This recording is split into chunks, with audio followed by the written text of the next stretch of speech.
This page is the cover of SEGA Saturn magazine, and it's all about celebrating the best games of 1995. It's announcing the Grand Prix Awards, as voted for by a massive 2.2 million SEGA Saturn owners. This is volume 3 of the magazine, dated February 23, 1996. The cover is teasing a scoop on Vampire Hunter, which we know internationally as Darkstalkers, the Night Warriors, and Street Fighter Zero, or Street Fighter Alpha as it's known outside Japan.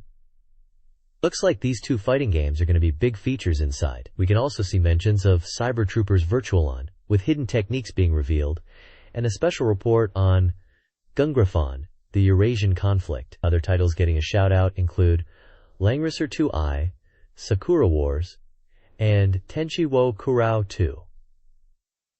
It also promises a load of the latest SEGA Saturn games are covered, including titles like Panzer Dragoon Zwei, Dragon Force, World Advanced Daizenryaku, Operation File, which is like an advanced war strategy game, Guardian Heroes, SEGA Rally Championship, Battle Arena Toshinden S, and even PD Ultraman Link. Visually, the cover features some cool polygonal character art in that classic mid-90s style, definitely giving off fighting game vibes. This page is showcasing J.League Pro Soccer Club o Tsukuru, which is all about creating your own professional soccer club. It seems to be a sports simulation game, and from the screenshots, it looks like you'll be managing a team, building facilities like a power gym and clubhouse, and selecting players. It's highlighting team selection with a club select screen showing different players. The bottom part lists several J.League teams like Antlers, Jeff United Resoil, Flugels, Belmare Spulse, Cerezo, Red Diamonds, Verdi Marinos, Jubilo Grampus Gamba, and Sanfrecce. It mentions a release date of February 23rd and a price of 6,800 yen. The page is very visually focused, with a large, somewhat intense polygonal face taking up a lot of space, alongside game screenshots and logos, all promoting this soccer management sim. The next page showcases J.League Victory Goal 96 for the SEGA Saturn. It highlights this latest installment in the Victory Goal series, noting that it features J.League teams like Avispa Fukuoka and Kyoto Purple Sanga. The game boasts improved AI, more realistic player, individuality, and commentary with real voices, including talents like Kaneko Katsutoshi and Kimura Toshiyuki. The page mentions it was set to release on March 28, priced at 5,800 yen, and supports multi-terminals. There are screenshots showing in-game action, and smaller images displaying other Saturn titles. The page also includes a section titled, Diamond Soccer Real Experience, explanation by Mr. Marinos, suggesting expert commentary and realistic gameplay. Another section talks about dreaming of the town and creating an ideal team, hinting at team management or club creation aspects, mentioning things like tough company management, professional career leagues, popular player sales, stadium building, player transfers, and sponsor hunting, all towards becoming J.League champions. The page emphasizes the excitement and depth of the game experience.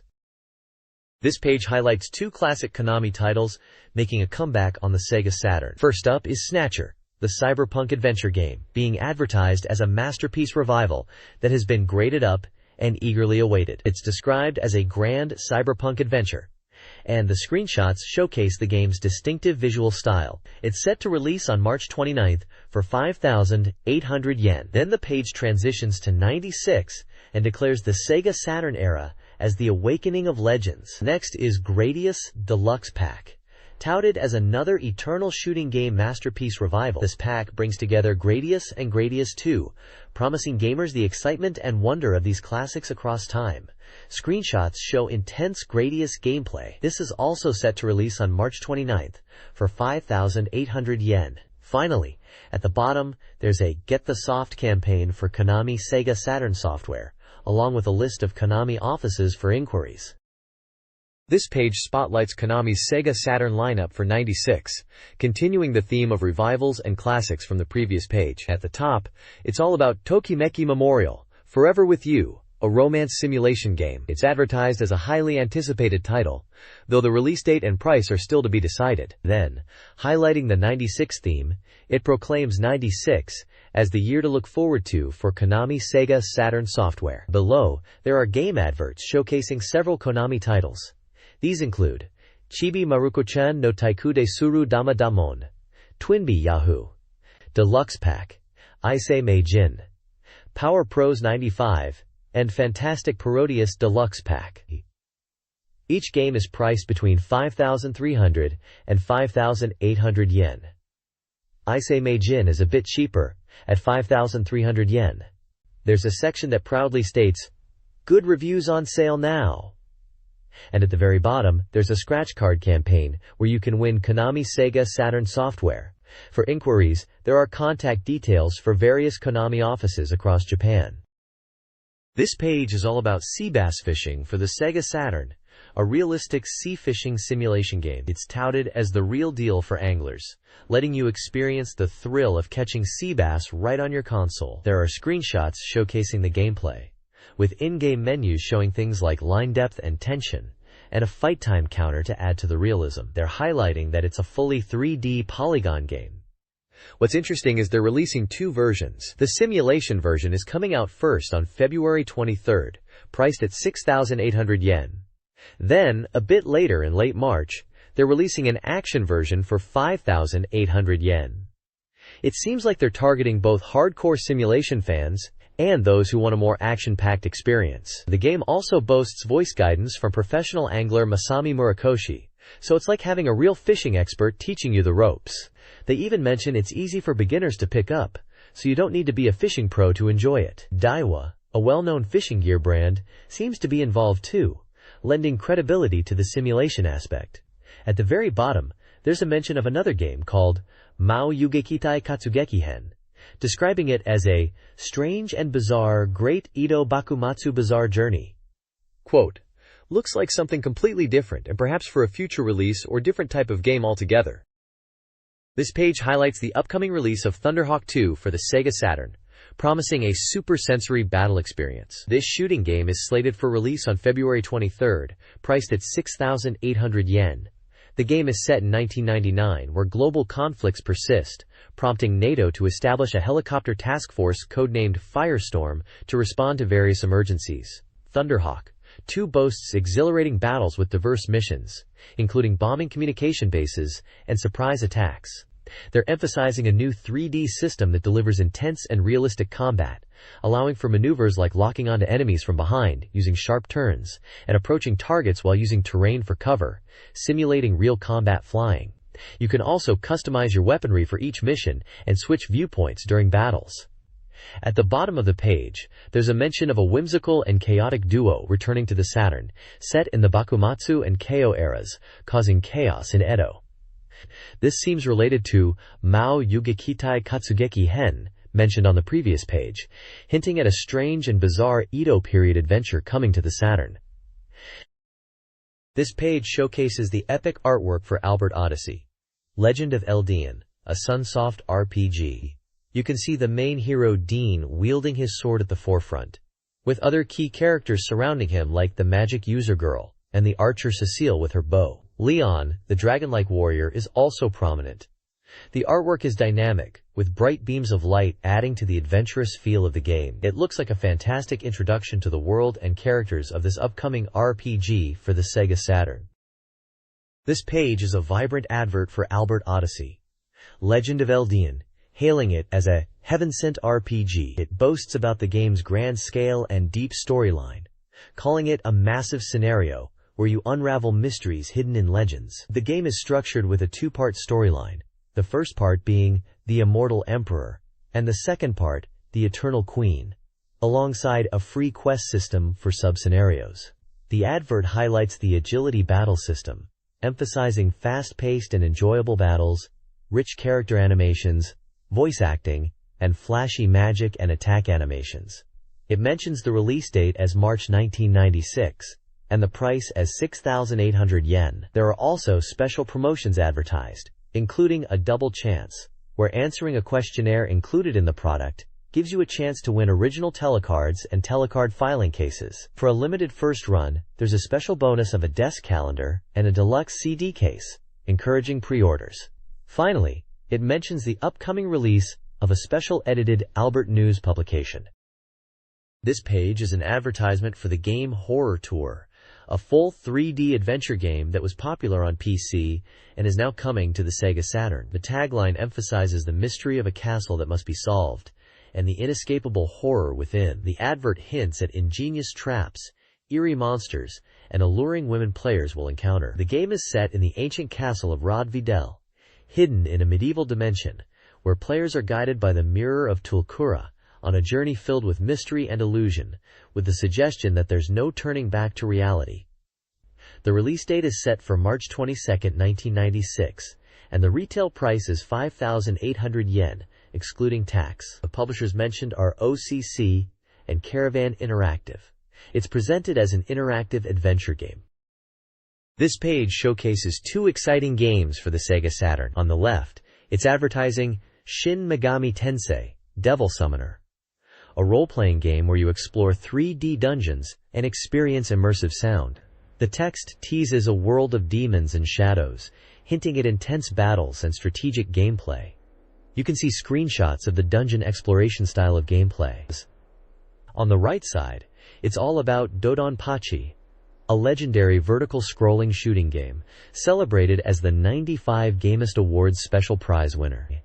It's highlighted as a port of an arcade hit coming to Sega Saturn, promising intense shooting action with memorable bosses. Artwork showing spaceships battling a giant mechanical insect boss is featured.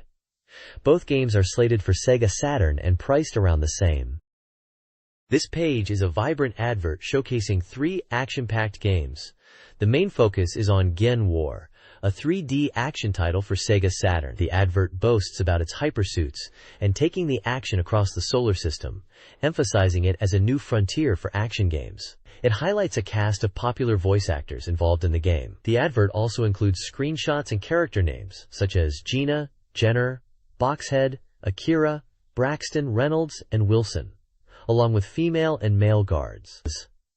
It mentions a release date of March 96 and a price of 5,800 yen.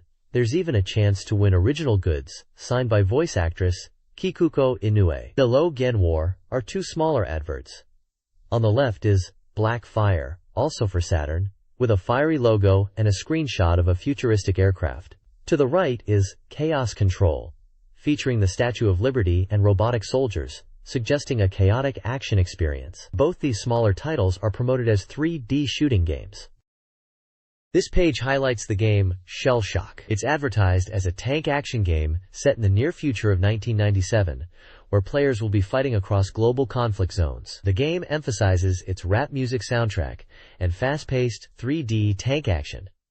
They are calling it a next-generation tank game, M13 Tank. The advert points out features like smooth graphics, powerful sound effects, realistic voice acting, and American rap music. The main image showcases a tank in a graffiti-covered urban environment and a stern-looking character who seems to be the tank commander. At the bottom are smaller images that appear to be in-game screenshots and character portraits. Shell Shock is advertised for both PlayStation and Sega Saturn and is from Electronic Arts Victor. This page is dedicated to Gotha 2, Knights of the Sky. It's touted as the highly anticipated second installment in the 3D simulation series, exceeding the original Gotha.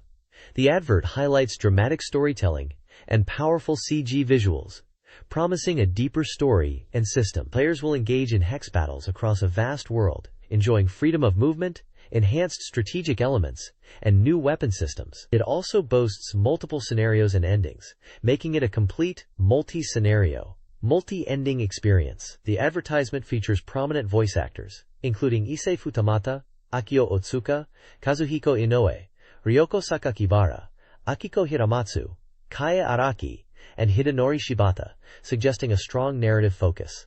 The release date is prominently displayed as February 23rd, with a price of 6,800 yen for the Saturn version.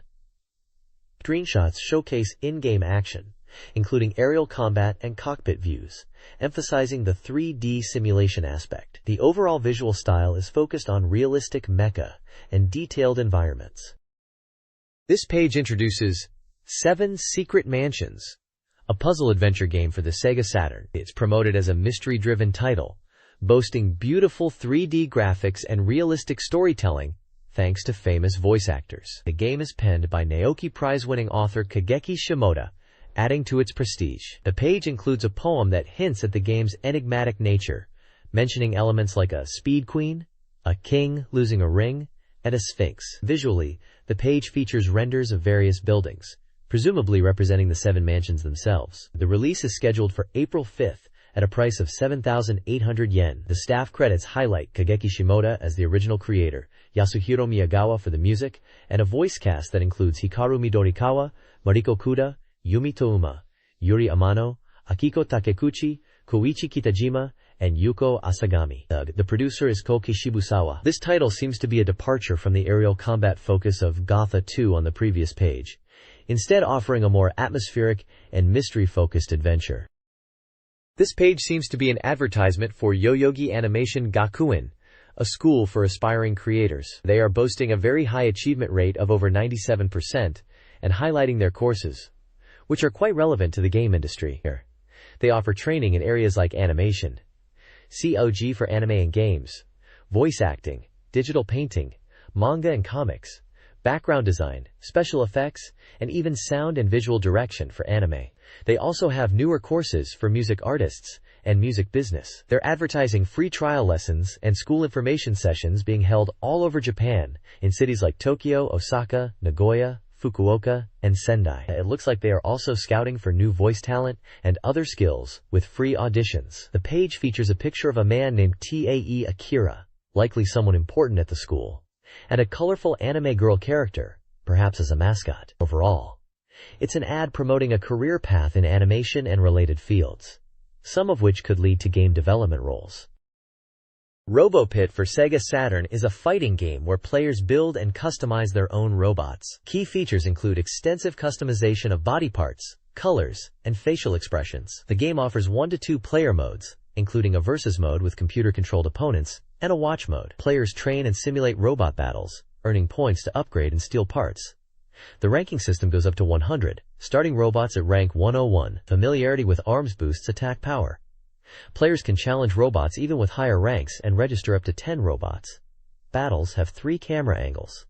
Released on February 16, 1996, at 5,800 yen, excluding tax. The game emphasizes robot battling and customization. This page is a full-page advert for the Sega Saturn and PlayStation release of Revolution X. This is the home port of the hit arcade shooter, and it's screaming 90s action. The tagline is, "Music is the weapon," and the poster proudly proclaims it was based on the #1 arcade smash. The advert heavily features Aerosmith, with their logo and the words, "featuring Aerosmith," prominent. The Japanese text hypes the game as a huge hit that shook up American arcades, and warns that Aerosmith themselves are in trouble. The text urges players to mash buttons to rescue the captured members. It highlights that Aerosmith appears in the game itself, not just in the soundtrack, making it a really hyped-up title. It also warns that if you can no longer hear the music in the game, it's game over. The bottom of the advert shows the PlayStation and Sega Saturn logos and states 3 on sale, which means it's going on sale in March. It's a very energetic and loud advert for a game banking on its arcade popularity and the Aerosmith license.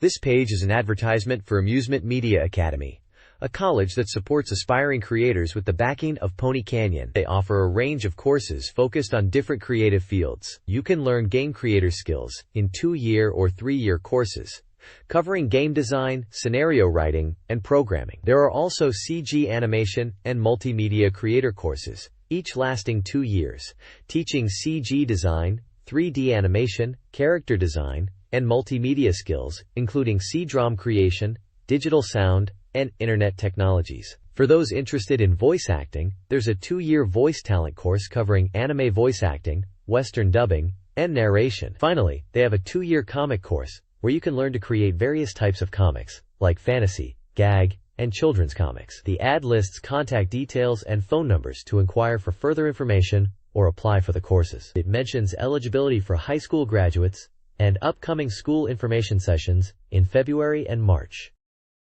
This page showcases Virtua Photo Studio for the SEGA Saturn, a camera simulation game where you take photos of models. It's presented as an adult game as indicated by the 18 years and up symbol. The game seems to revolve around taking ultra shots to please a character named Sayunji Takeshi-sensei, and there are hints of bonus stages and trouble modes where you need to appease the models to continue shooting. The advertisement highlights features like a binder function to view your photos and create photo albums, costume and lingerie changes for the models, and rehearsal and bonus stages. There's also mention of a sexy making video present for those who send in questionnaire postcards. The Saturn version of Virtua Photo Studio is advertised for release in March '96. Priced at 6,800 yen. Acclaim and Trans-Pegasus Limited are credited as the publishers. This page promotes My Best Friends for the SEGA Saturn. It's described as a puzzle game aimed at adults, also carrying the 18 years and up age rating. The tagline is, "Let me show you my room." The advertisement mentions that depending on your clear time, the movie scenes will change in 4 stages. It also highlights the charming animations, voice acting, and a replay function to view scenes again. The game features after-school angels as characters, and involves jigsaw puzzles to reveal snapshots of these girls. The goal seems to be to clear the puzzles quickly to unlock private time with these angels. The game is slated for release in late March, and priced at 6,800 yen. It's advertised as a SEGA Saturn exclusive puzzle game for one player, published by Atlas. The bottom of the page also includes staff recruitment information for Atlas for various roles like game designers, programmers, character designers, and store staff. This page is an advert for the SEGA Saturn game Can Can Bunny Premiere. It's described as a sweet and exciting anime adventure game. The advert highlights the beautiful Can Can Bunny characters and the improved SEGA Saturn graphics with full-color visuals. It mentions newly added scenarios and endings that will make you laugh, cry, and feel a range of emotions, asking if players are ready to experience such delicate feelings. The game boasts beautiful 32,000 colors, exclusive to the SEGA Saturn, and is compatible with the Shuttle Mouse controller. It's scheduled for release on April 5, 1996, priced at 5,800 yen. The bottom of the page includes company information for KID, Kindle Imagine Develop, and staff recruitment details for roles such as animators, game designers, programmers, and graphic designers. This page advertises a series of photo CD digital photo albums, released simultaneously. The featured products showcase popular idols and voice actors. The Photo CD Digital Photo Voice Actor Series Volume 2 stars Mariko Kuda, with photography by Haruhi Fuji, focusing on woodland memories. Photo CD Digital Photo Idol Series Volume 6 features Ai Kawasaki's Love Collection, with photography by Shu Shimoshita. Photo CD Digital Photo Idol Series Volume 7 highlights Kazumi Miyauchi's Live Diary in Guam, with Hideki Kuno as the photographer. Smaller images promote further releases in both series, featuring idols like Sayuri Shimatani and voice actors like Yuri Amano. The photo CDs cost 2,800 yen and offer a mix of photos and CD audio, compatible with various systems. They aim to provide an immersive experience. This page showcases 2 SEGA Saturn games and their respective perfect guidebooks. First up is Virtua Fighter 2. It's advertising a guidebook that covers character-specific techniques, strategies for CPU battles and ranking modes, and even dual controller setups and commands. Apparently, this guide compiles information previously published in SEGA Saturn Magazine. It's priced at 1,100 yen and slated for release in mid-February. Below that is Guardian Heroes. This section is also promoting a perfect guidebook. This one seems to delve deep, covering 45 character techniques, a thorough walkthrough of the story mode, and even hidden techniques. It emphasizes being essential for any Guardian Heroes player on the Saturn, calling the game a stylish action game. This guide is priced at 880 yen and is also planned for release in mid-February. This page presents a collection of anthology comics and guidebooks for various games. Highlights include an anthology comic for Power Instinct 2, PlayStation/SEGA Saturn, featuring popular artists and priced at 980 yen, due in late February. Another anthology comic, Super Real Mahjong PV Paradise All-Star 49 Uchi focuses on the series characters, also at 980 yen and 240 pages. A graduation anthology comic centered on Eris is a permanent preservation edition, 880 yen, 200 pages, with a late March release. Additional graduation-related items include a sequel comic and a perfect guide, both 880 yen. Scenario and game books for Graduation School Series, DX1, DX2, The 108 Mysteries, are also advertised. 1,300 minus 1,500 yen. Finally, SoftBank CD Book is promoting Memorial Drama Seeds and fan books for Langrisser 2 and Phantasy Star, along with a Phantasy Star setting material collection. 1,600 minus 3,900 yen. This page is the contents page for SEGA Saturn Magazine Volume 3 from February 1996. It highlights three main features. Page 34 is a special feature covering a bunch of games. You've got fighting games like Vampire Hunter, which is Darkstalkers, Street Fighter Alpha, King of Fighters 95, and World Heroes Perfect. It also lists Gungrifont, The Eurasian Conflict, Angelique, Far East of Eden Gaiden, The Apocalypse IV 5, Langrisser 2-1, Dark Savior, and Panzer Dragoon Zwei. Intriguingly, it groups together Duke Yusei, which is a dating sim, alongside Sakura Wars. There's also a title called Sanduar mentioned there. Page 90 is all about the SEGA Saturn Magazine Grand Prix Awards, announcing the best games of '95, as voted for by a massive 2.2 million users. Finally, page 125 is an emergency special focusing on Saturn soccer, and promising something amazing this time around for football games on the Saturn. The page also has an image of a 3D rendered character in a dynamic pose. Looks like it could be from a fighting game. This page details the latest SEGA Saturn happenings, featuring new game releases and upcoming titles. Recent releases include Darius 2, Snatcher, and Mortal Kombat 2, alongside niche titles like Tiz Tokyo Insect Zoo and Gex. Coming soon soft previews highly anticipated games such as Dragon Force, Neon Genesis, Evangelion, and Gradius Deluxe Pack. A SEGA Saturn Soft Complete Guide highlights already released games like Guardian Heroes and Sega Rally Championship. The page also focuses on Sega's development studios, including AM3, possibly related to Virtualon, and AM2, discussing Virtua Fighter and introducing a new character, Umekoji Hinata. A game index provides easy access to specific game information. This page announces the upcoming AOU 96 show on February 22nd, highlighting Virtua Fighter 3 as a featured game. The article mentions that this large-scale amusement industry event will showcase the latest amusement machines and technologies from various manufacturers like Namco, Konami, and Taito, hinting at potential surprises for gamers. The page then discusses a new system for the SEGA Saturn that utilizes both cartridges and crids to enhance performance. This system aims to overcome limitations in processing 2D games on the Saturn by using cartridges to load system and background data, while reading character data from CredROM. The first title to utilize this technology is King of Fighters 95, promising a complete arcade-perfect port. This new approach aims to offer improvements over previous ports that had to compromise on graphic quality due to memory constraints, and aims to be more affordable than large-capacity cartridges. Finally, there's a recruitment notice from Konami looking for image girls for Tokimeki Memorial. They are seeking high school and junior high school girls who are cheerful and lively, and applications are open until late February. The winners will be chosen through auditions and will be announced in Tokyo on March 20th. SEGA Saturn news includes a new cordless controller launching March 28th for 4,800 yen. It uses infrared, offers rapid fire, and controls TV functions. JVC is releasing gaming lifestyle accessories, a game selector, and lightweight gaming headphones, HPG 300, for 3,500 yen. A unique morning call service featuring popular voice actresses offers daily wake-up messages with monthly and 3-month subscription options. The spotlight is on the Saturn game Quo Vadis, a sci-fi simulation gaining popularity through drama crids and novels, with planned sequels. Finally, game character figures are becoming increasingly popular, as seen at the recent Wonder Festival in Tokyo, with characters from games like Virtua Fighter 2 and Tokimeki Memorial highlighted. The next event is scheduled for August 25th.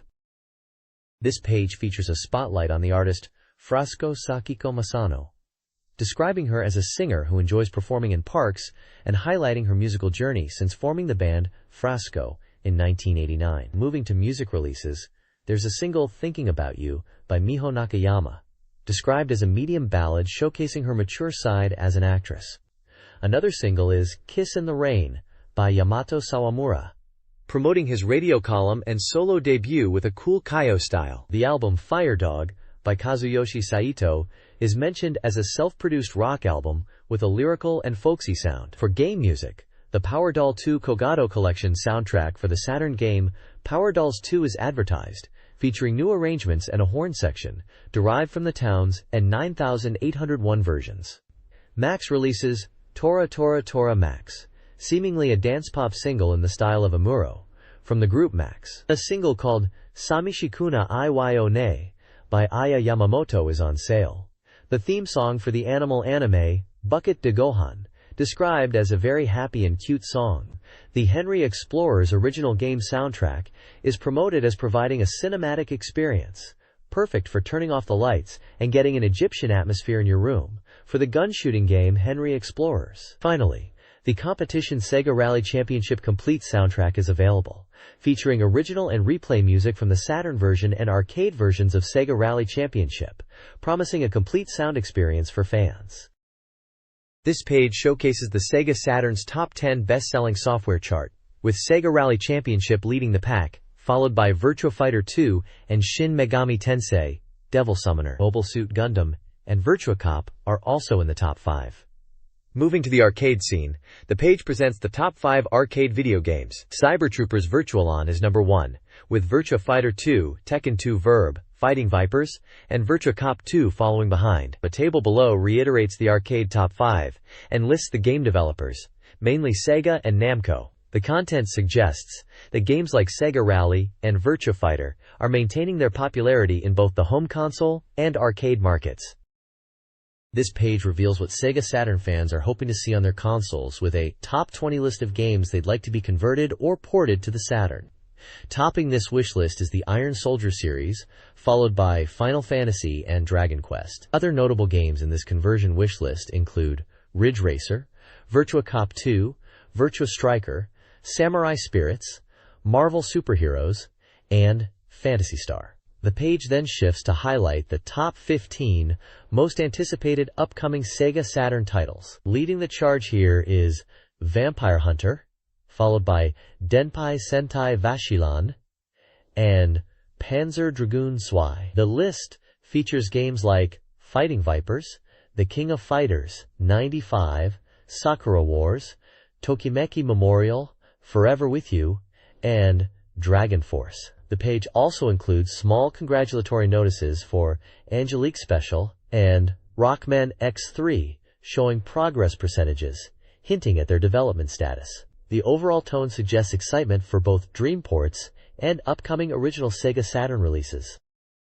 This page showcases the Sega Saturn Readers Race Volume 16, and it seems to be presenting the results of a reader popularity poll for Saturn games, along with mini-reviews for some newer titles. Firstly, there's an odds table A, which appears to be a ranking of games based on reader votes. Games like Virtua Fighter 2 and Daytona USA are at the top, suggesting these are highly favored by Saturn owners. There's a list going down with genres like racing, action, RPG, and shooting, indicating a broad range of popular game types. Then, the page moves on to new arrival/main horse introduction sections, which are like mini-reviews. They cover games like Wither Harmony, the Hyper Golf Devil's Course, Theme Park, and Rayman. Each review has screenshots and comments, giving a sense of what the reviewers thought. For instance, Wither Harmony is described as surprisingly deep for a school-themed simulation.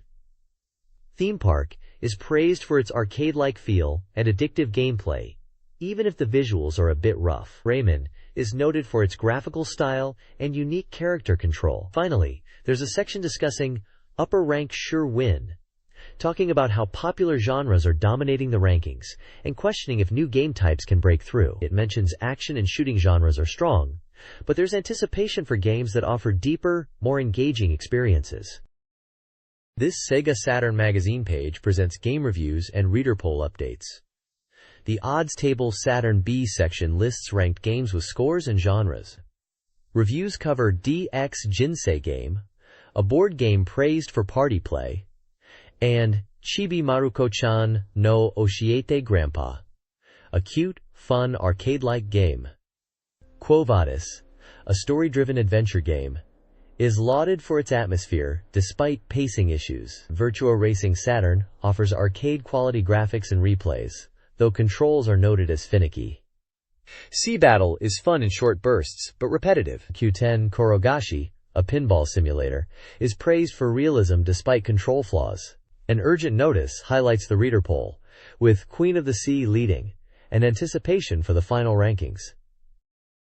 This page features reviews and previews of several SEGA Saturn games and related content. Marriage, a simulation game, is criticized for its gameplay mechanics, despite its music and graphics. Guardian Heroes receives praise for its controls, branching scenarios, and action RPG elements, despite some RPG flaws. Street Fighter Zero is previewed, with its arcade quality and depth of gameplay noted. The page also includes high-class hoarse voice, discussing game trends, and a humorous commentary on a coffee commercial. Odds table Saturn peripherals lists top-rated Saturn accessories.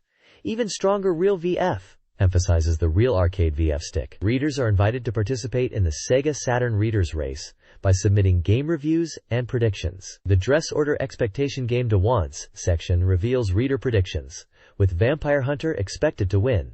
Finally, Odds Expectation Game Double Chance details prizes for correctly predicting game outcomes. This page is all about Vampire Savior, the Lord of Vampire for the SEGA Saturn, highlighting that it's finally complete for the system. It features the character Donovan, a vampire hunter, alongside the young girl Anita. The page showcases various gameplay screenshots, including intense battles with special effects and moves, emphasizing the chaotic and powerful nature of the game. There's a focus on Anita as well, with screenshots specifically showing her in action, with a caption that translates to, "Anita also transplanted completely," suggesting her full inclusion in this Saturn version. It also mentions a demon power demonstration screen, and shows images that seem to depict powerful visual effects, and maybe cutscenes or special attack displays. Given the previous page mentioning Vampire Hunter being expected to win an award, this page seems to be presenting the next evolution in the series for Saturn fans. This page continues to showcase Vampire Hunter on the SEGA Saturn, and announces that a master room, very close to final quality, is available to play. The text raves about the smooth animation, comparing it favorably to the arcade version, and highlighting the visual fidelity despite being on paper. The page heavily features the character Lele, known internationally as Shisienko. There's a large illustration of her, and multiple screenshots showing her in battle. The screenshots highlight her dynamic moves and special attacks, with one caption noting, "Ground to Blade X Earth Element Blade." It seems the reviewer is impressed with her long-range attacks and weapon variety, commenting that her fighting style is wild. Another section humorously notes, "Zabel is also charmed, and Zabel also Merimero," referring to Lord Raptor being infatuated with Lele, suggesting a comical or romantic element within the game's character interactions. The text also mentions Rinrin, which seems to be connected to Lele, and the concept of her twin sisters and battle style. The final comment mentions Lele's face being hidden by her hat, but assures she is actually cute, describing her as a Chinese ghost-like character whose hidden weapons in her sleeves are key. This page continues to showcase the characters from Vampire Hunter, known internationally as Darkstalkers, Night Warriors, focusing on Dmitry and John Talbane, or Galen as he is known here. We see Dmitry Maximov in his striking blue and red outfit, and it mentions he's a vampire in a full-body suit, highlighting his skills and wondering if he is popular with both male and female fans. They showcase his moves, including his aura and special techniques, like a backdrop spin that hits multiple times from above, and a gentlemanly finish to his Eats attack. There's also a great shot of his ET's Chaos Flare attack, showing a huge fireball shaped like a scary face. Moving on to John Talbane, they emphasize his high mobility, and how well his agile movements are captured in the Saturn version. They mention his fast movements, doppelganger ability, and powerful moves like the Saturn's Beast Cannon, which seems to launch him into space, as well as confusing guard directions with directional changes. It's noted that even on Saturn, his animations are surprisingly varied, and well realized. The page finishes with an image of John Talbane in both his human and wolf forms, and the phrase, "I want to become human soon." This page highlights two more characters from Vampire Hunter, known internationally as Darkstalkers. Night Warriors Victor and Zabel, or Lord Raptor as we know him. First up is Victor, a powerhouse character.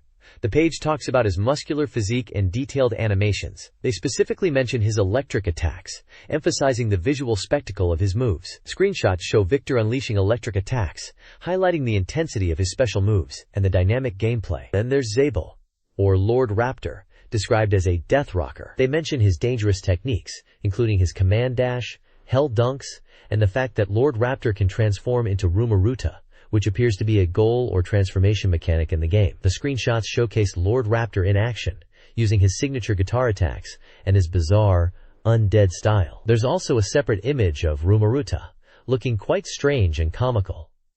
It seems Rumaruta acts as a supporting character, or in a supporting role during gameplay. Overall, the page focuses on showcasing the unique and visually striking characters and gameplay of Vampire Hunter, hyping up the Saturn version. The reviewer seems impressed by the character design and action-packed gameplay.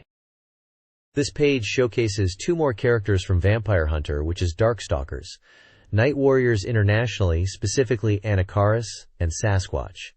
First up is Anacaris. The page mentions he's considered the most difficult character to animate due to his large size, but they've perfectly recreated him. The reviewer seems impressed by his in-game appearance.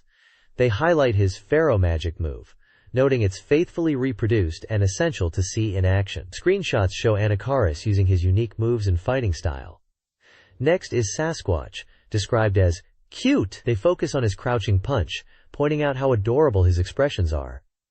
There's also a scary section which mentions his powerful attacks, making him quite intimidating. The page highlights his Bigfoot press move, describing it as a jump attack, and noting his powerful hip attack, an extreme priority in close combat. They emphasize his joyful expressions when his special moves connect, and how fun he is to watch, even making the viewer smile. Screenshots show Sasquatch in various poses, including his special moves and comical expressions, and emphasize his big, fluffy design.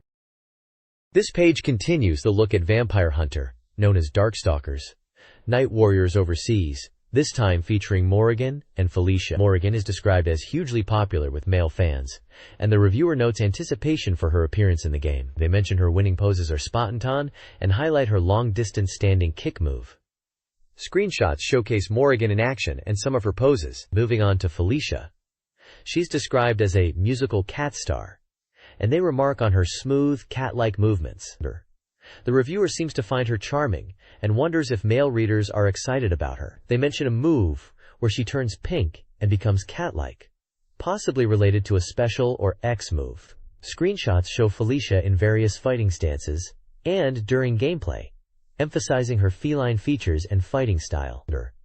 The reviewer notes that her attacks feel gentle despite being powerful.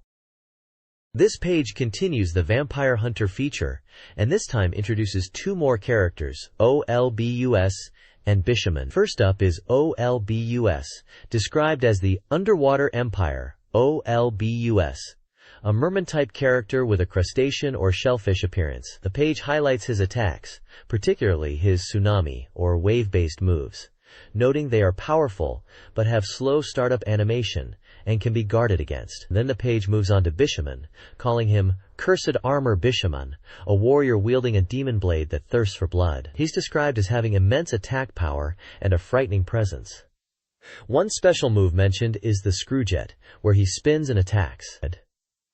Another special move, called Sister Blade Demon Flame, is shown where Bishaman disappears and multiple Bishaman figures appear. It's mentioned that this move can decide the match, and each character has unique victory poses after it. The page also shows Bishaman performing a continuous slash attack. The next page continues the Vampire Hunter character introductions, this time showcasing Phobos and Pyron. First up is Phobos, referred to as the Ultimate Guardian Phobos. He's described as a powerful guardian who can defend against Bishaman's blade attacks, and his strikes are said to produce a metallic sound. The page highlights a special move called the Beam Laser, where Phobos shoots a laser beam, noting it can be used in various situations and that the projectile is quite large. Another move is called Orbit Table Flare, where Phobos launches orbiting flares that rotate around him. It's noted that the Cosmo Disruption move changes its constellation pattern when the button is held down. Next is Pyron, the ruler of the entire universe. He's described as a Darkstalker who takes the form of flames, and his animation patterns are said to be beautiful. One move mentioned is the Zodiac Fire, a technique where Pyron engulfs his body in flames and rotates. Another move is Hell Stab, a command throw attack where he grabs and slams the opponent into the ground. A final special move, Planet Burner, is shown, where Pyron unleashes a large, fiery attack. The page seems to appreciate Pyron's visual design and moveset, calling his appearance very beautiful. The next page showcases some serious power with an article dedicated to M. Bison from Street Fighter Zero, known as Vega in Japan. It's titled, Hidden Character Usage Command, Big Reveal, and boasts about the evil absolute power of Vega. The page details how to unlock Vega as a playable character, explaining the command inputs for both 1P and 2P sides, involving cursor movements and button presses during character select. The page then dives into Vega's moves, listing his special techniques like Psycho Shot, Double Knee Press, Head Press, and Somersault Skull Diver, complete with command inputs. It also features his super combos, the Knee Press Nightmare and Psycho Crusher, again with their inputs and visual breakdowns showing the moves in action. The reviewer seems to be highlighting Vega's strength and the excitement of unlocking this powerful character in Street Fighter Zero. This page continues the Street Fighter Zero character deep dive, this time focusing on the fearsome Akuma, known as Guki in Japan, and proudly declares, "I am the strongest fist, behold!"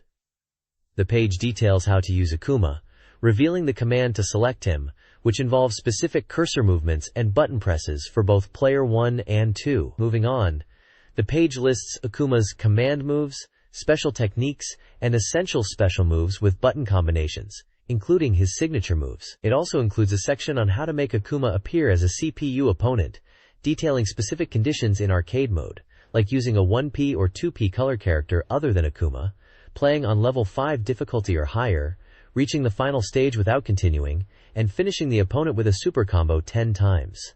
This sounds like a real challenge to unlock him as a CPU fight.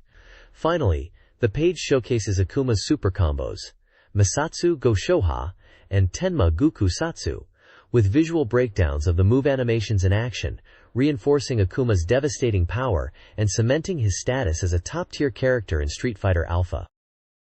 This page explores Dan Hibiki in Street Fighter Zero, a comedic character with unique gameplay. To face CPU Dan, use the C-Lift Select function in versus CPU mode, repeating, "Do you understand? My regret," 5 times. The C-Lift Select function allows players to choose winning dialogue after a KO, with specific button and direction combinations. To play as Dan, press L and R simultaneously during character selection, then input YXABY player 1 or YBAXY player 2 within 1 second. The page also delves into Dan's backstory, including his rivalry with Sagat and his training journey. Finally, it provides a comprehensive moves list, covering his special moves, Gadoken, Koryuken, Denkukyaku, and super combos, Shinku Gadoken, Koryu Rekka, Hisho Buraiken, complete with button commands and screenshots.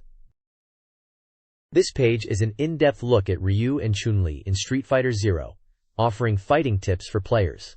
For Ryu, the advice centers around a basic but effective jump-in and throw strategy. In close combat, it suggests using crouching medium punch as a solid move, being wary of predictable shoryuken, and utilizing throws effectively. When the opponent is getting up, the advice is to keep the pressure on with well-timed attacks. For anti-air options, the shoryuken is mentioned as the go-to move, but crouching strong punch is also suggested as an alternative. Finally, for super combos, the page recommends the Shinku Hadoken as a reliable option for damage.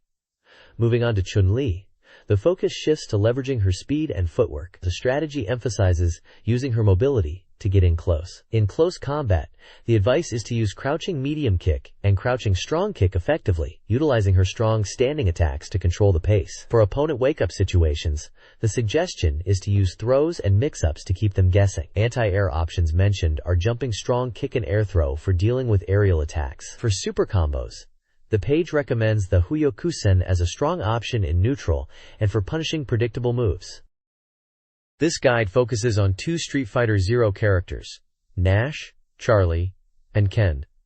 Nash excels at defense and zoning, using Sonic Boom to control space and bait reactions. His close-range game relies on strong punches and kicks, while varied jump kicks harass opponents on wake-up. Effective anti-airs include weak somersault shell and various punches and kicks. Sonic Break is recommended for damage and pushing opponents away. Elkin, known for his aggressive rushdown, utilizes forward rolls for offense and mix-ups. Close combat strategies involve crouching medium kicks, zero combos, and throws. Against wake-ups, Ken uses overlapping crouching medium kicks and forward rolls. He can counter air attacks with dragon punches or utilize specific punches. Both Shoryuken and Tatsumaki Senpukyaku are suitable super combos, depending on the situation.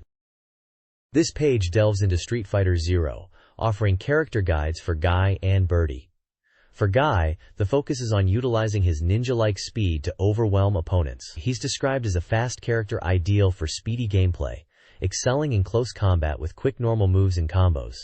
A key strategy for Guy is exploiting opponents' wake-up with aggressive tactics. For anti-air, the guide suggests using his weak spinning kick of Airblade, but notes it's weak against head-on attacks, recommending strong punches instead for a safer anti-air approach. His recommended super combo is the Bushin Izuna drop, as it's effective for offense and can also be used as a counter.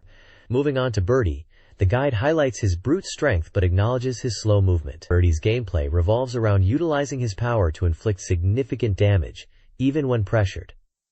Close combat involves using the Murderer Chain move. For wake-up situations, the guide suggests using the Murderer Chain again, emphasizing its effectiveness. For anti-air, it mentions Birdie's weakness due to his jumping arc and recommends preemptive standing strong punches. His LV3, Mobile Revenger super combo, is presented as a powerful option to use at a distance when the opponent is vulnerable, capable of taking off half of their health. Both character guides also detail some effective normal moves in versus combat situations to help players understand core techniques for each fighter. This page continues the Street Fighter Zero character deep dive, now focusing on Sodom and Abaddon. Sodom is highlighted as surprisingly quick despite his size, drawing on his final fight moveset. The guide emphasizes his effective sliding and strong standing punch for close-range combat. For wake-up situations, they recommend jump strong kicks into a zero combo followed by a standing strong kick to his Daikyo burning special. Anti-air options include jump strong punch or a strong downward jump attack. His super combo of choice is Maid no Miyage and Tenchu Satsu, which are effective for punishing opponents who are guarding low. Moving to a Cladon, he's described as a tricky character who excels at outmaneuvering opponents. While his combo ability is considered weaker, his normal attacks are strong and projectile game is key. In close quarters, standing weak kick, crouching weak punch, and crouching medium punch are suggested. For wake-up pressure, utilize crouching strong kick and medium punch, aiming for a zero combo, and if guarded, go for a throw.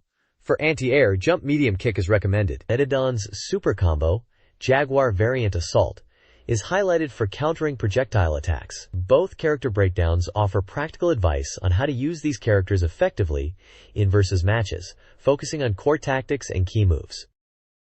The next page continues the Street Fighter Zero character breakdown, now focusing on Rose and Sagat. Rose, they highlight her tricky sliding moves and recommend using them to get close to opponents. In close combat, they suggest using weak kicks and standing medium kicks, which can be cancelled into special moves. When the opponent is getting up, use sliding attacks, followed by zero combos with medium kick or strong kick.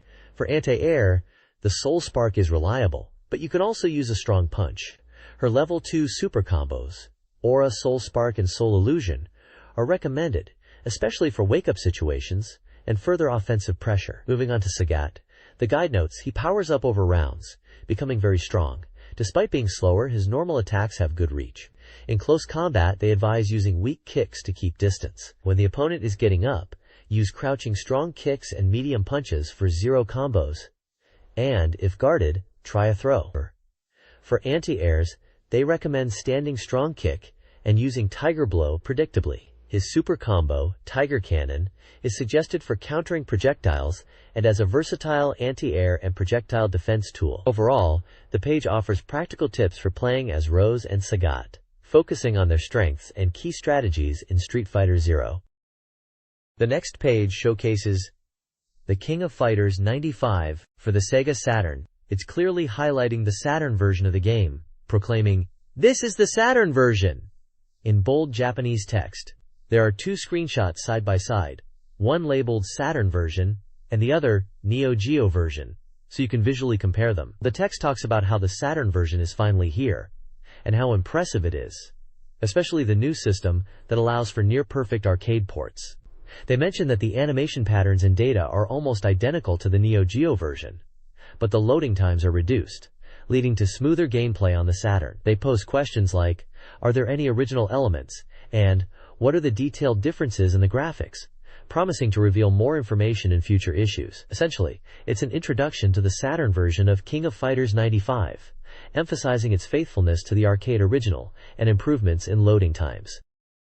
This page continues the hype for the King of Fighters 95 on Sega Saturn, announcing it as a special report with a 90% completion rate and a release date of March 28. It's highlighted as the first wave of games utilizing the Twin Advanced Room system, suggesting improved performance. The page boasts screen photos and showcases two screenshots, one from the Saturn version and one from the Neo Geo version, for direct comparison. The text under the screenshots emphasizes the Saturn's Twin Advanced ROM system, allowing for data from both ROM cartridges and CROM to be processed simultaneously, resulting in faster loading times compared to the Neo Geo. It reiterates that King of Fighters 95 is a complete port of the arcade version, and that players can expect much shorter loading times. There's also an SNK special interview section featuring Mr. Umakita from Sync's planning and advertising department. He mentions the positive feedback they received regarding the Saturn version running just like the arcade, which was their goal. He expresses his confidence that both arcade and console players will enjoy it, highlighting the digital sound and competitive gameplay. He concludes by saying it's a must-have title for every household. This page is another special report, this time focusing on the upcoming Sega Saturn game, Classmates If, which is currently a tentative title. It's being published by NEC Interchannel and is slated to be an adventure RPG for a single player, aimed at adults over 18. Development is currently at 40% completion, and details like the release date, price, and compatible peripherals are still to be decided. The article highlights that Classmates was a highly requested title from reader polls and is now being developed for the Saturn. The main selling point emphasized here is the dramatically improved graphics achieved through the adoption of a high-resolution mode. There are three screenshots presented for comparison: the original artwork, a Saturn version using high resolution, and a pre-correction screen photo, presumably showing a lower resolution version.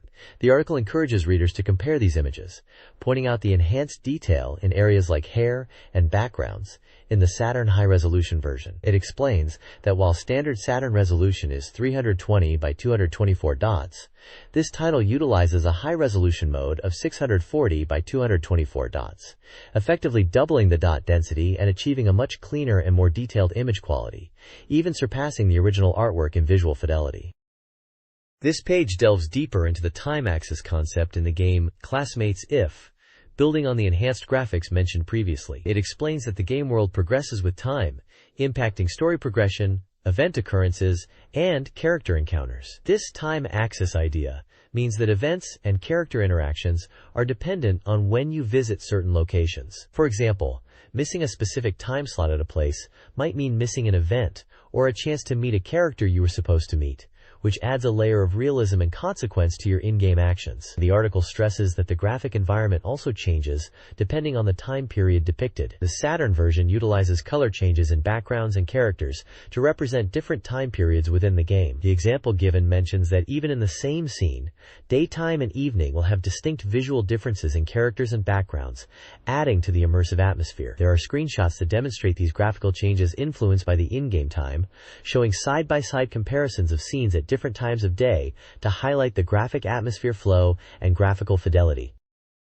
Classmates is a dating sim where the player builds relationships with classmates in a suburban setting during the summer. The Saturn version, built upon the PC Engine original, features enhanced visuals, screen layouts, and story refinements. Key gameplay elements, like character interactions and event scenes, are similar across both versions. Producer Toshio Takeda aimed for superior graphics on the Saturn, exceeding PC 9801 standards, despite memory constraints and single crowd ROM limitations.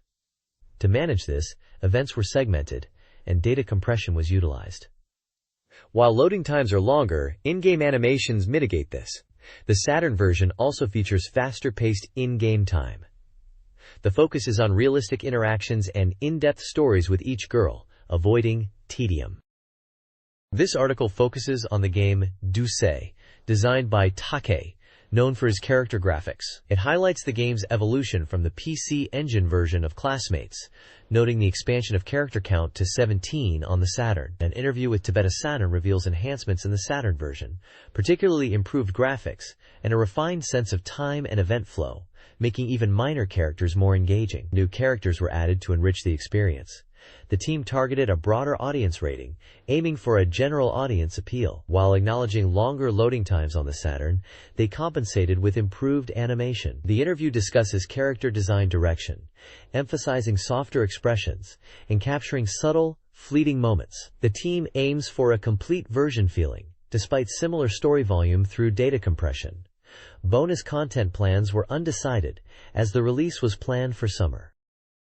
This page is showcasing the game Debut S, which seems to be a new title focused on raising a virtual idol group. The article highlights it as a new sensation idol group game system and part of the Neo Inter-channel lineup. It mentions that the opening movie is made with single-frame animation. There are screenshots of various anime-style girls, presumably the idols you'll be managing. The game is priced at 6,800 yen and is described as a raising simulation, compatible with the shuttle mouse, suggesting control options. It's also rated for ages 18 and up. The page has a section called Special Report and features characters named to Aki and Fujimura Saori. The completion rate is marked at 70%, hinting this is a preview before the final release. It builds upon the character-focused genre mentioned in the previous page, expanding on the concept of character interaction and simulation. This page continues to introduce Debut S, highlighting the incredibly detailed animation in its opening movie. They're emphasizing the effort put into creating each of the 1,200 frames individually, aiming for anime-level quality on the SEGA Saturn. The character Tanaka Kumi is featured, and she even addresses the reader directly, anticipating questions about the visuals. The page then shifts focus to the core gameplay loop, weekday lessons. It explains that you manage the schedules of 3 idols from Monday to Saturday, acting as their manager. You'll be adjusting their lessons daily, like vocal, dance, and acting training, along with basic training and rest. The game emphasizes that the manager's skill in scheduling is key to success. You'll be able to see the results of lessons each day, and you even get to decide when the idols need a day off. There are screenshots showing different gameplay screens, including schedules and idol training sessions, giving you a peek into the daily management aspects of Debut S. This page continues to explore the gameplay of Debut S, particularly focusing on the monthly schedule and work you'll be doing with your idols. It highlights that at the end of each month, fun jobs await, and you get to choose from 5 types of work: photo shoots, CD recordings, concerts, musicals, and movie shoots. Although initially, only photo shoots and CD recordings are available. There are sections detailing minigame aspects, like one called Full Power Pitching Go, which seems to be a way to increase popularity. Another section, Popularity is Urgent Rise, shows debut rankings and the competitive aspect of the game. The page also elaborates on 3 types of work in detail: recording, concerts, and movie shoots. For recording sessions, singing ability and a good sense of sound are crucial. Concerts emphasize the excitement of live performances, and again, vocal and sound skills are important, along with the idol's popularity. Movie shoots require strong acting skills and expressive power.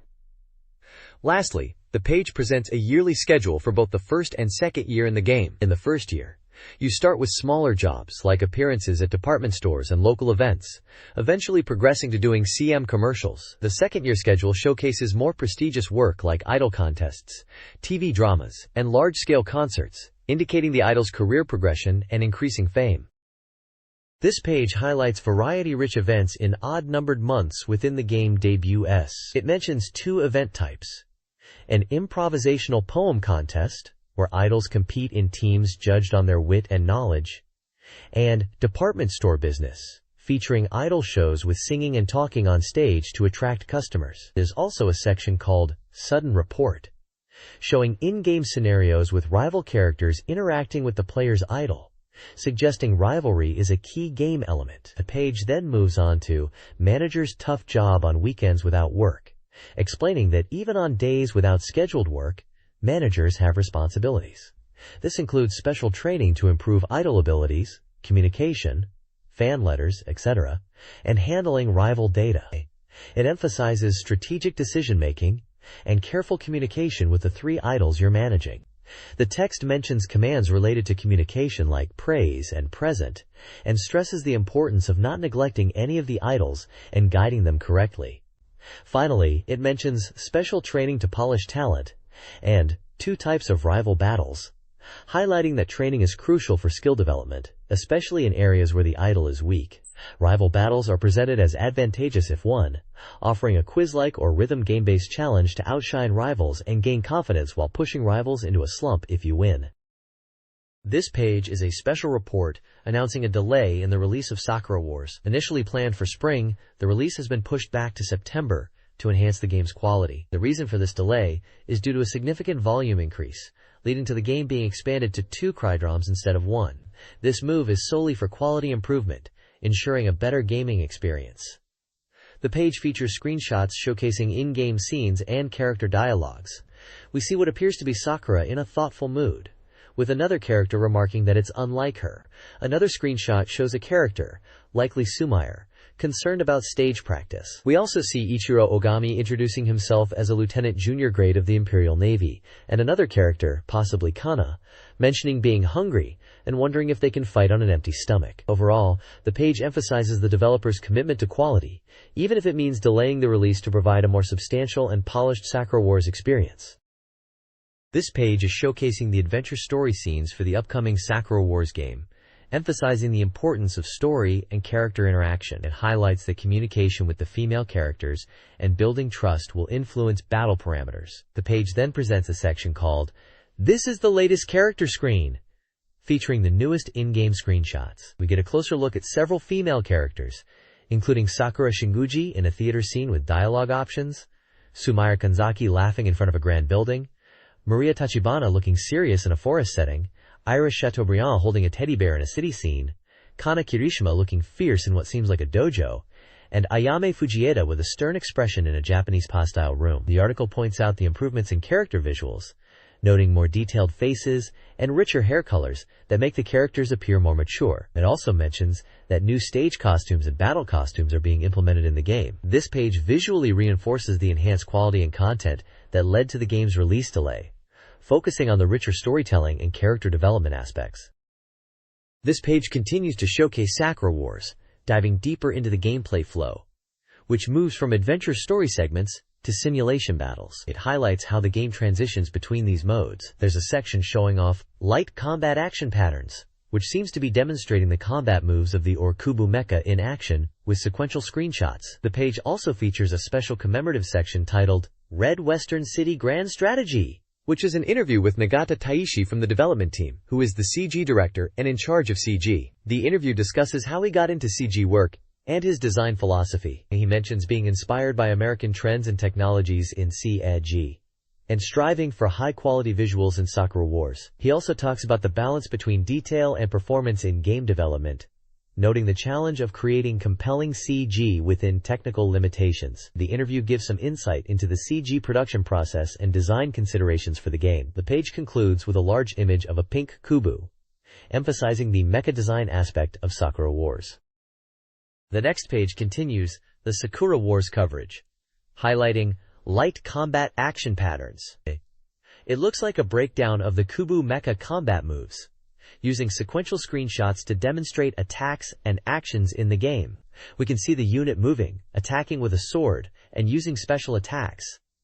The Red Western City Grand Strategy section is also continued, still featuring the interview with Nagata Taishi, the CG director. He's talking about the CG production process, mentioning using Macintosh for his work, and focusing on speed and efficiency in development, especially for polygon and color work. He mentions that his team is aiming for high-quality visuals, and that he wants to refine the game to meet those expectations. He also discusses how he is inspired by American CG trends, specifically mentioning PIC data and 2D data usage for Saturn, suggesting a focus on optimizing visuals for the console's capabilities. He believes Saturn is a great platform to work on, as it allows for direct feedback and a streamlined workflow. He concludes by saying he feels Macintosh is the best environment for his work, enabling him to achieve high-quality results efficiently. This page is a special report on Gungraphon, boasting a 98% completion rate, so it's very close to release. The page is titled 3D Robot Battle for Maniacs, which gives you a sense of the game's target audience. It's described as a 3D shooting game, set in a realistic near-future world, with heavily armed robots called SATURN Griffin. They highlight the polygon graphics, and that it's on Credrom, which were both pretty big deals back then. The article breaks down the basic mission flow of Gungraphon. It looks like you get a mission briefing screen with objectives and warnings before deployment. Then, it's mission start, and you're in the thick of it. They emphasize keeping an eye on the time limit, warning about over time limits if you run out. It also shows you can get resupplies in mission, which looks crucial. Overall, it's painting a picture of intense 3D robot battles, with mission objectives, time pressure, and resource management. Sounds like a challenging and engaging experience. This page dives into the exercise mode of Gungraphon, which is designed to hone your pilot skills. It breaks down 2 training levels, beginner and expert. Beginner mode is for getting to grips with the basics. It's described as a tutorial where you focus on accurately hitting targets with just the main gun. The mission stage is set in West Siberia at a low altitude, with the objective being to destroy walking battle vehicles. The screen shows the mission briefing with details like weather and target info. Before launching into the mission itself, it highlights that in beginner mode, you only use the gun weapon and don't need to worry about switching weapons. Expert mode is for more seasoned players.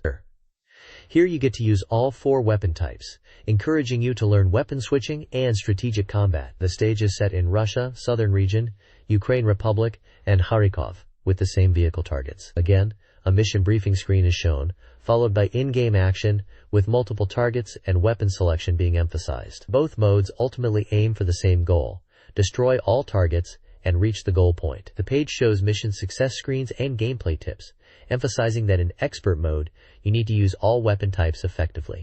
It encourages players to master both modes to become skilled pilots. This guide explores weapon strategies for Gungraphon's HIMAX, breaking down the strengths and weaknesses of each. The gun is a powerful, rapid-fire single shot, requiring accurate aim and close-range combat. The machine gun, MG, offers unlimited ammo and continuous fire, ideal for lightly armored targets. Overheat management is key. The rocket pod, RP, provides area of effect damage, most effective at a distance for crowd control, but has limited ammo. The guidance missile, ATM, boasts the highest destructive power, perfect for heavily armored or fast targets, requiring manual guidance and strategic ammo use. The core takeaway is to select the appropriate weapon based on the situation. The Gungraphon game features the Data Link System, DLS, a core mechanic employing advanced technology for combat advantage. This system integrates with the main computer to provide pilots with real-time battlefield information, including terrain, enemy positions, and their own location, akin to a two-way car navigation system. DLS utilizes data encryption for secure communication. The text highlights Mission 2, Novosibirsk, where DLS is vital for locating freight cars. Screenshots showcase the DLS interface with mission briefings and map data. Other mission sections illustrate DLS use in detecting enemy units. A Meaning of Symbols section explains the interface icons. Finally, introducing some of the appearing mecha. Part 1 introduces 3 tanks: the Japanese Type 90 Kai, the American M1A2 Abrams, and the British Challenger 2, describing their capabilities and combat roles. This page is all about aiming for higher scores in Gungraphon and becoming a better pilot. It gives you 4 key points to keep in mind to boost your score during missions. Firstly, it emphasizes protecting allied units. Enemies will target your allies, but if you defend them, you'll get bonus points. The advice is to stick close and support your teammates. Secondly, the page talks about bonus targets. These are special enemy aircraft that appear during missions. Destroying them quickly is crucial for a higher score, but they can be tough to take down. Thirdly, it recommends getting up close and personal with enemies to defeat them. While risky, taking down enemies at close range nets you more points. It warns you to be careful though, as getting too close can be dangerous. Finally, the page highlights quick mission clears. Your score is also influenced by how fast you complete the mission from start to finish. So defeating enemies quickly is good, but completing the entire mission swiftly is also key for a high score. The bottom section introduces the ranking mode, where you can check your skills. It shows rankings for both normal mode and exercise, beginner mode, with high scores listed.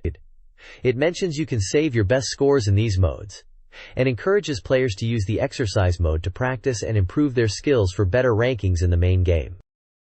This page is diving deeper into the world of Gungraphon, explaining the game's setting in the 21st century, following the end of the Cold War. It describes a world divided into powerful geopolitical blocs, like the Asia-Pacific Community, APC, driven by Asian nations focusing on economic expansion and centered around China, and the Pan-European Union, PEC, born from economic and transportation chaos in Europe.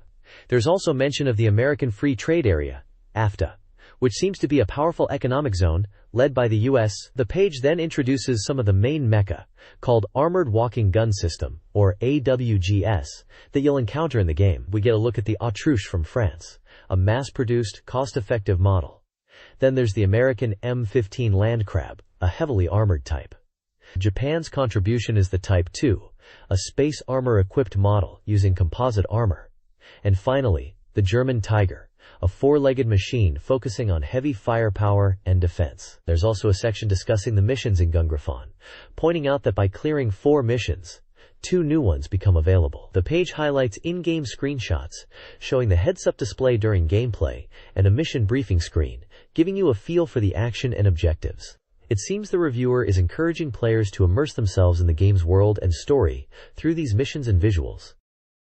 This page is a special report announcing Angelique, a popular title, is coming to the Saturn. It's described as a port from the PC-FX version, promising improved graphics and animations on the Saturn. We're introduced to Angelique Limoges, the main character, who is a 17-year-old queen candidate.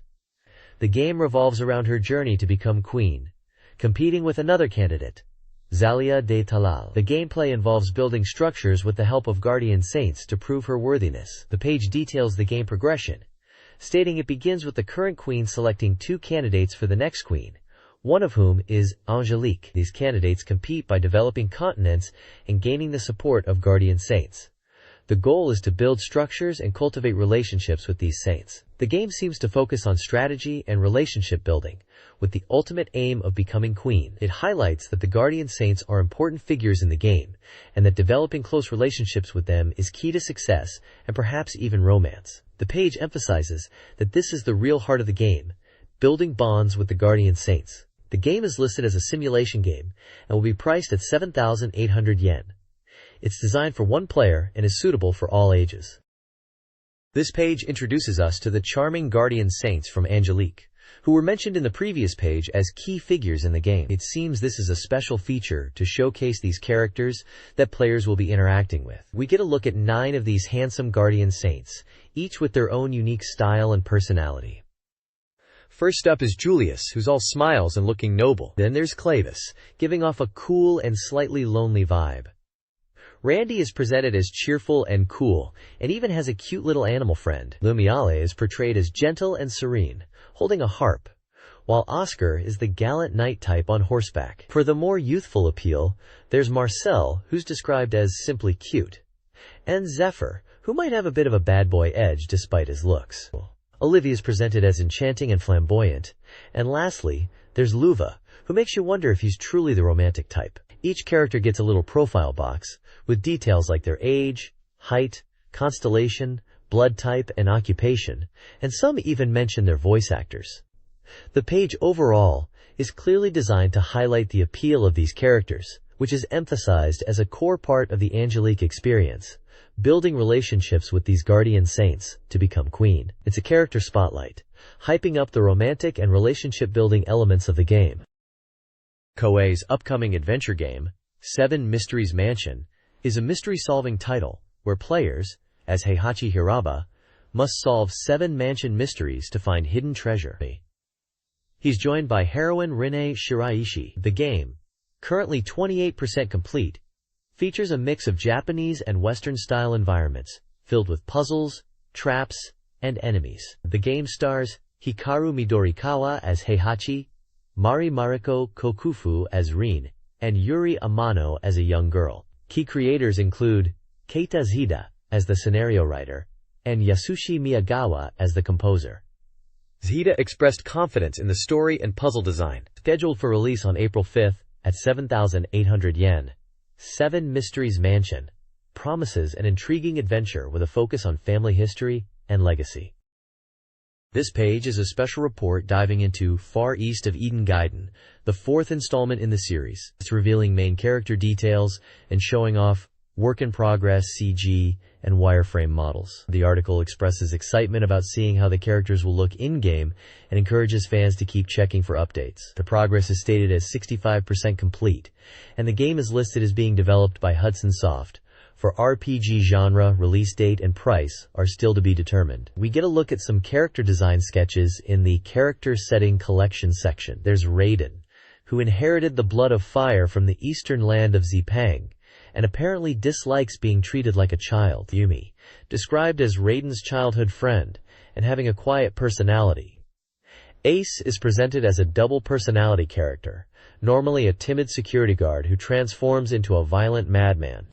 Yuta is from an Indian tribe, placing his body in danger for his beliefs, and described as a courageous warrior, also inheriting the blood of fire. Finally, Zenki, who is self-proclaimed from the Fire Clan, and is actually American.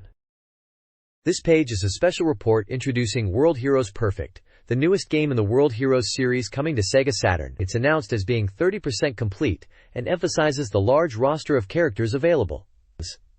We get introductions to 8 of the fighters, Kotaro Fuma and Hanzo Hattori, both described as ninja rivals, with similar fighting styles but different techniques. Missile power is shown as a powerful wrestler. Bracken is a robot character whose personality is unclear, but is said to be visually impressive. Jeanne d'Arc is described as a beautiful swordswoman, who fights with love and courage. Rasputin is a mysterious sage who uses mystical arts. Genghis Khan is a strong Mongolian warrior with powerful techniques. Kim Dragon is a movie star known for his Chinese martial arts and impressive aerial moves. There's a section explaining the WH series concept as a time-traveling tournament, with heroes from history battling it out to decide the strongest. It highlights the deathmatch mode being added to increase tension and enjoyment.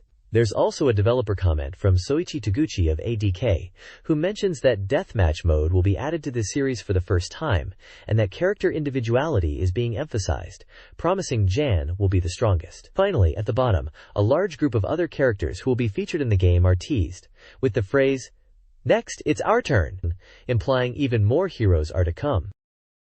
This page is a special report focusing on Mahjong Juzu, a new SEGA Saturn game that aims to help you master Mahjong. The tagline is, "Mahjong will get better," and it's all about authentic Mahjong gameplay, claiming Ika-sama, or cheating, is absolutely not allowed. They're really pushing the idea that you'll be playing against genuinely intelligent computer opponents who think and react like real people, making it a serious Mahjong experience. The game offers various modes to enjoy, including a title match mode, where you can compete in leagues and tournaments to become the ultimate Mahjong champion. There's also a scenario mode, which sounds interesting, where you interact with rival characters and experience a story as you play Mahjong. It seems like there are a lot of different ways to play and test your skills, with large-scale tournaments and various game modes promised. The article even touches on the difference between playing Mahjong in real life versus in a game, emphasizing how Mahjong Juzu is trying to capture the psychological tension and atmosphere of of a real match,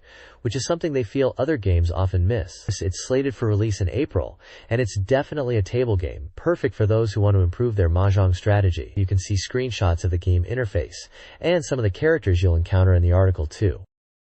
Langrisser 2i, currently 40% complete, promises a grand-scale RPG experience. The game boasts a complex narrative with approximately 50 characters, each with unique backstories and relationships. The developers are focusing on dramatic dialogue and strategic simultaneous turn-based gameplay. 4 key characters are introduced: Dieharte, a swordsman; Luna, a magic swordsman and princess; Riffany, a magic knight; and Tyrius, a mysterious 11-year-old girl. Gameplay will feature the classic rock-paper-scissors unit system. Infantry, cavalry, archers, commanders and mercenaries will also play vital roles, with class changes and mercenary management being critical. Published by Messiah, Langrisser 2i is slated for a late June release as a simulation RPG, with pricing details pending. The game appears poised to offer a deep and strategically rich experience. This page is all about the new battle system and features in Langrisser 2i. It's introducing the S-Battle Style, or Synchronized Scramble Battle System, which is a semi-real-time system. Basically, both you and the enemy issue commands, then the actions all happen at once, emphasizing the need to really think ahead and predict enemy moves. The page then dives into more new systems in Langrisser 2i. Panorama tactics are explained to be large-scale battles with up to 81 units on each side. Commander defense is key here. Flexible class change is a great addition, letting you change unit classes before each stage to adapt your strategy. Movement goal setting lets you pre-plan unit movements. And finally, formation selection introduces 5 different formations you can use, adding another layer of strategy. Towards the bottom, we get introductions to 3 characters. Sophia, voiced by Yuko Mizutani, is portrayed as gentle and mature. Freya, voiced by Sakiko Yoshida, is a magic knight. And Jessica, voiced by Isato, is a powerful wizard who guides the main character, holding secrets related to Langrisser itself. Puzzle and action. Sandalheel is a minigame collection featuring 22 different minigames designed for quick play sessions. It offers an arcade mode, a direct port of the original arcade game, and a free play mode for choosing individual minigames. The minigames are categorized into themes like lever gacha and button mash, with games like sweaty ice shaving, and lever rotation and button bash, featuring games such as Tower of Banana Peeling. There are also hidden picture games like So What's Hat, and Unknown and So Good, and Spot the Difference games, including This Is Moai That Is Moai, Piamyo Triangle, Above the Castle Dewey, and Wow Wow Eeler. The games seem to emphasize reflex and memory skills, with a quirky aesthetic. This page reviews the SEGA Saturn version of Puzzle and Action, Sandalheel, emphasizing its exclusive original mode with RPG elements, including item shops and bonus stages. The game features 4 stages, with the final boss kept secret. The review delves into the series' history, known for comical characters and minigames, and its arcade and Mega Drive predecessors. It then describes various minigames, categorized by type. Timing-based games test memory and visual skills, while combination feeling games require strategic matching. Other minigames include a traffic light puzzle and a thief-catching scenario. The overall impression highlights the game's unique minigames and teases the final boss. This page spotlights My Best Friend's St. Andrew's Girls' School Chapter, a brand new puzzle game for the Saturn from Atlas. It's billed as a new puzzle of Saturn, and is currently at 60% completion in development. The game is set to launch in late March, priced at 6,800 yen, and is even compatible with the Shuttle Mouse. Building on the Puzzle and Action series, mentioned on the previous page, this game takes a slightly different, more suggestive turn. While still centered around puzzles, it appears to be a jigsaw style, where the goal is to undress the 5 main girls, with an additional 3 hidden characters to unlock. They are really pushing the undress them all angle here. We get introduced to 2 of the main girls in detail, Nishizaki Yayoi and Aoki Hiromi, complete with school info, birthdays, ages, and even body measurements, typical for games of this type. There are also smaller images showcasing other characters, like Ogura Waka and Aikibe Kanai. The game seems to revolve around fulfilling desires, with a character named Sar, depicted as an older gentleman, playing some sort of role in this. It definitely looks like they're going for a risque and playful theme with this title. This page continues to detail My Best Friend's St. Andrew's Girls' School chapter, confirming it's a jigsaw puzzle game. The article explains that the game has 4 types of demo scenes per girl, and the content changes based on how quickly you complete the puzzle. Performance is graded from D to A, with D rank allowing you to get the chosen girl's phone number as a bonus. Completing puzzles quickly increases the H demo content you can see. A completion mark appears on the girl selection screen, letting you re-watch these demos. The game menu offers girl introductions, an album to view your best screenshots, and the ability to get phone numbers. We're introduced to 3 girls with profiles including their school, year, address, birthday, age, blood type, and body measurements. These girls are Yuzuki Tenma Ryo in her 2nd year, Kuriwara Megumi in her 3rd year, and Ikebe Kanai, also in her 2nd year. The page emphasizes the game's suggestive nature with captions like flasher, butt, and nipple placed next to images of the girls in various states of undress, highlighting the risque angle of the game. Dark Savior, a solid RPG priced at 5,800 yen, is nearing completion with a release date of March 29th. This special report highlights the game, which is 20% complete and in the final stages of production. The opening demo features the chaos caused by the escaped monster Pyron on the ship Griot. Producers Nishiho Nobuhiko and Ogawa Tomoyuki are interviewed. Nishijo emphasizes the game's complex, branching scenarios and the upcoming demo CD, set for early February. Ogawa discusses the impact of player choices on the story, akin to Back to the Future, with actions dramatically changing the game's world. Mastering techniques allows for vastly different second playthroughs. Both stress the challenging RPG elements, including powerful bosses, and the influence of player abilities and personality. The theme song is by Anne Lewis. Dark Savior, a solid RPG, emphasizes player freedom and unique characters, inspired by movies like Street Fighter, according to scenario writer Terada Toshihide. He highlights character personalities, including Rue, Yar, Seima, Sylvia, and Midler, whose fates hinge on player choices. The parallel scenarios are a core feature, drastically altering the story based on player actions, encouraging exploration and replayability. Composer Kondo Yoshiaki discusses the game's theme song by Anne Lewis and praises the 3D camera work in the opening movie for enhancing the cinematic feel and scale. The game also features free viewpoint movement, allowing for a freely movable 3D camera, overcoming traditional RPG viewpoint limitations. This offers strategic exploration and adds depth, promising a new RPG experience. This page focuses on Panzer Dragoon Zwei and reveals the dragon's growth system in detail. The article highlights that the dragon evolves as you progress, showcasing screenshots of these transformations. It's mentioned that dragon growth isn't automatic after each stage, but depends on the player's fighting style.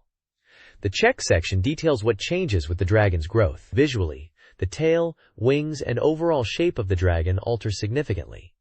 Coloration and details also shift as it matures. Gameplay-wise, the number of lock-on lasers increases with growth, making the dragon more powerful. The article presents comparison images of the dragon before and after growth, emphasizing these visual and gameplay changes. This is presented as a special report, with the game at 50% completion, noting a release date of March 22nd and a price of 5,800 yen, categorized as a shooting game. The text suggests that readers who don't keep up with this information will be left behind, emphasizing the importance of these early details about Panzer Dragoon Zwei.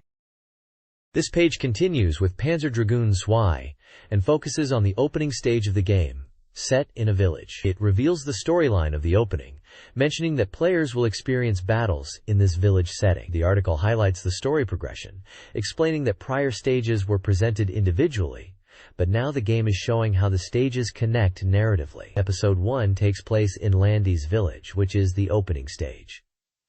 The story begins here, with the village being attacked by mysterious mechanical creatures. Landy and his dragon, Lakagi, are central to the story, and the screenshots show battles in and around the village, including aerial combat over the landscape. The text describes the creatures as aggressive, and mentions that Landy is trying to figure out what is causing these attacks while protecting the village. It also mentions the game progresses to stages like Empire and Other Countries Battlefield, Ancient Ruins and Sleeping Forest, and Underground Plant of the Old Century, after this opening village stage.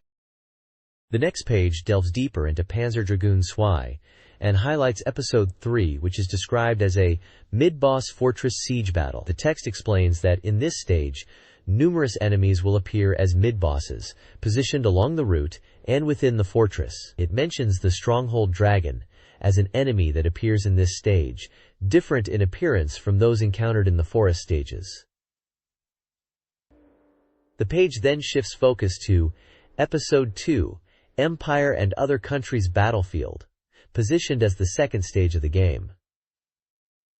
The storied context provided is that Landy and Lagai are trying to escape a village that was attacked by mysterious enemies, and find themselves caught in a battlefield between the Mechanical Empire's army and another nation's forces. It notes that the stage's layout was initially presented in an earlier report, but some changes have been made. The screenshots illustrate battles in a desert-like environment with scorpion-like enemies and other mechanical creatures. The text mentions encountering scorpion-icanotype enemies soon after the stage begins and emphasizes that they are unexpectedly large. This page reveals boss battle footage from the forest stage in Panzer Dragoon Zwei. It announces the unveiling of the forest stage boss battle screens, and also that they've obtained combat screens with mid-boss Naga on the right route. The text highlights the forest stage as Episode 3, titled The Forest of Illusion and Woe, stating it's the third stage. The boss character for this stage is a humanoid biological weapon called Hasman, who also appeared in Episode 1. Hasman is described as a large character with agile movements, capable of actions like grabbing tree branches. The page shows various screenshots of the battle against Hasman in a forest setting. Further down, the page introduces the mid-boss battle against Naga on the right route. Naga is described as an ancient biological weapon from a bygone era, now showing its true power. The screenshots depict Naga in a more open, canyon-like environment. The text emphasizes that Naga attacks relentlessly from the air, moving between trees, and the battle is described as an aerial dogfight. The bottom text mentions that Naga's body parts will scatter if hit, and it will fall to the ground, offering a chance to attack. Overall, the page is showcasing exciting boss encounters in Panzer Dragoon Zwei, emphasizing the scale and action of these battles. This page continues the Panzer Dragoon Zwei coverage, now diving into the underground plant stage, which is described as a nest of biological weapons. The page highlights two sections of this stage. First, it details navigating inside the plant, where branching paths are present, and going straight leads to a large open area where hanging biological weapons awaken and attack. Secondly, after breaking through walls, players progress, and then again to the waterways, encountering winding passages with suspended stone slabs and a mysterious area deeper within. The screenshots on the page give a visual tour of these plant and waterway environments, showing the dragon in action against enemies in these intense locations. This page features an interview with Panzer Dragoon Zwei's development chief, Mr. Kondo, discussing the game's highlights. He starts by describing the opening village attack. The first stage serves as a tutorial, introducing the dragon's powerful berserk mode. They then talk about the diverse stages and enemy designs. Stage 2 features a chase with a creature called Sori, leading to a large battle in a war zone. Stage 3 is set in a forest, and they touch upon the game's great graphics. It's also a water stage using cool scrolling and graphical effects. Stage 4's story involves escaping guard robots. The page also explains the Berserk Gauge system, which lets you use the powerful Berserk mode. Screenshots show the gameplay and Berserk mode. This page celebrates the SEGA Saturn Magazine Grand Prix Awards for 1995, and the top honor, the Best Game Award, goes to Virtua Fighter. This fighting game, developed by Sega AM2, is recognized as a key title that significantly boosted Sega Saturn sales right from the console's launch. It exceeded expectations and became a massive hit, especially when compared to Virtua Fighter 2, which was also available at the time. The award ceremony was held in the editor-in-chief's office at SEGA Saturn Magazine, where Mr. Suzuki and Mr. Yasui from Sega AM2 proudly received the trophy. In their acceptance comments, they expressed genuine surprise and joy at Virtua Fighter being chosen for such a prestigious award, acknowledging it as a significant achievement for them. The page also includes screenshots showcasing the in-game action of Virtua Fighter and portraits of iconic characters like Sarah, Akira, Jackie, and Durrell. It really highlights the pivotal role Virtua Fighter played in the early success of the Sega Saturn. The SEGA Saturn Magazine Grand Prix winners were announced, based on 10,789 votes.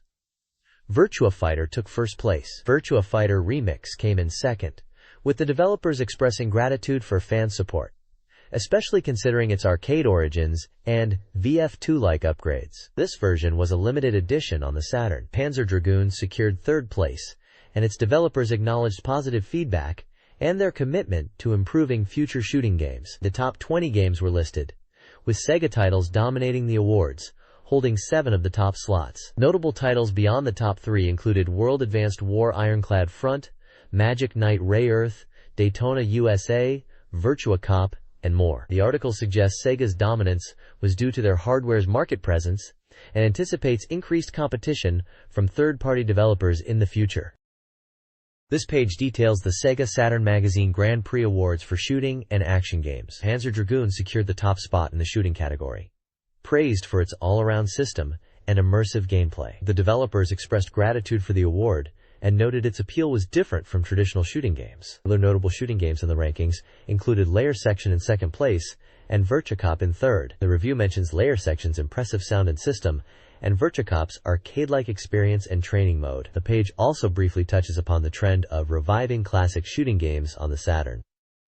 Moving on to action games, Virtua Fighter unsurprisingly took first place. The developers thanked fans for their support, especially considering the game's arcade origins and the enhancements similar to Virtua Fighter 2. Virtua Fighter Remix, a Saturn exclusive, followed in second place, being celebrated for its quality and seen as proof of the Saturn's potential. X-Men Children of the Atom came in third. Other ranked action games included Clockwork Knight, Dragon Ball Z, The Legend, Street Fighter, The Movie, Golden Axe, The Duel, and Battle Monsters. The article concludes by positioning Virtua Fighter as a flagship title for next-generation action gaming, and also highlighting Clockwork Knight as another example of innovative action on the Saturn. This page presents the SEGA Saturn Magazine Grand Prix Awards for RPG and simulation games. Taking the top spot in the RPG category is Magic Knight Ray Earth. The developers mentioned they focused on making it appealing to girls, emphasizing the scenario and character designs, which they took inspiration from shoujo manga. They also highlighted the use of the Kaidram format to bring the game to life. Second place in RPGS went to Riglord Saga, praised for its 3D fields and strategic gameplay, with sound design also noted as impressive. Shining Wisdom came in third, lauded for its puzzle elements and appealing characters. Moving to simulation games, World Advanced War Iron Storm secured first place. The developer expressed gratitude and noted it was designed to be user-friendly for SLG newcomers, while still satisfying core fans. SimCity 2000 took second place, praised as a faithful port of the PC version, emphasizing its deep simulation and mouse support. Princess Maker 2 was third, highlighted for its daughter-raising gameplay, multiple endings, and anime-style presentation. The 95 year-end check sections discuss the RPG and simulation landscape. For RPGS, it's mentioned that SEGA titles dominated this year, possibly due to development time, but it's still considered a strong year for RPGS on Saturn. For simulations, it's noted that many titles are ports of PC games, with World Advanced War being an example of a strong original Saturn simulation. Race Driving and SimCity are also briefly mentioned in the context of driving simulation. This page presents the SEGA Saturn Magazine Grand Prix Awards for adventure and sports games. In the adventure game category, D's Dinner Table, known internationally as Enemy Zero, takes first place. The developer mentions it's a 3D adventure game focusing on Saturn's strengths and expresses gratitude to users who chose it. Second place went to Miss Statist, and third to Yumimi Mix Remix. Reviewers comment on Enemy Zero being challenging, praising its quality. They also note Mist's impressive graphics and sound, and Yumimi Mix Remix being a remix of a Mega CD title with improved replayability. Moving on to sports games, Daytona USA secured the top spot. The developer expresses joy at receiving the award, especially considering it beat Virtua Fighter in popularity within SEGA. Second place is Fry 1 Live Information, and third is Complete Professional Baseball Greatest 9. Reviewers highlight Daytona USA's impressive graphics and gameplay, discussing its evolution in arcades and home consoles. For F1 Live Information, they mentioned the detailed TV-style presentation. The 95 year-end check for sports games notes a trend of simple remakes, with reviewers hoping for more innovative sports titles in the future, especially leveraging the Saturn's capabilities for two-player gameplay and improved graphics. They use King of Boxing as an example, desiring deeper gameplay and enhanced visuals beyond just simple graphical upgrades. This page highlights other genre and Best Transplant Game Awards from SEGA Saturn Magazine. For other genres, Puyo Puyo 2 takes first place, with the developer expressing gratitude and mentioning their aim to make it enjoyable for everyone, from beginners upwards. Super Real Mahjong PV is second, and Digital Pinball, Last Gladiators is third. The 95 year-end check for this category mentions a wide variety of genres were released and praises the depth of titles like racing and fighting games, hoping for more in-depth games going forward. Moving to the Best Transplant Awards, Rayforce wins first place. The developer expresses thanks and notes the port was challenging but aimed for perfect recreation of the arcade version, and they appreciate the user support. Virtua Fighter is second, and Virtua Fighter Remix is third. The 95 year-end check for hardcore games notes that arcade ports are becoming more common, especially for popular titles. It highlights the move to 2D shooting games being strong on Saturn, and 3D is getting there, hoping for more innovative system-selling titles in the future, and expresses the desire for new system-selling titles for the Saturn. This page reveals the winners of the Best Music Award and Best Scenario Award as voted for by SEGA Saturn Magazine readers. For Best Music, Daytona USA takes the top spot. The developer expresses gratitude, noting the iconic main theme was a hit. Panzer Dragoon comes in second, and Gokuju Parodius Deluxe Pack is third. The page notes the trend towards Crudrom-based games brings a new focus on music, exemplified by games like Daytona USA and Panzer Dragoon. There's also a quick comment expressing surprise that King of Fighters is ranked 5th, and praise for the sound direction in Gokuju Parodius Deluxe Pack. Moving on to the Best Scenario Award, Magic Knight Rayearth is in first place. The developer thanks players and highlights the effort to create an original game scenario based on the source material. Panzer Dragoon is second again, and D, known internationally as Enemy Zero, is third. The magazine discusses the growing importance of scenarios in games beyond just RPGs. It argues that compelling narratives are becoming essential, mentioning games like Panzer Dragoon, Police Knots, Treasure Hunter Lime, and Enemy Zero as examples of titles with noteworthy scenarios, implying strong storytelling is vital for games going forward. Reader votes determine the winners of the Best Graphics and Package Art Awards. Panzer Dragoon wins Best Graphics, with its aim to showcase the Saturn's capabilities. Digital Pinball, Last Gladiators, and Magic Knight Rayearth take second and third, respectively. Other graphics standouts include Enemy Zero, World Advanced War, Iron Storm, Virtua Fighter CG Portrait Releases, Myst, and Clockwork Knight. In package art, Virtua Cop takes first place, focusing on its CG design. Magic Knight Rayearth and Panzer Dragoon are second and third. The reviewer questions Virtua Cop's victory, comparing it to model kits. Other top-ranked package art includes Virtua Fighter Remix, Daytona USA, Virtua Fighter CG Portrait Releases, World Advanced War, Iron Storm, and Virtua Fighter. The article also mentions affordable graphic compilation releases and limited edition packaging with bonus items for bargain hunters. The next page reveals the reader's choice for top characters, awarding Best Male Character and Best Female Character. In the male category, Jackie Bryant from Virtua Fighter series takes first place. The reviewer mentions Jackie's popularity stems from his hot-blooded persona, a common trope in Japanese main characters, and notes a shift in global values might be contributing to his appeal. Second place goes to Akira Yuki, also from Virtua Fighter, and third is Tungarad Bebelucho from Clockwork Knight. The reviewer finds Tungarad Bebelucho's comedic movement and distinctive character appealing, and wonders if Sega is grooming him to be a mascot. Moving to the Best Female Character Award, Sarah Bryant, again from Virtua Fighter, secures the top spot. The reviewer notes Sarah's win is almost expected, and discusses her cool and cute appeal. Hai Chan, also from Virtua Fighter, comes in second, and Laura from D no Shokutaku, Enemy Zero internationally, takes third.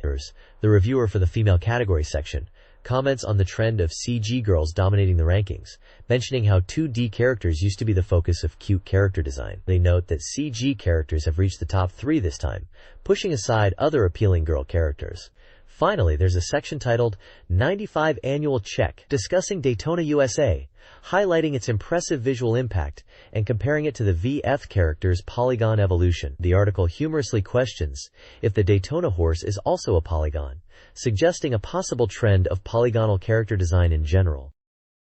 This page reviews SEGA Saturn peripherals, awards, and industry news.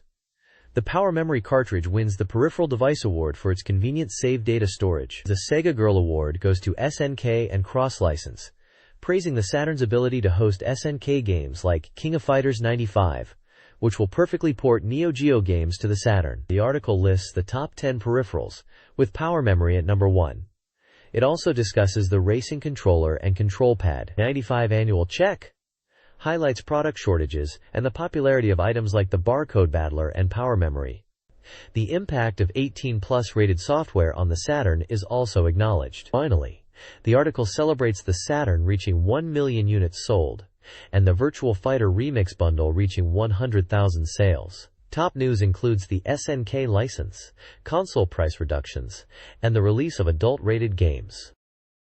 This page reflects on the year and looks ahead to the next SEGA Saturn Magazine Grand Prix. They're saying 1995's Grand Prix was a success, with Panzer Dragoon taking the top prize, which was expected. Looking forward to 1996, they're already predicting it will be even bigger and more exciting. The main article is all about predicting the 1996 SEGA Saturn Magazine Grand Prix. They mention that 120 games were entered this year, and fighting games are expected to dominate again. Big titles on the horizon include Virtua Fighter 2, Street Fighter Zero, Darkstalkers Night Warriors, and King of Fighters 95, promising intense competition.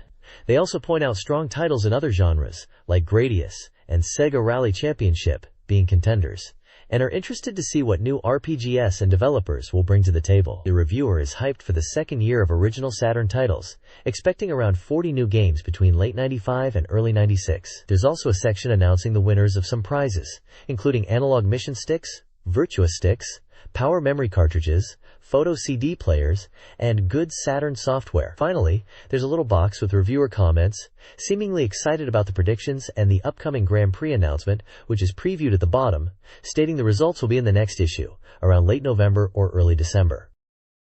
This page is titled The Circle of Saturn and Voyager, and it seems to be a user feedback and community section. We hear from Navigator Pana, who reminisces about playing Gundam games and some fond memories. Then, in another section, Pana humorously talks about waist size and being pregnant while still enjoying games. Another user, still on the pregnancy theme, describes playing Saturn games even during labor and their baby's surprising reaction to it. The U section discusses a potential collaboration between SNK and Sega, maybe about game development staff or even characters, and mentions the excitement of voice actor fans, particularly around the Samurai Showdown series.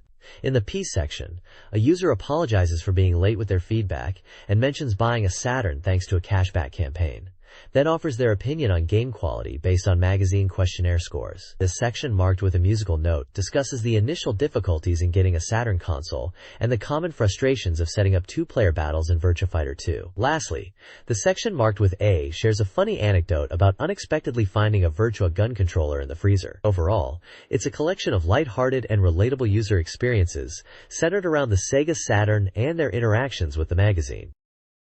The Kankan Gaku page discusses user opinions on the Sega Saturn. The first section highlights a desire for more original games, particularly RPGs like Panzer Dragoon, over ports. Another user echoes this sentiment, advocating for unique titles instead of puzzle game ports.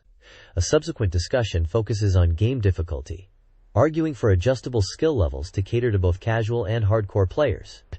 The next user voices concern about games targeting only male audiences, specifically noting the lack of games that appeal to women, and highlighting Angelique Special as a good example of a game that can appeal to both genders. Finally, the page considers Sega's business expansion beyond games, mentioning video crids, photo crids, and multimedia integration, hoping for innovation beyond just game software. This page is another section continuing the user feedback and opinions, titled Kankan Gaku.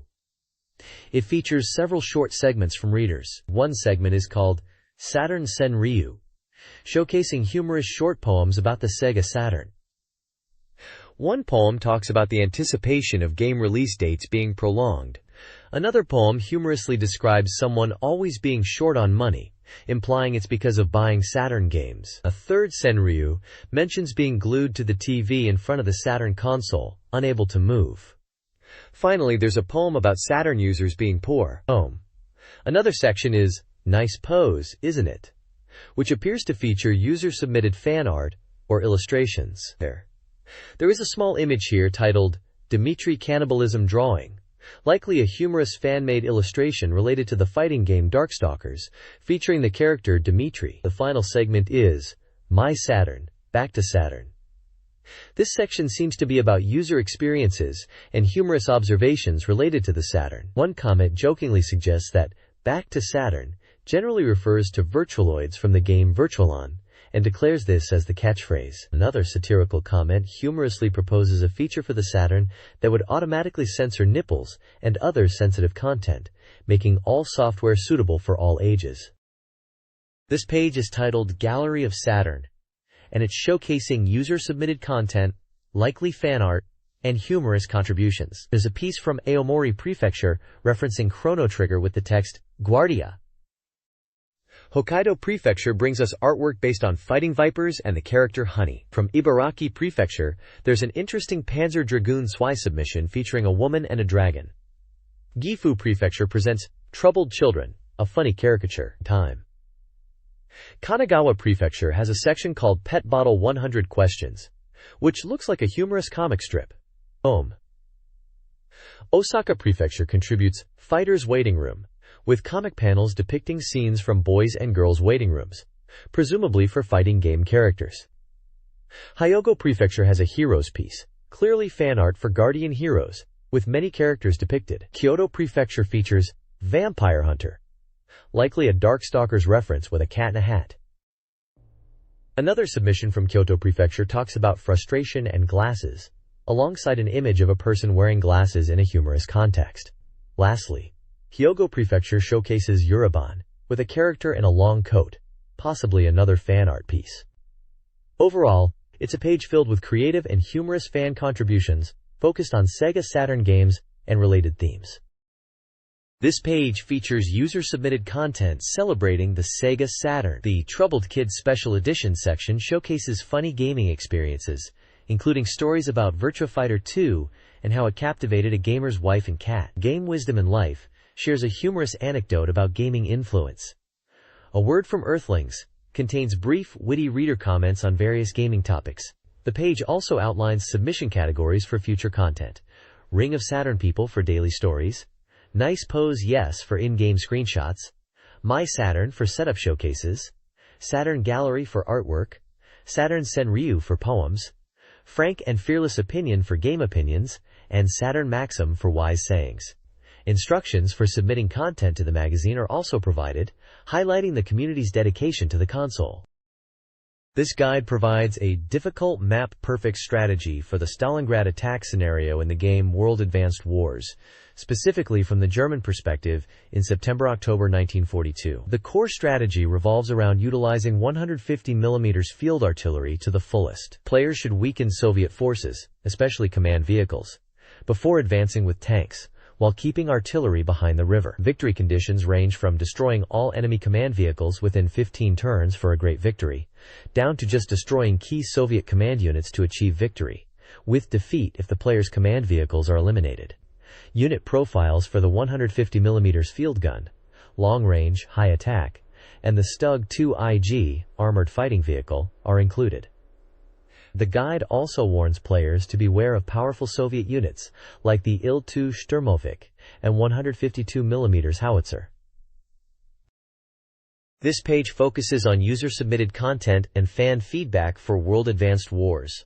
It highlights a section called Combat File, showcasing player-designed weapons that could be cool additions to the game, even though they aren't currently included. We see a few examples like the Messerschmitt SOP.1111 jet fighter, the Japanese naval battlecruiser Ismails, the German Sturmtiger tank, and the British Fulmar aircraft. These are presented with stats and descriptions, giving a sense of what players are imagining for the game. There's also a Fans Heart Oasis section with user comments. One player is joking about a UFO sighting mentioned in a previous magazine and wants more content related to the SS, expressing their enjoyment of playing the game. Another user appreciates strategy guides, specifically recommending Combat Atas series, books like Illustration German Armor Group and Illustration German Air Force for their quality illustrations and value. Finally, the page includes a submission corner, encouraging players to send in their own ideas and contributions for both WoW Great Strategy and the combat file sections. There's also a mention of Battle au Panzer, a database software for personal computers, priced at 8,800 yen, suggesting it's a tool for managing and viewing data related to German main battle tanks, with photos and illustrations included, useful for research. This article analyzes how Virtua Fighter 2 achieves its smooth 60 frames per second animation on the SEGA Saturn, focusing on its use of interlaced display. The core question is how the game renders at 60 FPS, using an interlaced system, which typically halves vertical resolution in motion. The game cleverly draws half the lines of the image in each 1/60th of a second, creating the illusion of a full 60 FPS. This approach, common in arcade games, leads to a slight motion blur, particularly on fast-moving objects. This is a trade-off that allows for smoother animation within the hardware limitations. Screenshots are used to visually illustrate the effect, showing the difference between still and moving frames. In essence, the game sacrifices vertical resolution in motion to achieve a visually impressive and fluid gameplay experience. Figure 1 to 3 types of scanning methods used in game consoles explores display technology in classic game consoles. It details 3 methods: NTSC interlace, NTSC non-interlace, and high scan non-interlace. NTSC interlace, seen in games like Virtua Fighter 2 on the Saturn, used interlacing to simulate 60 FPS, drawing every other line per frame, but sometimes causing blur. NTSC non-interlace, common in videodecks and the PC Engine, drew the entire image at once, resulting in a more stable picture. High-scan non-interlace, used in Sega's Model 1 and 2 arcade boards, further improved picture quality with higher scanning frequencies, leading to sharper images and less flicker. The article notes that while non-interlace is often superior for still images, interlacing was a clever way to achieve smooth motion on TVs. It praises Sega's arcade boards for pushing graphics with high-scan non-interlace. A side column, Dr. K's Hard Days, appears to be a personal entry. This page is a collection of articles and news snippets. At the top, Yamato Sawamura's Blow collection features an interview with Yamato Sawamura from the sound unit Blow. He talks about his love for games and how he spent the new year playing Dragon Quest Vic. He mentions working on a game called Mechanical Unit Iunbo, an RPG, where the main character collects robot parts to revive a fallen robot. He expresses his desire to create a robot-themed game that goes beyond typical robot stories, emphasizing the combination of TV game-like elements and model kit assembly. Below this is Dob's Favorite, presented by Kini Sig2, who was born in 1965 and is involved in character design and multimedia artistry. He discusses his work on Hyper 3D Fighting Battle Jabakers, a 3D fighting game. He explains how he approached character design using 3D CG software, transitioning from 3D development to the Sega Saturn. He mentions an earlier 3D project called Insector War, and how the team shifted to Saturn development for Jabakers. He elaborates on the technical challenges and solutions for creating 3D characters on the Saturn, focusing on polygon limitations and rendering techniques to achieve detailed character representation despite hardware constraints. Finally, Blow News announces the release of Blow's new single Rusty Rose on February 25th, and mentions a coupling song. It also promotes a live event at Nissan Power Station on April 9th. This document comprises 3 sections. The first, Sara Ikebukuro's Bara Crash Volume 11, analyzes fighting game strategies, highlighting the need for adaptability and addressing players who over-rely on strong moves. It also includes a schedule of February/March events, possibly game tournaments, at locations like Atlas City and Mudaizoso. The middle section provides contact information for Chaos, linked to magazine contributors, including an address and references to SoftBank Publishing and SEGA Saturn Magazine. The final section Hypercolumns Chaos discusses character design in games. The author prioritizes strong concepts over excessive detail, sharing examples of evolving designs from bot-like to more unique characters. The article explores different character archetypes, ninja, commander, draws inspiration from manga and anime, and mentions the use of fast computers and 3D modeling software. A small comic strip illustrates the design process. The SEGA Saturn magazine's licensee space highlights various developers. Acclaim Japan discusses Mortal Kombat 3 Ultimate and NBA Jam, emphasizing realistic graphics. Imagineer expresses thanks for deep-sea adventure and hints at more releases. ADK promotes World Heroes Perfect and Vadims. Glams is working on Growlancer and seeking staff. Sunsoft promotes Southern Island Mania and hints at future updates. SETA highlights 21st Computer Shogi software and further shogi development. SoftBank lists multiple games, including Vadims and 3D Baseball, for quarterly checks. Time Warner Interactive introduces Mind Maze and other RPGs. Now, Naxat promotes Battlemania Daiginju and upcoming projects, including a game store competition. Riverhill Soft thanks players for feedback on Blue Chicago Blues, highlighting praise for its story and gameplay. Mizuki announces puzzle games Master File and Isto Ezuko, releasing February 7th. Packin Video focuses on dating sims, especially around Valentine's Day, and is also developing Saturn pinball games, seeking scenario writers. Bandai teases a Great Luck-themed game and a one-shot plan, while Bandai Visual advertises Return to Zork for Saturn. Multisoft promotes Defcon 5, regular and budget versions. Human is working on Logic Puzzle Rainbow Tower, 70% complete, and Go! Game V, recruiting planning staff. Finally, Yanoman announces a sequel to Fairdan and is seeking staff for its development. Finally, a SEGA Saturn magazine section address is also provided.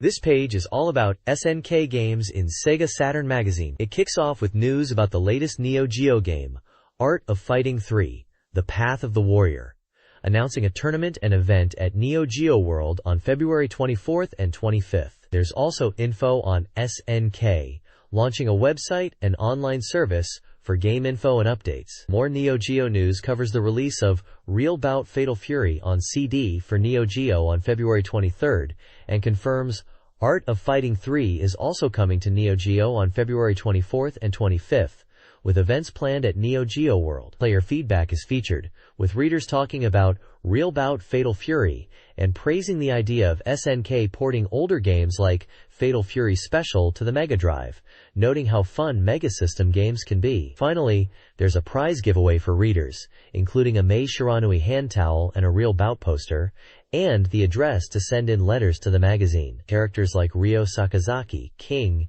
and Mai Shiranui are shown, highlighting popular SNK fighters. This Capcom page announces a CD-ROM data file for the Saturn version of Street Fighter Alpha, 0 in Japan, containing character information, voice samples, and developer interviews. A "You're the Worst, Capcom" section invites reader criticism on Capcom games, seeking constructive feedback. A feature on cyberbots. Full Metal Madness discusses the Saturn port, highlighting player opinions on its graphics and complex controls. Finally, a reader mail section. Hello, Capcom. Reader mail call encourages submissions on topics like Capcom's flaws and arcade port requests, with prizes offered to participants. This page, titled Ancient Park Volume 2, shines the spotlight on the renowned game music composer Yuzo Koshiro. The article delves into his career, mentioning his early musical training in piano, violin, and cello, and his formal study of music theory. It highlights his work on the Thor series, which is known internationally as Streets of Rage or Bare Knuckle. The page details Koshiro's game credits, listing titles like The Scheme, Super Shinobi Works, ActRaiser, and Misty Blue, giving release dates for each game. It also mentions the ActRaiser CD release, and his involvement in producing music and sound for games beyond just composing. There's a section called Jay's Room, which is the editor's afterword. It discusses the enjoyable nature of editing and expresses appreciation for reader submissions, particularly letters to the editor. It also notes that thoughtful feedback is highly valued. Finally, a section titled Bare Knuckle Development Diary features anecdotes from the development of the Bare Knuckle series, mentioning challenges faced during development, and quotes from developers about aiming for a fun experience and the positive atmosphere within the team during crunch time. It concludes by referencing a new Tainter project being worked on by members of the team. This page advertises several gaming strategy guides and books. The Tower Perfect Guide for SimTower on SEGA Saturn and 3 Do Promises, a complete guide with console-specific features, releasing in late March. Theme Park Perfect Guide, covering various platforms, is already available. Game Machine wa Daisy Daisy no Uta wo Utaoka by Yumi Konohana, a collection of gaming columns, is set for a late February release. Lastly, the RPG Imagination Dictionary series is highlighted, including Battlefield Valkyries, a guide to historical female warriors in diverse global settings, releasing mid-March. The broader series encompasses titles like RPG Imagination Dictionary, Japan Edition, and various guides on themes and items, all currently available. This page is showcasing a collection of art and setting material books for various games. At the top, you've got books for Alice soft titles, Mugen Hoyo, which they describe as a popular PC adventure game, and its art book includes beautiful CGS, original drawings, character analysis, and even short novels by the scenario writer. Next to it is another Alice soft title, Toshin Toshi 2, with an art book packed with development materials and illustrations, also including pin-up artwork. Moving down, we see a book for Super Real Mahjong PV, focusing on animation scenes and pin-ups from the game. Beside it is an art book for Idol Janshi Tsuchiya Pai, highlighting original art by Kenichi Sonoda, plus interviews with voice actors and developers, and even lyrics from the game's theme songs. Below these, there are more Super Real Mahjong books, including a fan book covering Super Real Mahjong P2 and P2i, and another art and setting material collection for Super Real Mahjong PIV. Finally, at the bottom right, there's a Lunar I and 2 official setting material collection for the Lunar RPG series. This book features character designs by Toshiyuki Kubuka and illustrations by Satoshi Urushihara, promising a wealth of valuable background materials. All these books are a 4-sized and range in price from 1,900 to 2,800 yen, and they're published by SoftBank Publishing. This page is a game store advertisement from Santa, showcasing a vast selection of games and accessories, primarily for Sega consoles. It's laid out with different sections for Sega Saturn, Mega Drive, and even 32X and Game Gear games, along with peripherals. For the Sega Saturn, there's a new software corner, highlighting titles like Guardian Heroes, Astal, and various others with release dates listed, suggesting these are new or featured games at the time. Then it moves into a broader Sega Saturn software section, packed with a huge variety of titles, spanning genres from RPGs to fighting games, with prices listed in yen. There are some recognizable titles mentioned like X-Men, Daytona USA, and Virtua Fighter. Similar sections are present for Mega Drive, 32X, and Game Gear, each with extensive lists of games and their prices. The Mega Drive section seems particularly large, covering many genres. The 32X section is smaller, reflecting the console's less extensive library. The Game Gear section is focused on more portable gaming. Beyond software, the page also advertises MD peripheral devices, including video and audio cables, controllers, and other accessories for the Mega Drive, and even sections for sports games like golf, football, and soccer software for various consoles. Overall, this page is like a catalog of games and accessories available at Santa, indicating a wide range of Sega products are stocked, spanning multiple generations of consoles. It's basically a snapshot of the available gaming market at that time, focused on Sega. This page is an advertisement for the Tokyo Game Designer Academy, a school that trains people in various aspects of game development. They offer a range of courses, from game design to programming, game art, scenario writing, sound creation, and even multimedia video creation using Max. The courses are structured as 1, 2, or 3-year full-time programs, and there are also shorter, single-subject options available. For aspiring game designers, they even have correspondence courses for both beginners and experienced individuals, covering topics like basic and COC language programming, assembler, and general game design principles. The ad emphasizes practical skills and seems to highlight the success of their graduates in getting jobs in the game industry. It's promoting an upcoming school tour and application deadlines, positioning itself as a legendary school for those wanting to break into the game creation world. This page highlights upcoming game releases and merchandise. Vampire Hunter releases February 23rd, alongside J-League Pro Soccer Club Otsukuru 2 with a new tournament mode. Other upcoming titles include Taito Taisen 2, Raging Storm, and Return to Zork, with prices ranging from 3,580 yen to 9,720 yen.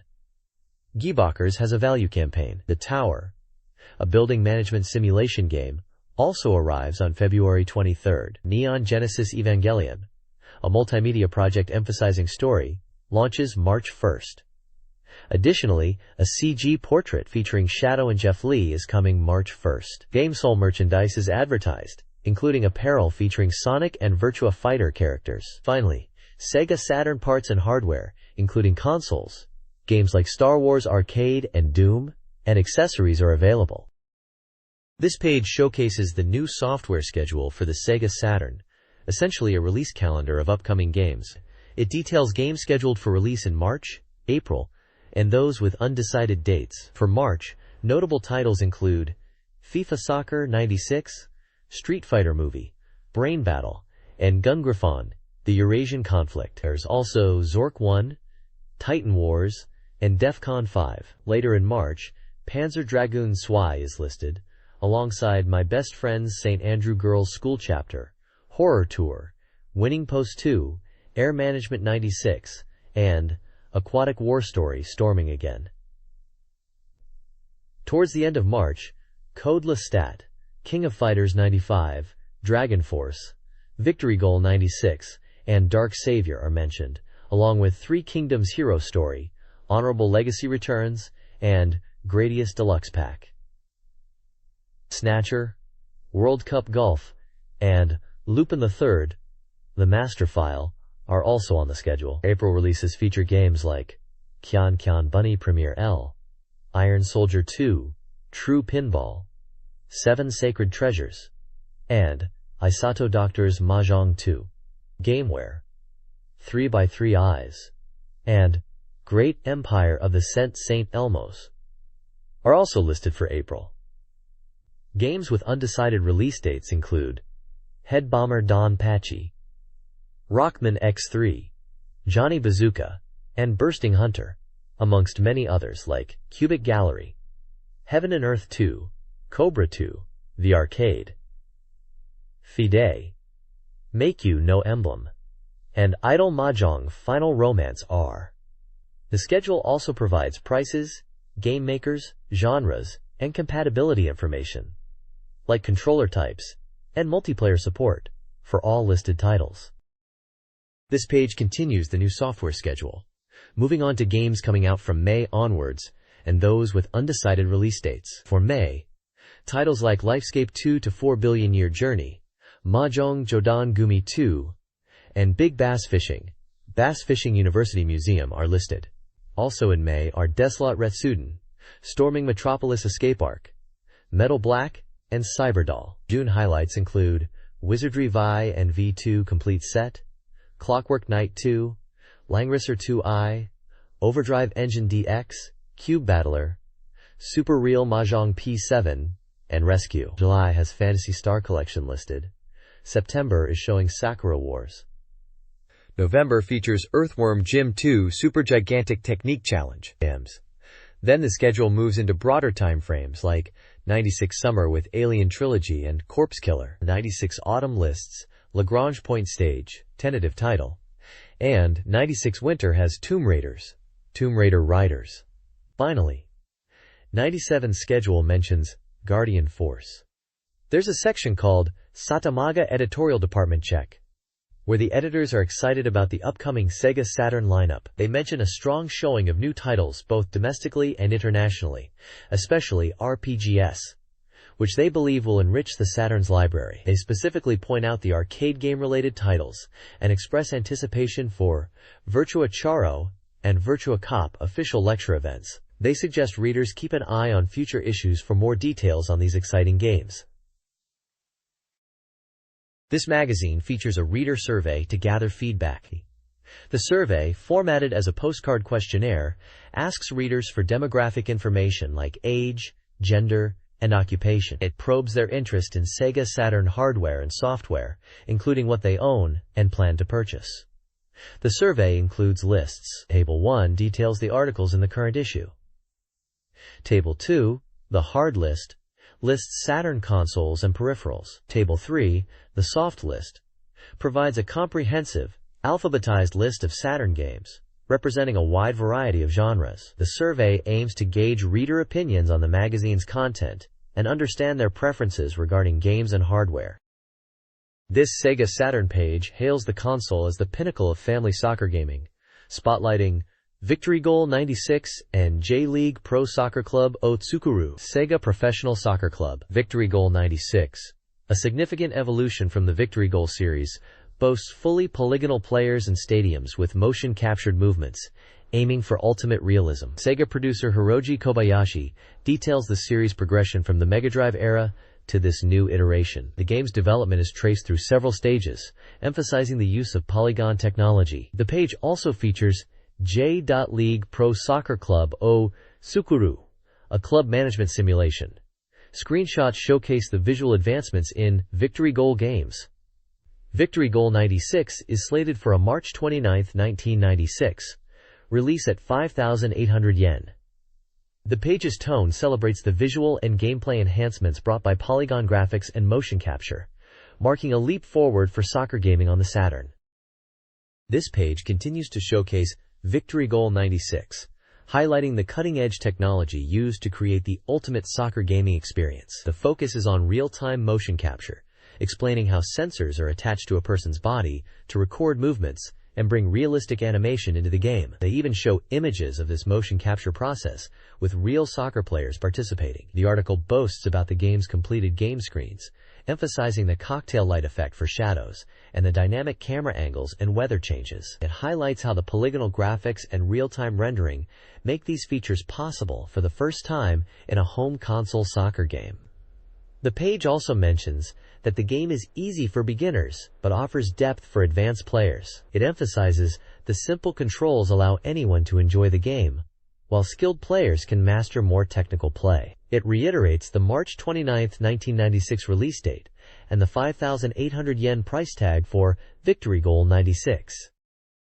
Victory Goal 96 boasts the best content in the series, featuring numerous game modes and a colorful presentation with stadium screens and mascots. The development team, led by Mr. Kobayashi, aims for ultimate realism using polygons and motion capture, ensuring accessibility for all skill levels. Authentic gameplay and commentary are enhanced by consultations with soccer experts Katsuhiko Kaneko and Kazushi Kimura. The game is currently 50% complete. The game's audio is a key highlight, with an amazing soundtrack. The opening and ending themes, as well as other in-game music, are performed by Takenobu Mitsuyoshi. Commentary is provided by Kaneko and Kimura, using approximately 6,000 patterns for variety. The sound team is dedicated to delivering high-quality audio, including realistic sound effects, with a soundtrack CD planned for April. This page is all about getting better at J-League Pro Soccer Club Otsukuru, which translates to Let's make a J-League Pro Soccer Club. It's giving players some solid advice on how to win more matches. The first tip is all about knowing your opponents. The page lists several J-League clubs, showing their typical formations and general battle strategies. For example, Kashima Antlers are listed as using a 442 formation with a normal, attack-focused strategy, while other teams like Jeff United Ichihara and Kashiwa Reysol also use 442, but with different approaches like counterattacking or defensive focus. The article suggests understanding these tendencies to better prepare your own team. The second major piece of advice is simply to practice. It emphasizes that consistent training is crucial in this game, just like in real soccer. It breaks down training into categories like basic drills, covering, dribbling, passing, shooting, and running, and special training to enhance specific skills like power and technique. There's also tactical training focused on formations and strategies. The page highlights that using a coach and managing player condition are key elements to effective training and achieving consistent results in matches. Screenshots show in-game training menus and gameplay scenes to illustrate these points. This page delves deeper into soccer tactics within J.League Pro Soccer Club Wotsukuru.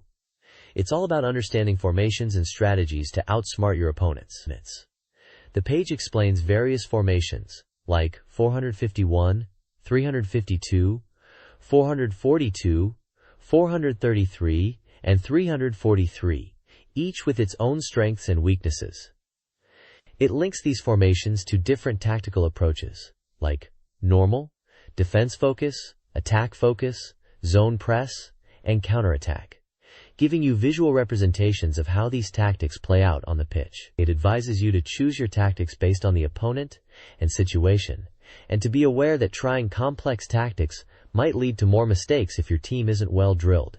There's also a section discussing Victory Premium, highlighting that you can motivate your players by offering bonuses for wins, which is crucial for keeping player morale high and driving success, especially for professional teams. Another interesting point is about special foreign assistance, recommending scouting and recruiting foreign players to bolster your team's strength, emphasizing that good scouting can unearth star players and improve your club. Finally, the page touches upon the diverse ways players can enjoy the game, suggesting that you can really dive into building your ideal club, scouting players, and experiencing the simulation aspects of club management. It mentions that the game has been updated with new data and chance, adding to the immersion. The reviewer seems to be enjoying the depth and strategic possibilities of the game. This page features an interview with Mr. Mifune from SEGA AM2 Research and Development Division, who talks about Virtua Striker on the Saturn. He believes the Saturn version surpasses the arcade original, emphasizing the use of motion capture for realistic player movements and smoother graphics. He feels the Saturn version provides a better gameplay experience compared to the arcade. Moving on, there's a section about the future of soccer games on the Saturn. It mentions J.League Pro Soccer Club Wotsukuru, highlighting ongoing updates to the game. They also introduce another title called V-Goal, which seems to be designed for players who want simpler controls and easier gameplay compared to the depth of Pro Soccer Club Wotsukuru. The focus is on creating soccer games that can appeal to both hardcore simulation fans and casual players seeking instant fun. They are aiming to find a good balance between the simulation and action aspects for future titles. In the top right corner, there's a humorous 6-panel manga strip featuring Soccer Hikaru-kun, celebrating its move to console games. It jokingly mentions winning awards and questions if the game's quality is still improving, showing funny reactions from characters playing. Finally, at the bottom right, you can see details for Victory Goal 96, which is announced for release on March 29th, priced at 5,800 yen. This page previews upcoming SEGA Saturn titles, split into New Release Title and Coming Soon Soft sections. New Release Title highlights recent releases like Darius 2, Snatcher, Mortal Kombat 2, and FIFA 96, alongside niche titles like Laplace Panic and Suikoden Wargame. It also features anime-based games and more obscure titles. Coming Soon Soft previews games nearing completion, including Dragon Force, World Advanced War Strategy, Page TO2, Thor Spirit King Chronicles, and Neon Genesis Evangelion. It also includes Gradius Deluxe Pack, Thunder Force 2, Seabass Fishing, and 3x3 Eyes, plus adventure, puzzle, and action titles like The Tower, Alone in the Dark 2, and various quirky games. The page showcases the diverse range of genres coming to the SEGA Saturn. This page showcases Darius 2 for the SEGA Saturn, marking it as a new release title. It highlights that this sequel to Darius Gaiden will feature arcade-perfect graphics and sound. 2-player simultaneous play is confirmed, alongside the inclusion of Zone A and Zone B stages. Fans can expect to see familiar bosses returning. Interestingly, the page points out that players can understand the operator's voice lines in this version, hinting at improved clarity. A section details the power-up system, explaining how different colored capsules, red, yellow, green, and blue, offer missile upgrades, lasers, bombs, and shields respectively, each with multiple levels of enhancement. The game is described as being 20% complete at this stage. A small tidbit reveals that the pilot in Darius 2 is the child of Proco and Tiato from the previous game, adding a bit of backstory. Finally, the article touches upon the 4 different screen modes available. The arcade mode utilizes a zoom system, allowing players to switch between 2, 1.5, and 1 screen displays, mimicking the arcade version. Consumer mode adapts the screen zoom based on the distance between players, ensuring all the action fits on screen, similar to the Mega Drive version. This page presents a selection of exciting new game releases. First up is Snatcher, Konami's renowned cyberpunk adventure game set in Neo-Kobe cities. It's highlighted as a gripping cyber adventure, with impressive graphics and fast loading times, promising smooth gameplay. Next we have Mortal Kombat 2, described as a visceral and bloody fighting game with the iconic "Finish him" catchphrase emphasized. This version is touted as an arcade-perfect port for the Saturn, sure to please fans of the series. Brain Battle Q is showcased as a quiz game, where players can win real prizes from the Seibu department store. The game format is described as quick and engaging, with actual goods being awarded based on scores, which is quite unique. Lastly, FIFA Soccer 96 is featured as a realistic soccer experience, boasting upgraded graphics that includes a vast number of leagues and teams, holding the official FIFA license, promising a comprehensive and authentic football simulation experience with up to 6 players simultaneously. Laplace Panic, a beautiful girl variety game, is receiving high praise.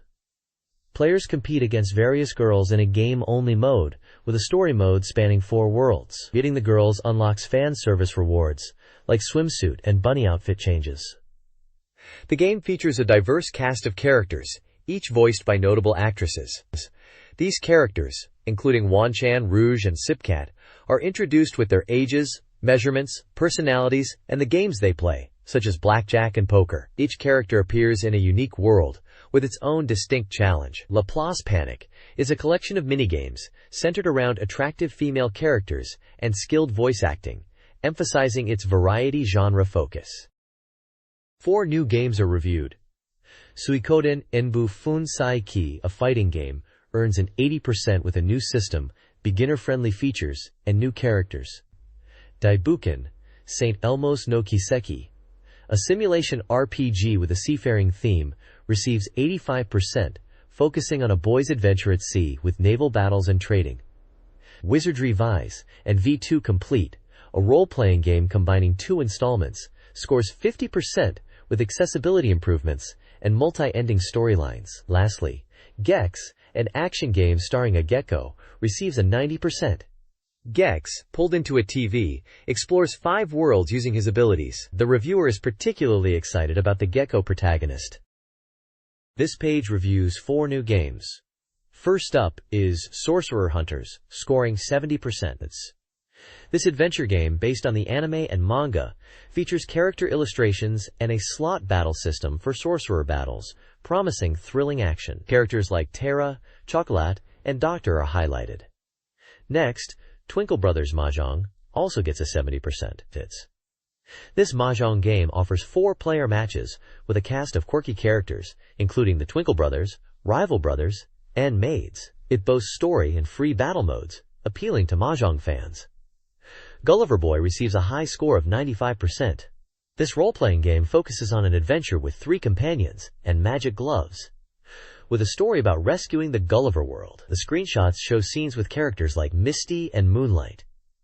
The reviewer is clearly impressed by this title. Finally, Iron Chef Kitchen Stadium Tour scores a perfect 100%. This databook game recreates Kitchen Stadium in 3D CG, offering a studio tour experience to explore the world of Iron Chef. It includes footage from 1993 broadcasts and quizzes. The reviewer seems to be genuinely excited, stating, "If my memory is correct, this is interesting," and emphasizes the inclusion of famous scenes and Iron Chef himself.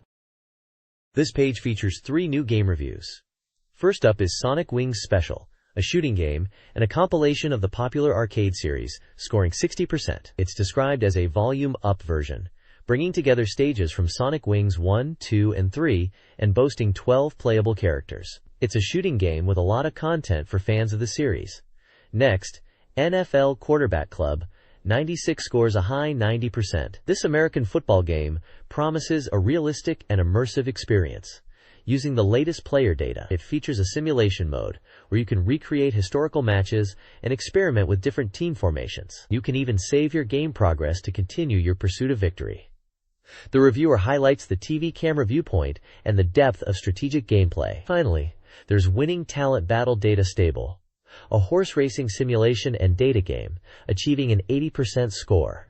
This game goes beyond simple data collection and is aimed at serious horse racing fans. It's packed with data on horses, jockeys, and trainers from Central Horse Racing, covering 5,000 active horses, 500 jockeys, and 3,000 annual races over 7 years. It features a training mode and a database mode to analyze race data and even simulate races to predict outcomes and win prize money. The reviewer suggests this game can turn anyone into a horse racing expert, making it a comprehensive package for enthusiasts. This page highlights several new game releases. IREM Arcade Classics is a compilation of nostalgic arcade games, including Spartan X, Zippy Race, and 10-Yard Fight. The page then showcases new Hamidasu information, which introduces anime-style games like Tokimeki Mahjong Graffiti, a mahjong game with a risque twist, Media Romancer, a collaborative software project, and Albert Odyssey Gaiden, a story-driven simulation RPG, are also previewed. Further down, Tomb Raiders is a full polygon action game, and Capcom's Rockman X3, Mega Man X3, is slated for an April release. Finally, Kissiyoshi is presented as Game Gear software tool with enhanced performance, hinting that it is a software development tool. This page is all about the upcoming SEGA Saturn game, Dragon Force. It's nearly finished at 82% completion, and they're showing off the gameplay flow and introducing the main character, Wayne, the King of Highland. The article mentions the game's scenario, focusing on Wayne's perspective as a young king striving for world peace. The story kicks off with a major incident involving the King of Goldark being murdered, creating unrest. Queen Astrea appears in Wayne's dream, hinting at a larger conflict and the need for the 8 dragon generals. The page then introduces the Highland Army's warriors, showcasing 5 key characters: Wayne himself, a king-type character; Soleil, a knight; Link, a fighter; Rue, another fighter; and Nina, a priest. For each character there are stats like HP, MP, Job, and recommended soldiers, along with their killer technique descriptions, like Sonic Boom and Hyperstorm, for Link and Soleil's Sword Slash. It's a classic RPG setup, with diverse characters and special abilities for strategic battles. The developers seem to be polishing the game, aiming to make it even more interesting and fun before release. This guide introduces Dragon Force's core gameplay commands, essential for strategic success. Understanding these commands is key to mastering the game. There are 4 main command categories. Castle Command, accessed by clicking your castle, manages troop deployment, hiring, generals, and prisoners. Field Command, accessed with the C button, handles intelligence, unit deployment, and formations. Troop Command lets you change unit destinations, formations, and manage supplies. Finally, Domestic Affairs Command, activated by the hourglass, offers item management, military strength assessment, castle information, and the strategic map. Engaging in military council here is crucial for strengthening forces, while rewarding soldiers increases troop capacity. The guide aims to familiarize players with these systems using screenshots of menus and battles. This page continues the Dragon Force guide and moves on to steps 2 and 3, focusing on diplomacy and expansion. Step 2 highlights forming alliances with other nations. It points to the Moon Palace, ruled by Queen Tyrus, an elf and childhood friend of Wayne, as a prime candidate for an alliance. Tyrus is depicted as a capable leader with strong archers and mages. The guide suggests that forming alliances is crucial for defense and to bolster your forces. Step 3 shifts to surveying surrounding countries and considering military expansion. It mentions several locations. The autonomous region of Tranban, ruled by Polgano, who doesn't seem well liked, hinting at a potential conflict there. Then there's the Vampire's Castle, home to a powerful undead ruler. And finally, the Tristan Kingdom, a militarily strong nation led by Jubanon, presented as a formidable opponent. The guide advises careful planning before attacking and gathering intelligence, emphasizing the importance of strategy and preparation before engaging in warfare. Screenshots showcase character stats, dialogue scenes with Tyrus, and battle scenarios against various enemies in different locations. Dragon Force Scramble, the sixth installment of a collaborative project, details the game's development progress. The team is racing towards the final stages, aiming to reveal gameplay soon. The diary humorously highlights the ongoing graphic work and the team's exhaustion. The update includes lore snippets, detailing the history of Madruk and Astir, a conflict involving demon soldiers, Majin, and the intervention of the star dragon Harsgard, who divided his power to create Dragon Knights. A comedic strip provides light-hearted moments. The late January/early February development diary entry reveals that progress is smooth, with event visuals almost complete. Debugging is ongoing, with the graphic designer's spirits high. They acknowledge programmer Mr. A's efforts and joke about the challenging debugging process. The entry concludes with a humorous note about encountering a bug in current reality evasion mode. This page dives deeper into the world of Dragon Force Scramble and features Leon, a character described as the King of Topaz. His profile details his vital statistics and personality traits, highlighting his macho physique and youthful spirit, despite his fiery temper. He has a memorable quote, "Life is fun, we must live it. My life, and your life too." The page includes a Dragon Force cult quiz, testing player knowledge about the game's lore, covering topics like the Highland Kingdom's magic users, the leader of the Tramp Band, the intelligent female character Shia, and the Dragon of Madruk. There's a section called Waiting People's Room, showcasing fan submissions, with handwritten notes and drawings from readers expressing their enjoyment of characters like Mikazuki and Leon from Dragon Force, praising their appeal. The Pankichi and Hashi's I Won't Want It Until I Win column discusses the upcoming Dragon Force music CD. It seems like a CD drama or soundtrack is being released, featuring 3D sound arrangements of in-game music, including opening and ending themes and vocal tracks. They mentioned that the CD will also feature scenarios from the game, focusing on events after Madruk's defeat, possibly including new storylines related to Madruk and Harsgard, making it exciting for fans of the game's lore and music. Finally, there's a call for fan letters and illustrations for the magazine, encouraging readers to send in their contributions for a chance to be featured. This page announces the game World Advanced Great Strategy Operation file for the SEGA Saturn. It highlights that the game is near completion at 100% and is set for release on March 15th, priced at 4,800 yen. It's described as a simulation game playable by 1 to 5 players. The page focuses on the game's campaign mode, revealing it to be an imaginary battle. Players will command the Paracella Republic's Supreme Commander, a nation rich in resources and industry, aiming to lead global economics and face public expectations. A key feature is the ability to choose production types from 5 countries. The game allows players to select unit types from 5 different nations: Japan, America, Soviet, England, and Germany. This choice is made at the campaign start and cannot be changed mid-game, emphasizing strategic planning. The imaginary campaigns are stated to evolve, mirroring historical campaigns in terms of unit progression. Clearing maps will lead to unit evolution and the introduction of new technologies and units. Finally, the page teases the storyline with Paracella Republic's destiny is, showing a map and mentioning that in 465 AD December 12th, the Umelia Republic and Hapona Empire declared war, with Paracella's invasion imminent, setting the stage for the game's narrative and player's mission. World Advanced Great Strategy Operation file offers 5 distinct production types, each representing a major nation: Japanese, German, American, Soviet, and English. Japan focuses on naval and air dominance, compensating for potentially weaker ground forces. Germany emphasizes powerful ground units, ideal for land warfare enthusiasts. The American type is resource-rich and balanced, with a versatile, adaptive approach. The Soviet type starts with diverse units and evolves into a land power, possibly relying on mass production. England offers a balanced, mid-range approach, excelling with air units like Spitfires. Each type provides unique strengths and weaknesses, shaping initial unit availability and strategic focus. Production tables for goods and vehicles are included for each nation.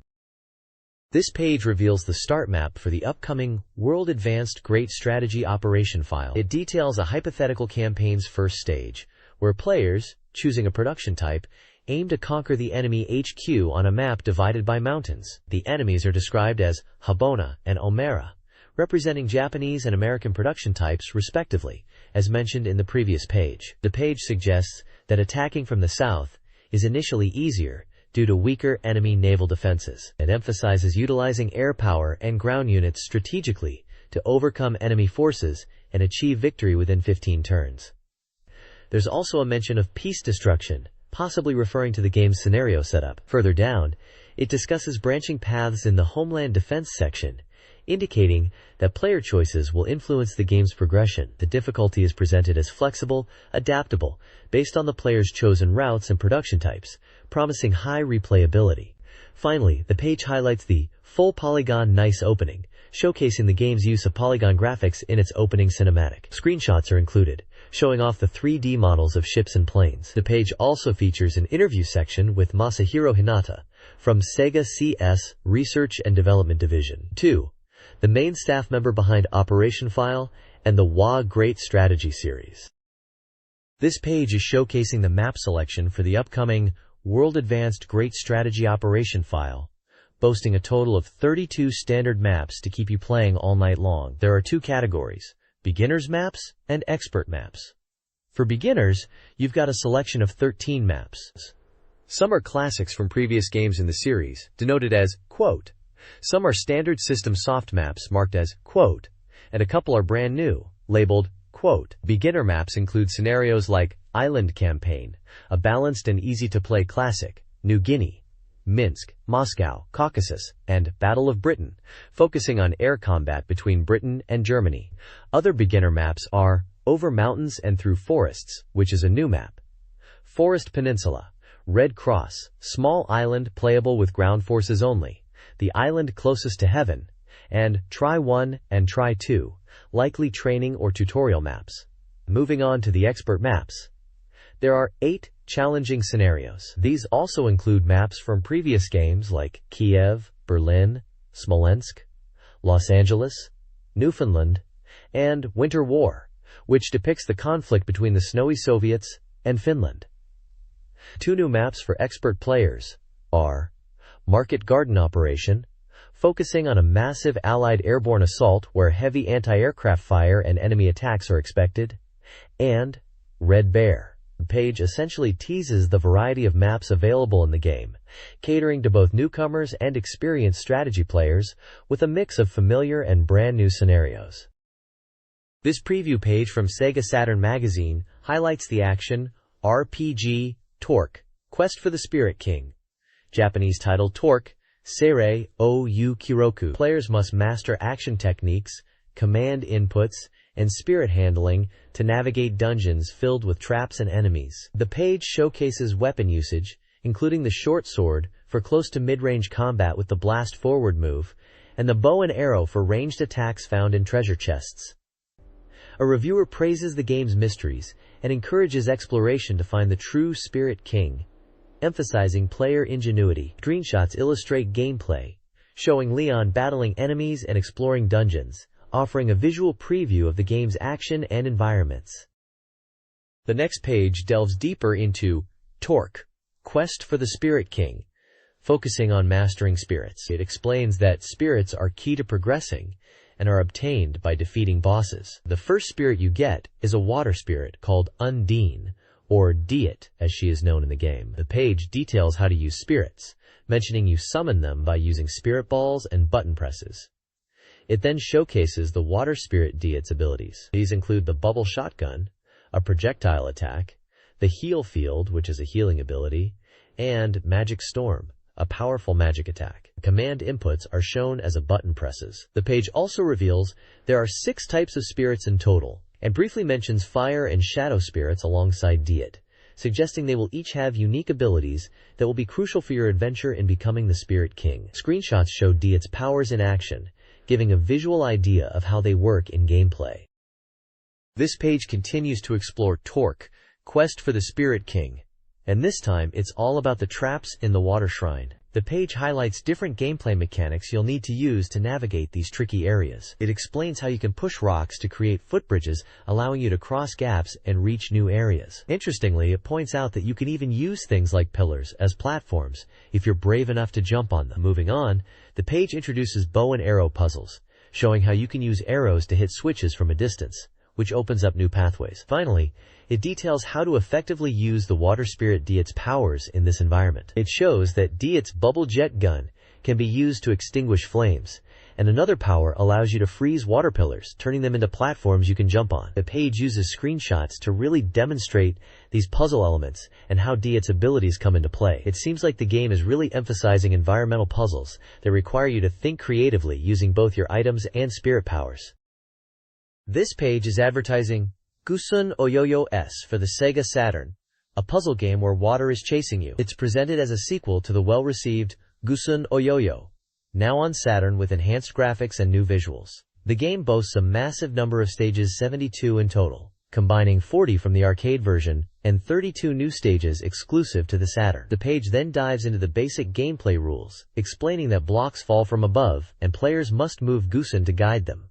If blocks crush Gusun, it's game over. It highlights that Gusun can only move one block's height at a time and can't climb higher. It also describes getting crushed by blocks, showing that if blocks pile up on Gusun's head, it leads to failure. Another key rule is avoiding monsters, as touching them also results in a game over. The page uses screenshots to illustrate these points clearly, showing gameplay scenarios like block placement, crushing, and monster encounters. Finally, the page introduces a cast of Gusun monsters, displaying cute pixel art images of various enemies, including Bunikun, Hokun, Oninochita-kun, Yokun, Perokun, Babakun, Gachakun, Hino Tamemomakun, Doki-doki-kun, Bakudokun, and Fukun. Each monster has a short description, giving a little personality to these pixelated foes, like Bunikun, who is said to be very angry, or Doki-doki-kun, who damages you by touching blocks. It concludes with a "Game over" message, emphasizing the consequences of failing in the game. This page is all about the upcoming Neon Genesis Evangelion game for the Sega Saturn. It's proudly announced as 100% complete and ready to launch. The game is described as a TV director-style adventure, emphasizing player choices and battles that shape the story. They even say you can find lots of hidden scenarios to explore, making it sound like there's plenty of replayability. The release is just 21 days away from EVA launch, hitting stores on March 1st for 5,800 yen. It's an adventure game for one player, suitable for all ages. The page highlights that you can play through the story and experience different scenarios in replay mode. It seems like your choices matter, and you can create your own original storyline. They mention gameplay sections called Armed Unit Simulation, School Edition, and Broadcasting Edition, alongside an epilogue. The first key battle is a simulation fight against Asuka. Screenshots show scenes from the game, including battles and character interactions, with a focus on the initial Asuka simulation battle. There's also a mention that the opening animation is like watching the Evangelion TV series on TV. They've even included film strip-style images at the bottom, showcasing different scenes from the game's opening. This page gives us a closer look at the battle system of the upcoming Neon Genesis Evangelion game. It's described as a real-time battle system, emphasizing the flow from slot selection to attack and defense turns. They detail the roulette turn, where actions are decided, followed by attack turn and defense turn, where you engage in combat, and finally, move turn for repositioning on the map. Screenshots illustrate each turn type, showcasing the in-game interface and battle scenarios.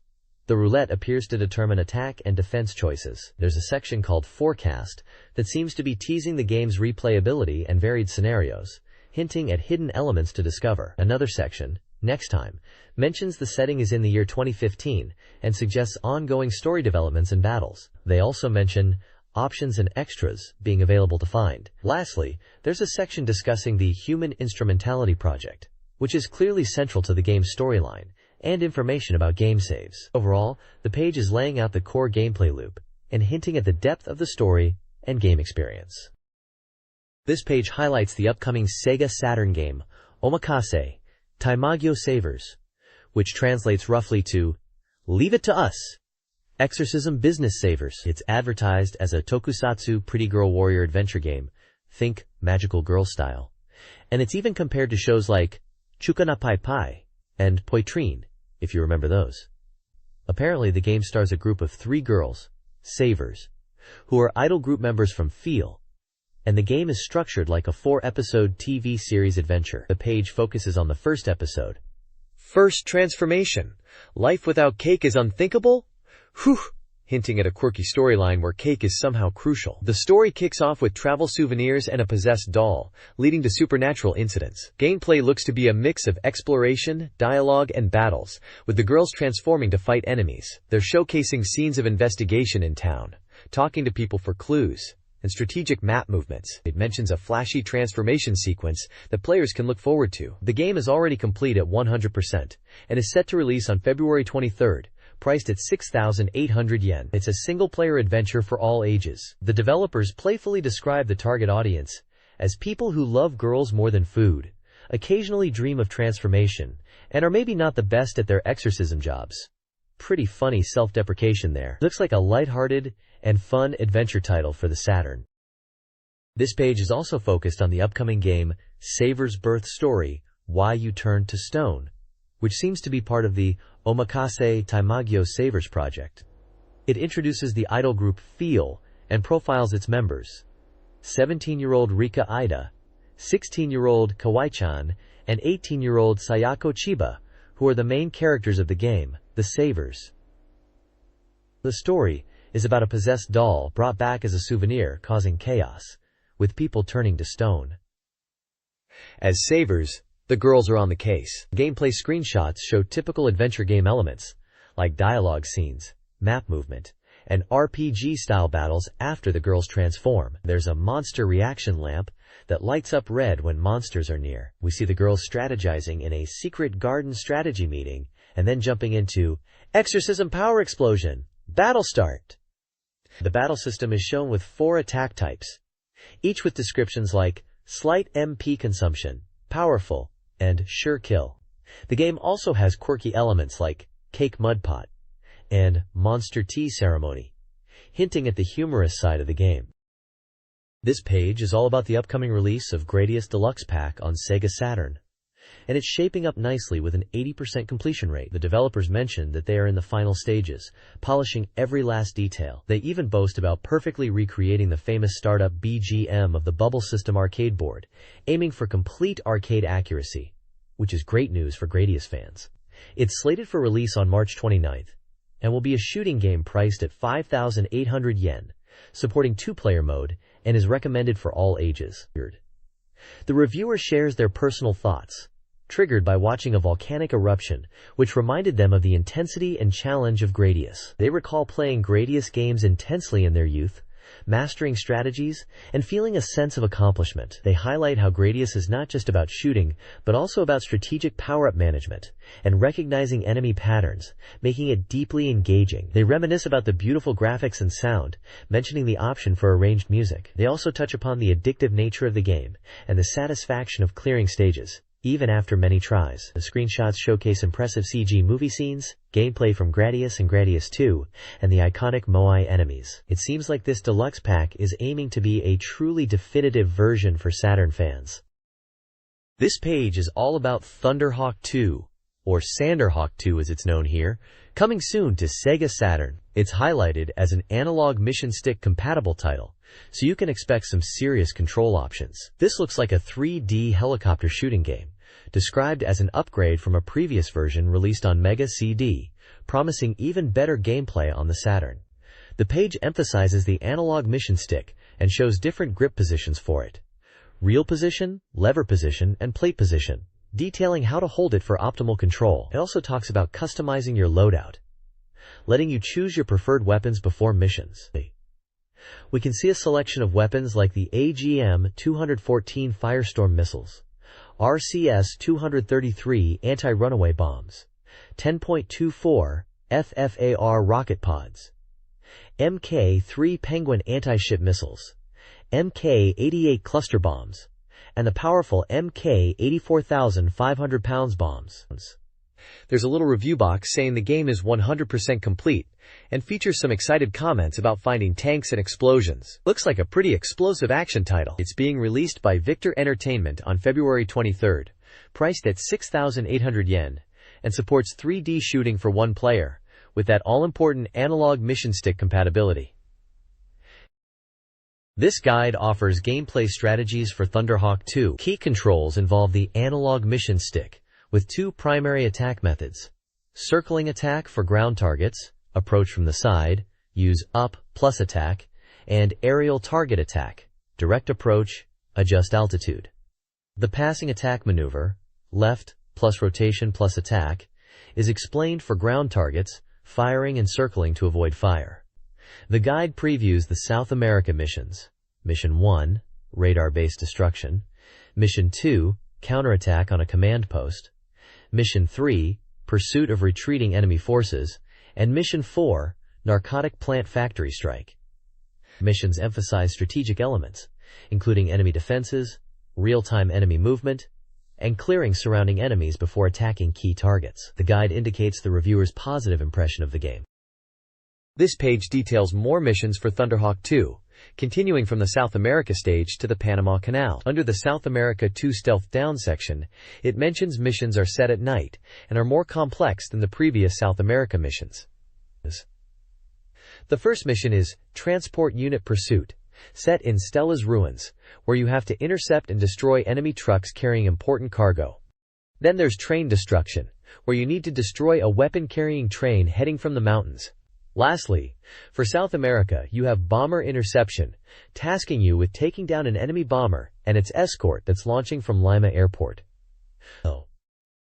Moving to the Canal Crisis Panama Canal section, the mission is to liberate the Panama Canal from terrorists and reopen it. The first mission here is Coastal Battery Sweep, where you need to destroy numerous coastal batteries and enemy troops along the canal, prioritizing those guarding the fleet. Next is Mine Sweeping, requiring you to clear mines placed in the canal, with chain guns being effective. The final mission shown is Main Base Attack, targeting the enemy's main base on the eastern side of the canal, described as their last defense line. Throughout the page, screenshots illustrate the different mission scenarios and environments. It seems the reviewer is highlighting the variety of mission objectives and locations within Thunderhawk 2. This SEGA Saturn game, Sea Bass Fishing, presents a challenging tournament mode. The guide offers advice to dominate the competition, emphasizing the importance of strategic fishing. Players receive guidance from a boat captain, including location suggestions based on time, conditions, and lure types. Key gameplay elements include selecting the right lure, topwater, minnow, etc., for the depth and sea bass activity, and adjusting retrieve speed with L and R buttons. Rod control via the DPAD is crucial. The game features thrilling battles, requiring precise reel control, R button, and defensive maneuvers like the washing technique, DPAD. Tournament rules focus on sea bass fishing in Big Lake within a specific time frame. Rules cover tackle, minimum size, penalties, and inactivity. The game promises an action-packed experience within a deep fishing simulation. This page is a preview for the SEGA Saturn version of 3x3 Eyes, highlighting that the conversion is progressing smoothly and nearing completion. The article is aimed at those who have been waiting for the Saturn version, assuring them that the quality is high and even surpasses the PlayStation version. The page dives into the game's story and showcases various scenarios with screenshots. It mentions the story introduction, which begins with dialogue choices with Lingling and Sichuan Province. Gameplay involves making choices that affect the story's direction. The article details scenario sections like Goddess Company Scene, which seems to be set in an office environment, and Building Decay Incident Arc and Rejuvenation Incident Arc, which hint at different story arcs within the game. The game uses window-based menus and dialogue, and the article points out improvements in the window colors compared to previous versions, indicating graphical enhancements. The game is reported to be 85% complete. It is slated for release on April 5th, priced at 7,300 yen, and is a single-player adventure title. The developers express their dedication and are working hard to deliver a polished experience.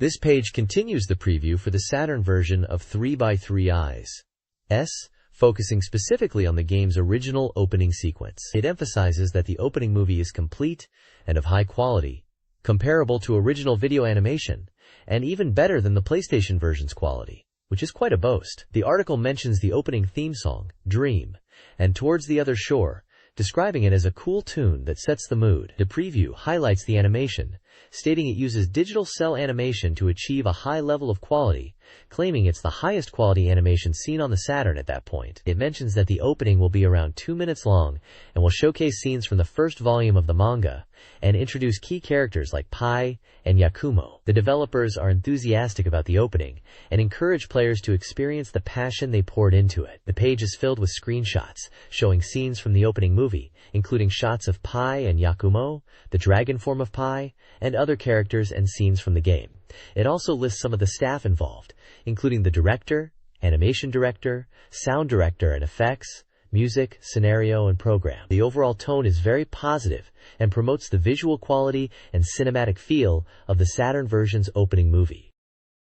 An interview with the 3x3 Eyes, Les Saturn game development team, Yamazaki-san and Ito-san, discusses the opening animation. They emphasize the opening's high quality, surpassing even the PlayStation version, comparing it to original video animation.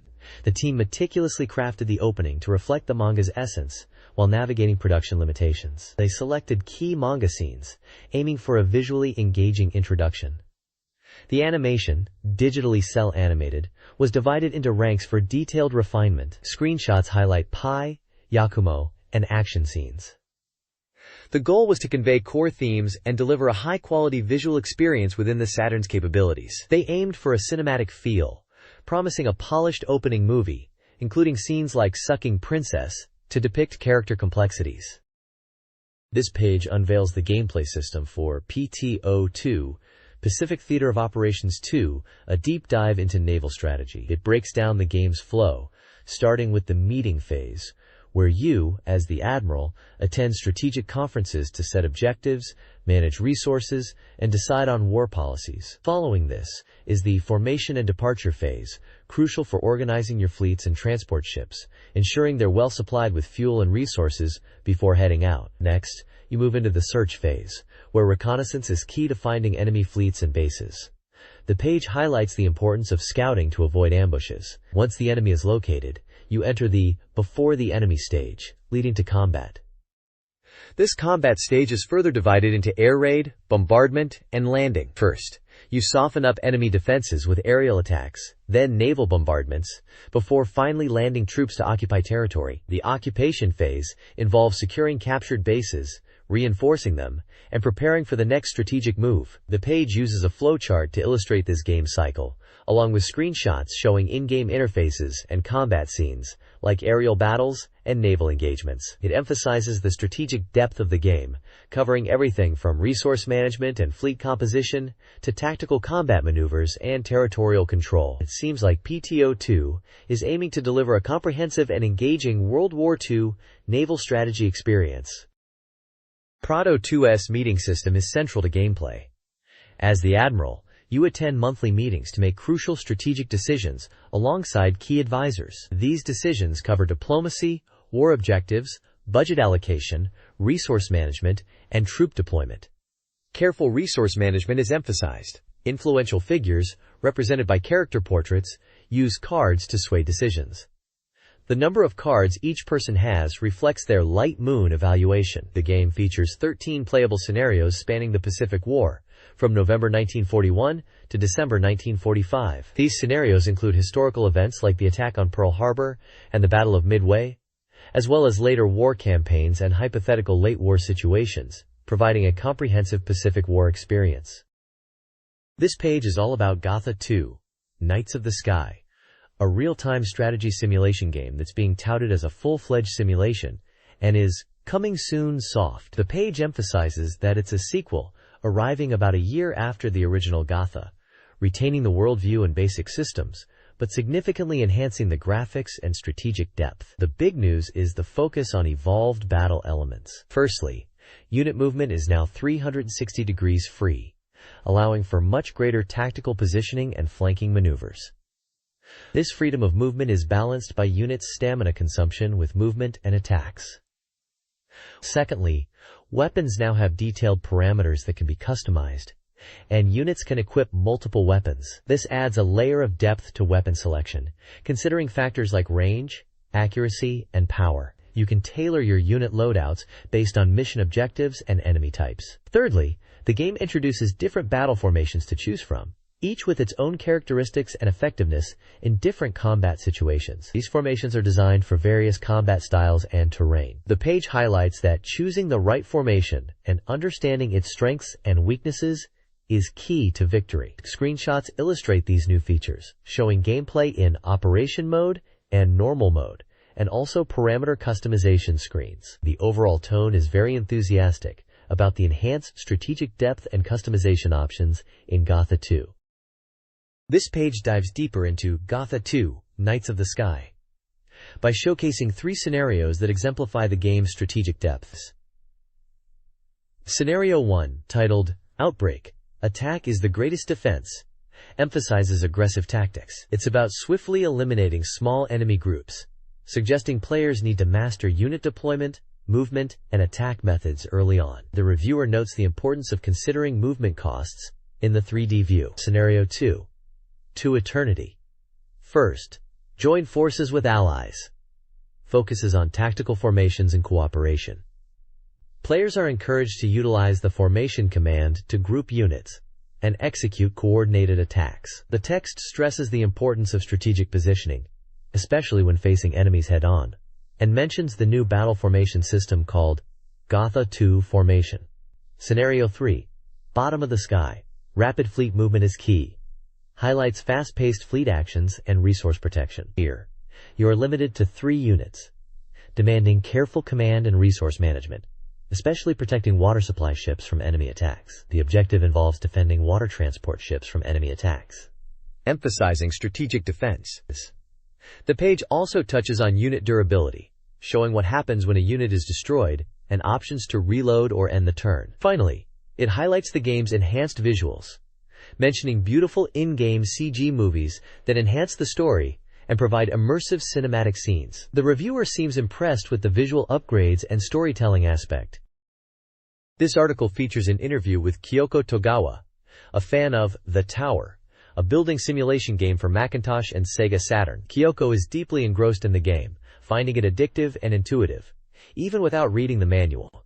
She describes her gameplay, mentioning challenges like managing tenants' complaints and financial issues. She aims to build strategically, learning from past mistakes. Kyoko enjoys the game's mechanics, especially elevator management, and the visual cues of stress. She appreciates the groundwork aspect, finding the balance of in-game indicators engaging and drawing parallels to other strategy games. She transitioned from PC gaming to console, adapting to the SEGA Saturn controller. Kyoko highlights the game's immersive qualities, the stress of achieving a perfect score, and the thrill of resolving problems. She enjoys the game's events, hoping for more. The article concludes by emphasizing the tower's depth and appeal to hardcore gamers, backed by Kyoko's enthusiastic endorsement and gameplay screenshots. This page continues the interview with Kyoko Togawa, the enthusiastic fan of The Tower game. She mentions enjoying the game so much that she could spend blissful hours playing it. They discuss her thoughts on potentially connecting The Tower to the internet in the future, and she thinks that from a fan's perspective, it sounds exciting. Kyoko herself is already using the internet and finds simulation games in particular very engaging, capable of turning simple tasks into something compelling. The page also indicates the game The Tower is nearing completion, showing a 100% complete graphic and stating a release date of March 1st with a price of 6,800 yen. It's mentioned it's a simulation game for one player and suitable for all ages. At the bottom, there are a couple of in-game screenshots showcasing locations like a cafe and a movie theater, and of course the logo for The Tower itself. It looks like they're really pushing the immersive aspects and life simulation elements of the game. This page dives into the command techniques for the 3D fighting battle game G-Bockers. The article emphasizes that mastering the command inputs is key to enjoying the game to its fullest, allowing you to move freely in the 3D space. It introduces various command techniques, categorizing them into shot power and command techniques, explaining their relationship. The techniques highlighted include Normal Shot, a basic shot attack using the A button, with shot power varying. It can be charged, and is a fundamental technique. Action attack, a close-range attack that hits the opponent directly. The range and damage depend on the character, and it requires some anticipation. Generation attack, an attack triggered with the B button, unleashing various effects and projectiles depending on the character, serving as a main attack form. Generation throwing attack, similar to generation attack but with different weapon trajectories, offering strategic depth. Quick shot attack, a command input attack for fast shots, useful for interrupting enemy actions and covering short to mid-range distances. Ground impact attack, a ground-based attack that causes explosions on the field, common to all characters and using the BBC command. Remote operation involves SATURN. The article stresses that while there are many command techniques, understanding the basic types and characteristics of each character is crucial for effective combat. It concludes by encouraging players to learn these techniques to gain an advantage in G-Bockers.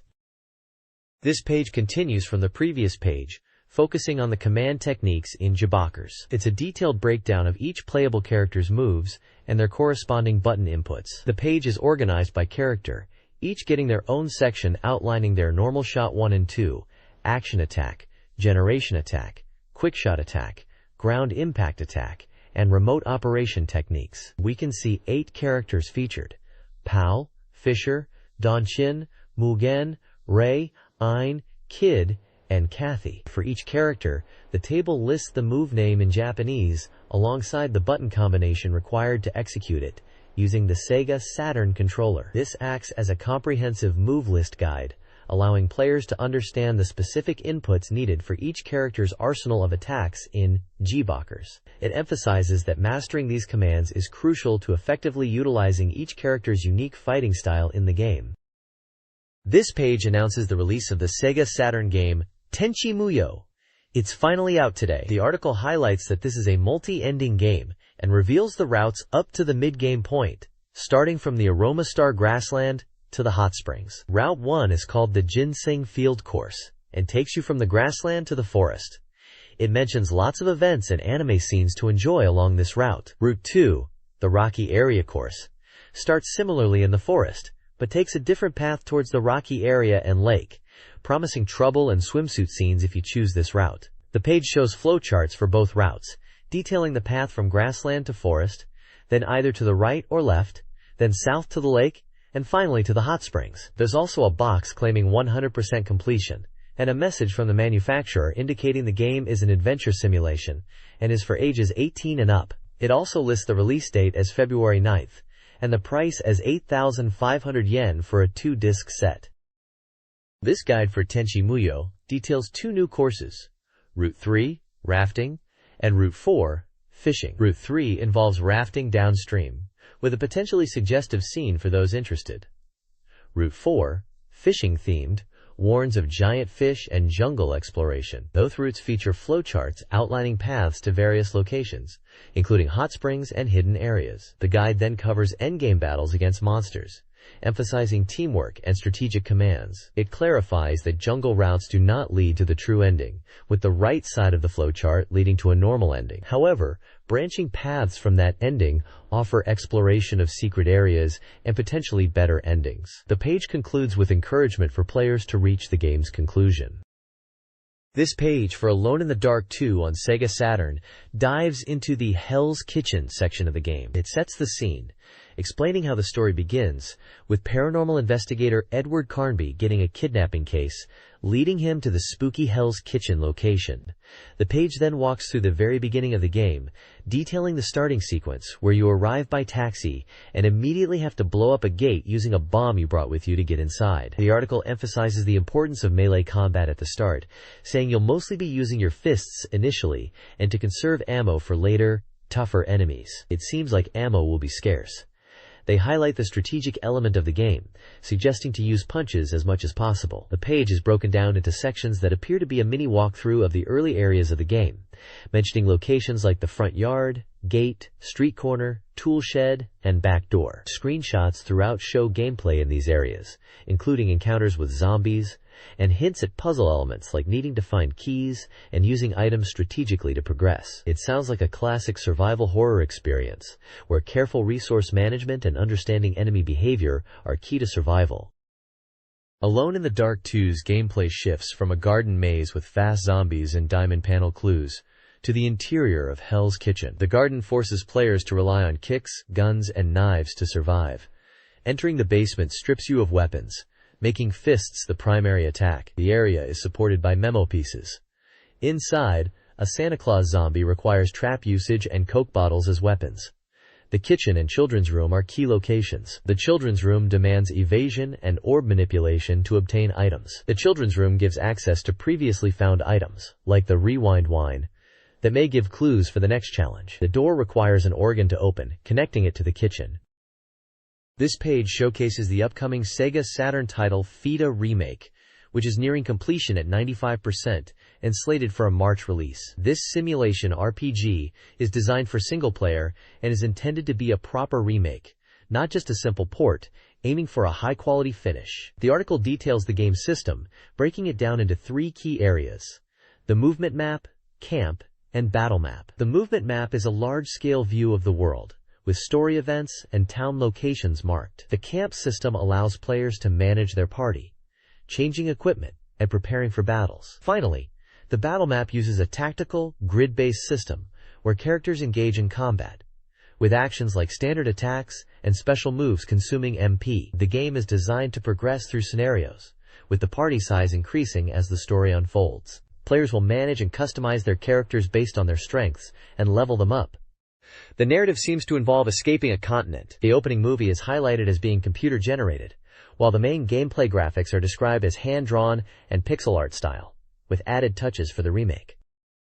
This page is all about the upcoming SEGA Saturn release of Doraemon, Nobita, and the Star of Revival. It's flagged as coming soon soft and boasts an 80% completion rate, so it's nearing release for sure. The magazine seems pretty hyped about it, mentioning it's designed to be enjoyable for everyone from kids to adults, especially Doraemon fans. It's described as an action game, a character game, and a side-scrolling adventure. The game is built in 32-bit and features collector's items, which is always a good touch. The main hook is playing as 5 characters to save a star. These playable characters are Doraemon, Nobita, Shizuka, Sunio, and Giant, the classic Doraemon gang. They're using 3D graphics and polygon models for the characters in a rendered style, set against detailed backgrounds. A key gameplay element is the Himitsu Dogu, or secret gadgets. You'll collect and use 25 different gadgets, which will impact both combat and puzzle solving. The game promises a completely original story with an anime-like presentation, packing in around 60 minutes of anime cutscenes and CD-quality audio for a truly immersive experience. The screenshots show off some in-game action, with the gang facing off against enemies in a side-scrolling perspective, and also hint at the gadget system interface. Looks like a fun adventure for Doraemon fans heading to the Saturn. This page is all about RoboPit.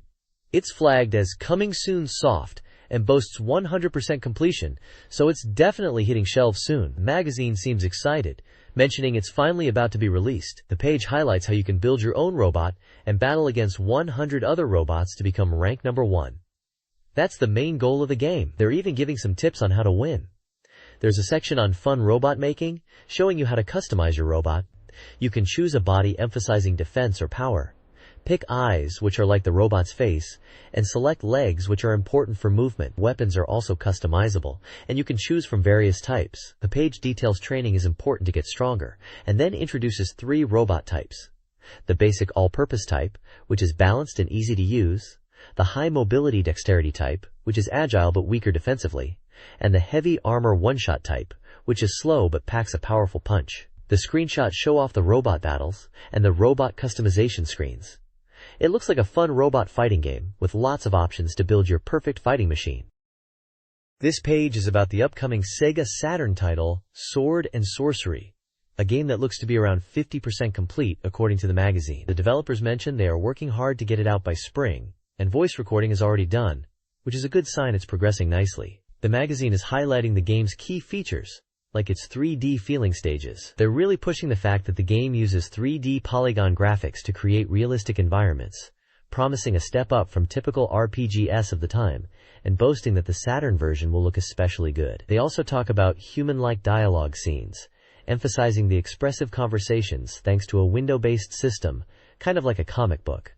They've improved on previous systems, with features like adjustable text size and color, and are using voice acting to really bring the characters to life. We get introduced to a few characters too. There's Biomelder, voiced by Tappei Ishizuka, Canyon, and Lugione, voiced by the famous Megumi Hayashibara. Elgort, another character, is voiced by Ryotaro Okiawayu.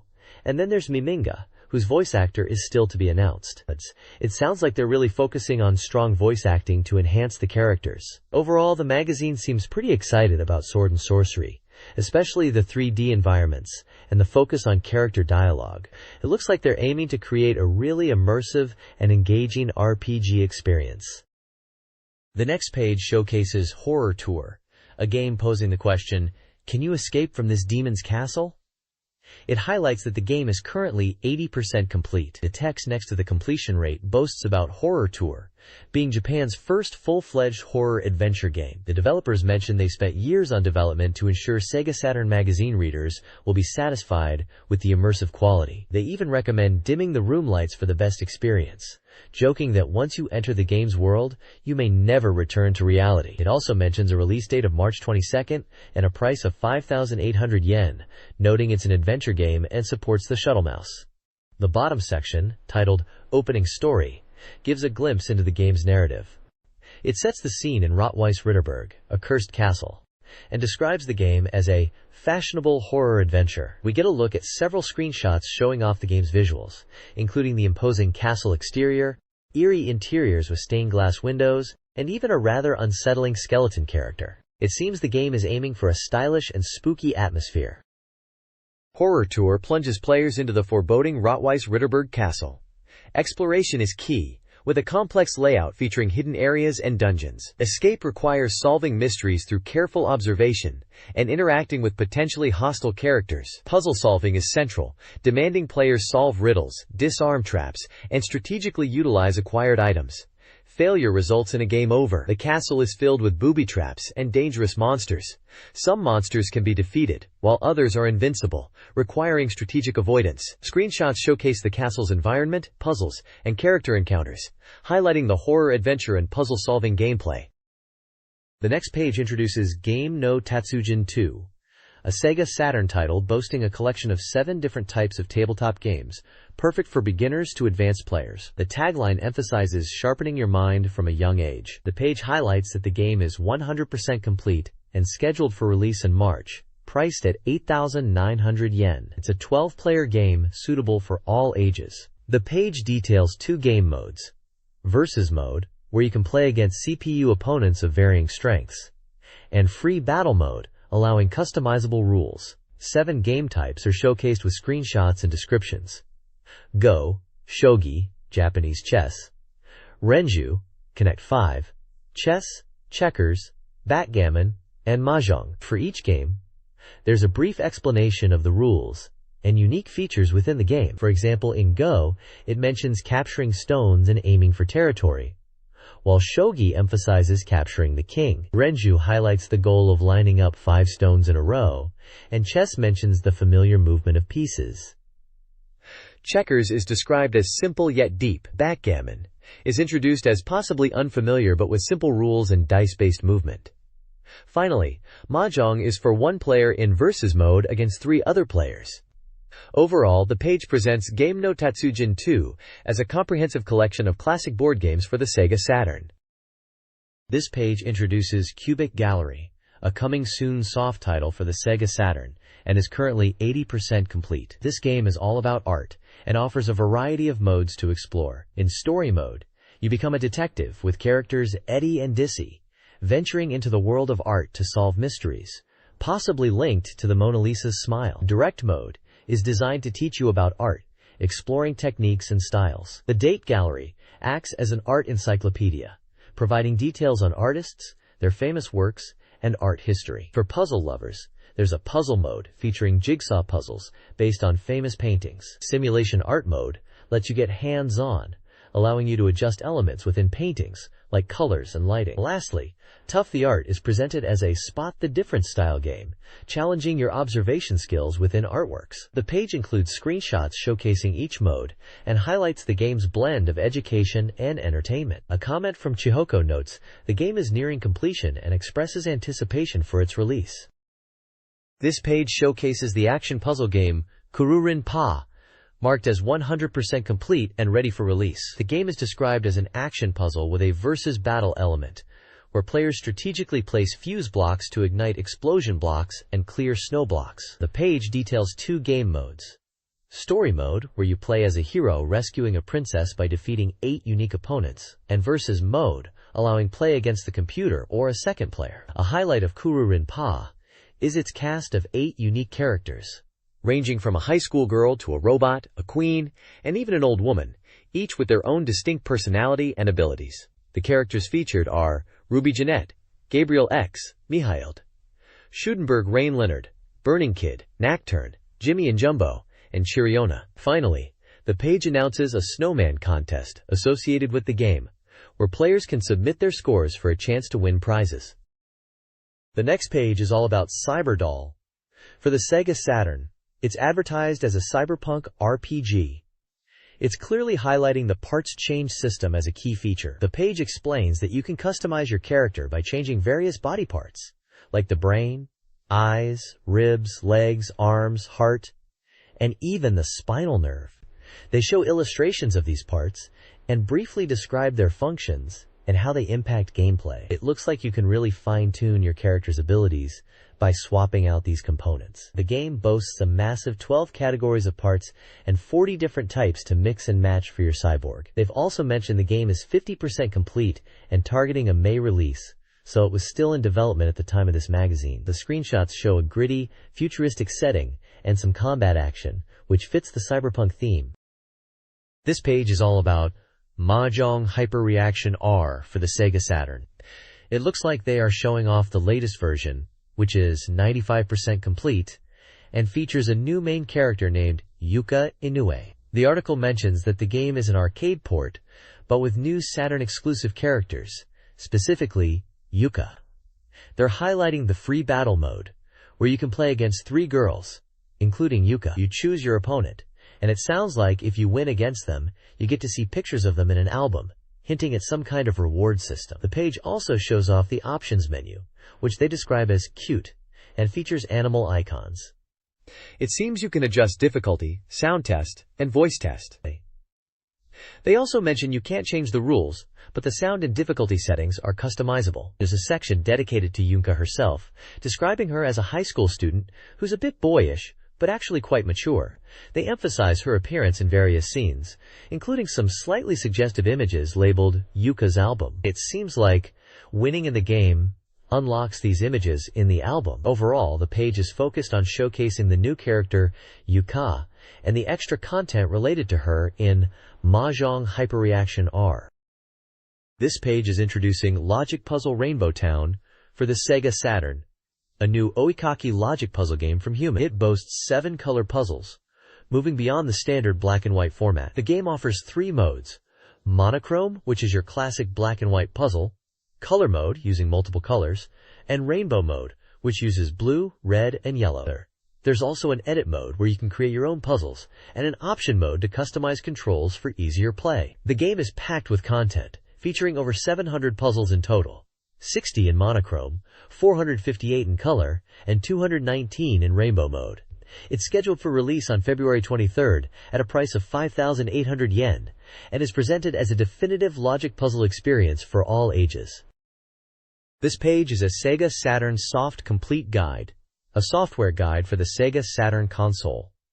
It highlights upcoming and noteworthy games for the system. The page features a stylish illustration of a character holding a gun, possibly from one of the featured games, standing against a night city backdrop. The text emphasizes that this issue is packed with must-see software. It then lists several games being covered in this guide, including Guardian Heroes, PD Ultraman Link, SEGA Rally Championship, Shin Megami Tensei, Devil Summoner, a game called Daron Daro Daro, and Ninku Ninku the Hot-Blooded Ninja's Great Battle, which is based on the Ninku anime.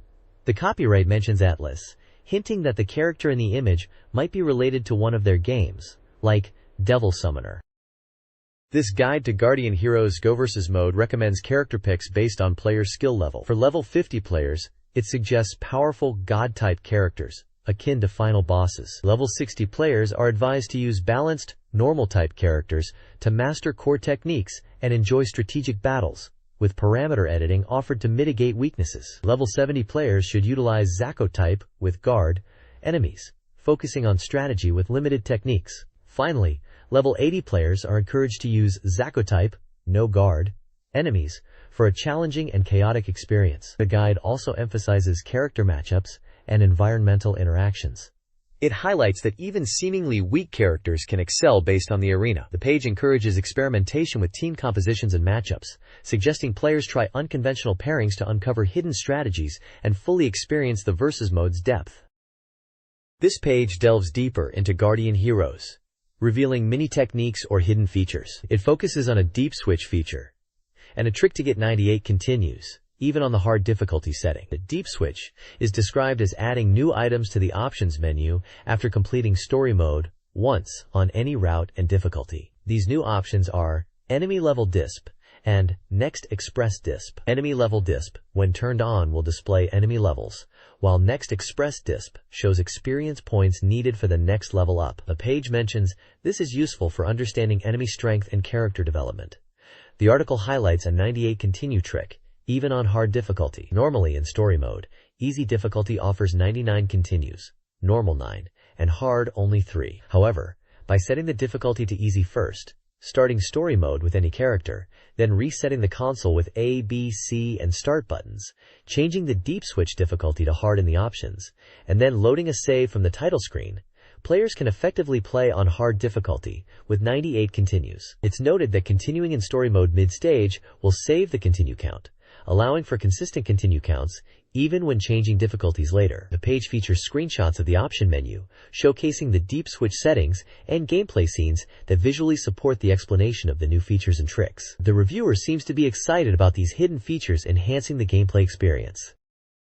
Guardian Heroes features a hidden karma system impacting the game's ending. Actions such as attacking civilians or destroying holy objects decrease your karma, leading to the dark ending. Conversely, avoiding these actions and performing heroic deeds likely increases your karma for the light ending. The article also details the locations of secret training grounds in stages 3, 5, and 12. To access them, position your character in the deepest back line at the beginning of these stages and locate an eye mark on the ground. Defeating the opponent within the training arena grants substantial experience points.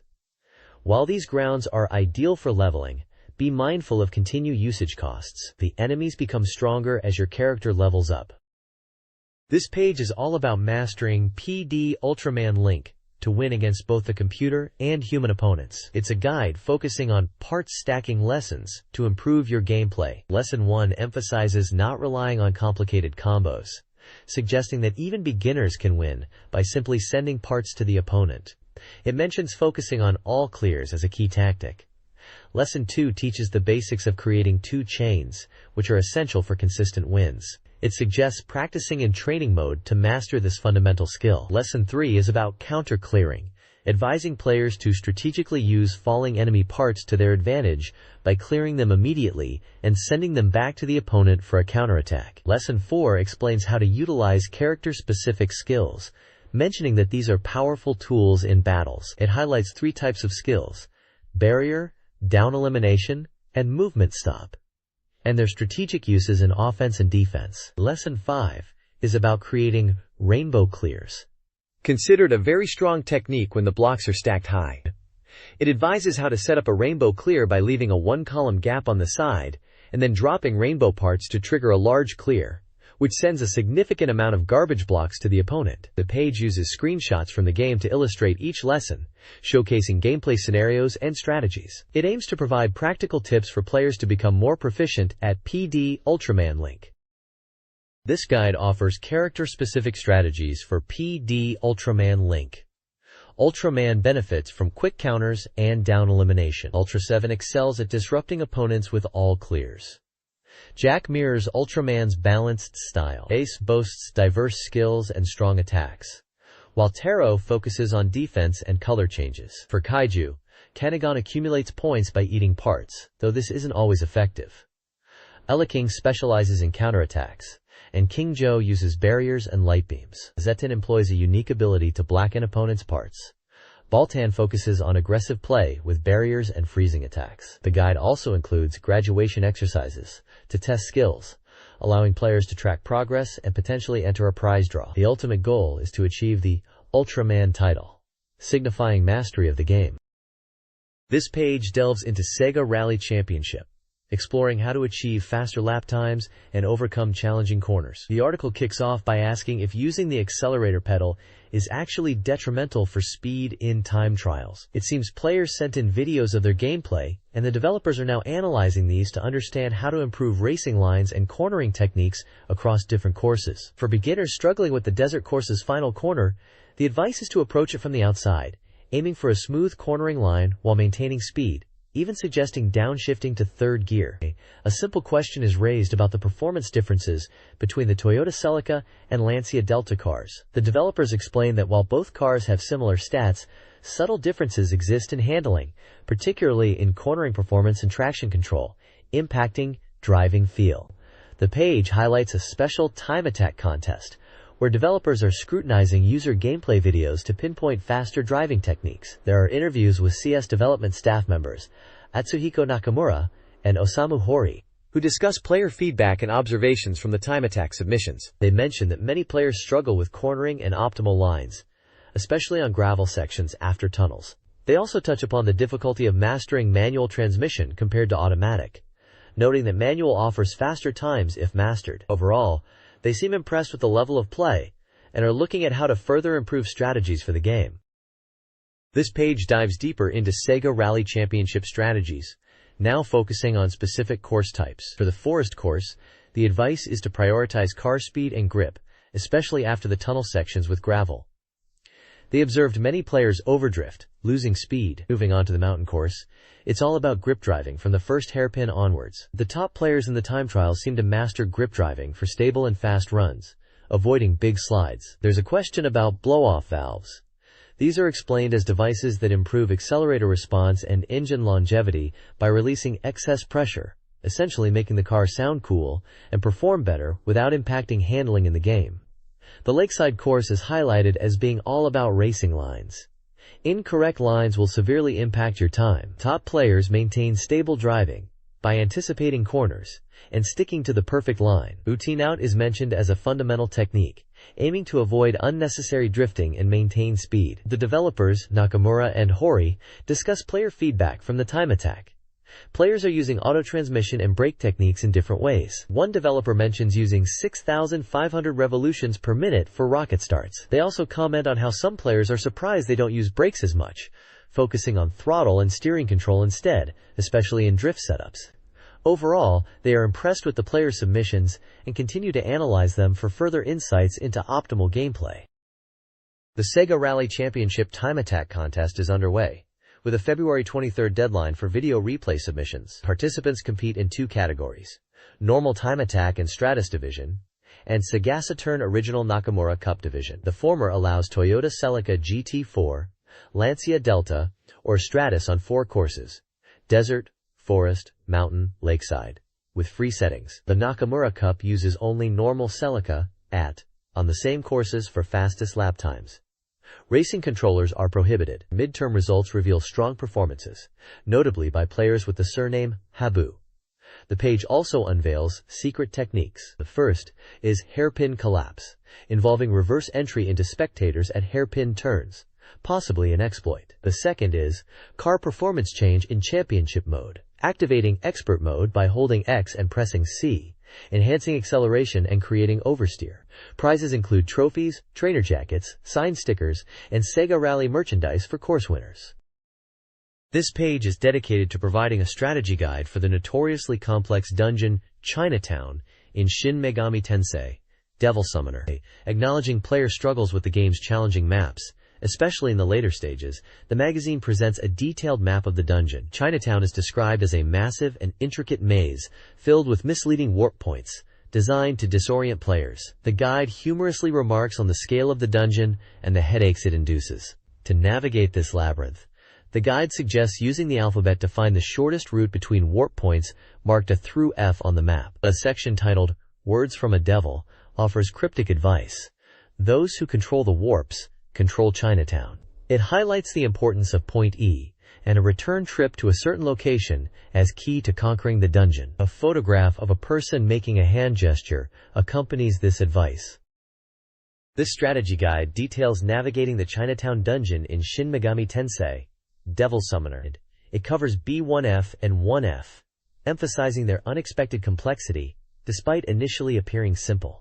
The guide stresses the importance of mapping due to dark zones and warp points, hinting at secrets hidden within. On B1F, players must find a specific warp-in point after warping out to progress. The guide playfully challenges players to discover its location. One friend may seem easy with luck, but tough boss battles await, especially underground. Exploring all 3 warp points and entering from a particular direction, potentially south, is crucial. The guide includes Words from a Devil sections. For B1F, it highlights normal warp points. 1F's words suggest mastery comes from clearing floor 2 without an automap, and hints at using direction, falling sounds, alphabet navigation, and warp routes for correct progression. The strategy guide for the suspicious Astral Realm dungeon in Shin Megami Tensei, Devil Summoner highlights its looping map design, where walking off one edge leads to the opposite side. Players are advised to use the in-game map and not rely on walls as solid barriers. The guide acknowledges the disorienting nature of this feature. A subsequent section, Megaton from a Devil's Perspective, quote, offers a philosophical reflection on the series. It contrasts Megami Tensei with traditional RPGs, emphasizing the sense of life within the demons. The writer ponders the idea of playing from a demon's perspective, and appreciates the role reversal found in some games in the series. Finally, a Words from a Devil section provides maze navigation advice. The guide encourages players to memorize their path and use landmarks. It also suggests an alphabetical approach if players become lost, hinting at a puzzle or navigational technique.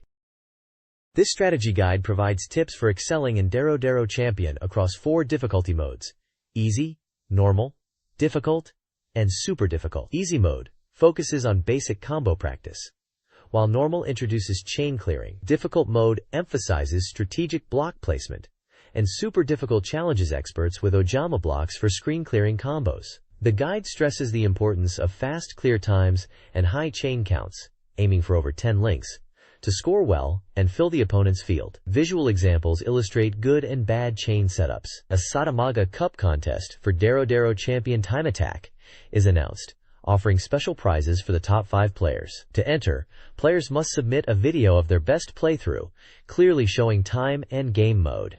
The contest specifies VHS format and requires personal information for entry, with tapes not being returned.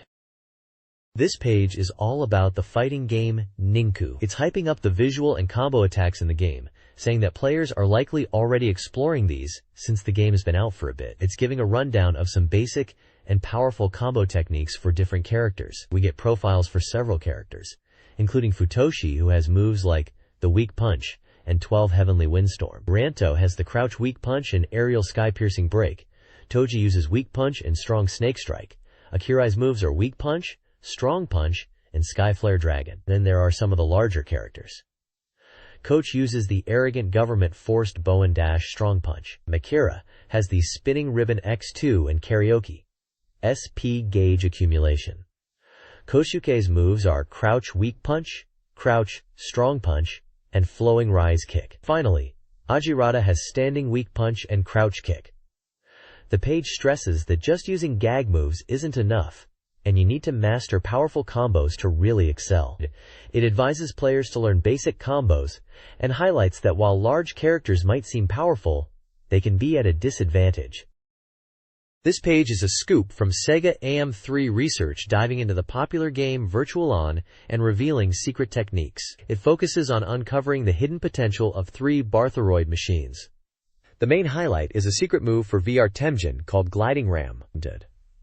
To perform this powerful attack, you need to jump, push the lever forward, and press both triggers at the same time, but only when Temjin's weapons are fully charged. The page includes screenshots demonstrating the gliding ram technique in gameplay. It seems the article is exploring special techniques for multiple Barthoroids, and even asks if other machines also possess hidden capabilities.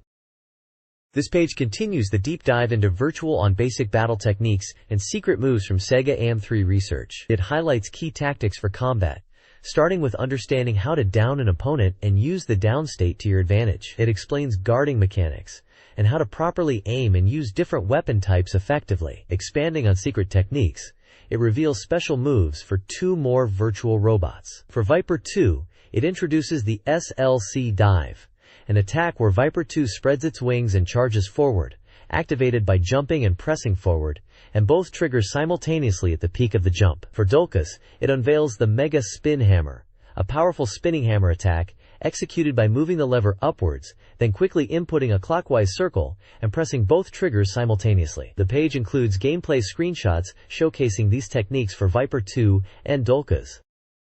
This page is an interview with the developers from SEGA AMR&D Department Number 3 about the future of Virtual On. They talk about the huge effort involved in balancing the game, mentioning they went through around 40,000 balance adjustments. One developer even jokingly says he died due to balance adjustments, highlighting the intense work. The interview focuses on player feedback and the developers' thoughts on how players are approaching the game. They discuss topics like counter strategies, the popularity of certain virtual robots, and weapon usage. They mention robots like Viper 2, Fian, Dolkas, and Temjin in relation to game balance and player preferences. The page has sections called Interview Keywords Check, which point to key questions they are addressing, like prepared huge number of counter patterns, currently most popular versus R, Viper 2 or Fian user, and usage of weapon. It seems they are really digging into the finer points of gameplay and how to keep things balanced and interesting for players. There are also some gameplay screenshots showing the robots in action during a match. In an interview, SEGA's AMR&D Department Number 3 developers discuss the future of Virtual On. A new VR silhouette hints at upcoming designs. They're refining special input techniques, emphasizing offensive and defensive strategies like hit and away, and approach attacks around the core 3-weapon system. The 1P-2P color schemes are intentional. For sequels, the developers aim for more than just graphical upgrades, focusing on refined core mechanics and strategic depth, potentially including power-ups and new elements. A Saturn version may include a stick controller for analog control, improving precision. Ozaki Hiroshi, mecha designer, and Koguchi Hisao, director, producer, are actively seeking to improve the game based on player feedback. This page showcases Funky Head Boxers, a SEGA sports title for the STV arcade system. The game's tagline emphasizes the funky and varied expressions of the characters, which is clearly a key selling point, showcasing the 3D polygon graphics. The page highlights that there are 6 unique boxers, each with comical and distinct head and body shapes. Gameplay uses a joystick and 3 buttons for controls, focusing on CPU battles where players aim to win and take the belt. It mentions that well-known DJ and artist Guy John Robinson voices the referee, adding a touch of personality. Apparently, even a famous Japanese world champion might appear in the game. The basic rules are explained. It's a 3-down knockout system, where the first to score 3 knockdowns wins. Or, a decision is made based on downs and remaining health, if no KO occurs within the time limit. Recovering from a down involves using the joystick and buttons. A basic controls list shows button combinations for jabs, hooks, uppers, and body blows for both left and right hands. It also hints at special command inputs for even stronger punches. Finally, the page points out, "Could this person be?" showing a character that resembles AMR&D producer Yoshinobu Akata, suggesting that production staff may appear as characters within the game, adding a humorous and inside joke element for players in the know. This page is an interview from AM2 Research with Yu Suzuki discussing Virtua Fighter 3 VF3 just before the AOU show. Suzuki mentions that the Core 2 section of the game's development is mostly finished, and they are now focusing on adding the kids elements, which seem to be new and playful aspects to the gameplay, like jumping and bouncing around, making it more visually dynamic. They are also incorporating new techniques and motions specific to VF3. Motion capture and balance adjustments for the characters are nearing completion. Suzuki talks about the current state of VF3 being around 1 month before release, indicating it's in the final stages and nearing completion. He also touches on a new female character, Umekoji Hinata, and mentions that her name is not yet officially decided, but he likes Umekoji Hinata. He jokingly says it's not a fake name. He explains the name concept is inspired by a traditional Japanese woman from a distinguished family in Kyoto, with Umekoji being the chosen family name. He contrasts this with a Beverly Hills image, emphasizing the Japanese garden-like feel for the character. He also mentions that they wanted a simple name that is easy to remember. The page also highlights, "New Dural is amazing," showing an image of a redesigned Dural character, emphasizing improvements in modeling and graphic representation, suggesting a significant visual upgrade for the character in Virtua Fighter 3. In this interview, Yu Suzuki discusses Virtua Fighter 3, revealing the new female character, Achioi Umenokoji, designed for a graceful, traditional Japanese aesthetic. Suzuki emphasizes suppleness in character movements and considers a chubby character. The team aims for superior graphics, using CG references. The interview also previews Virtua Fighter Kids, nearing completion, with positive location test feedback.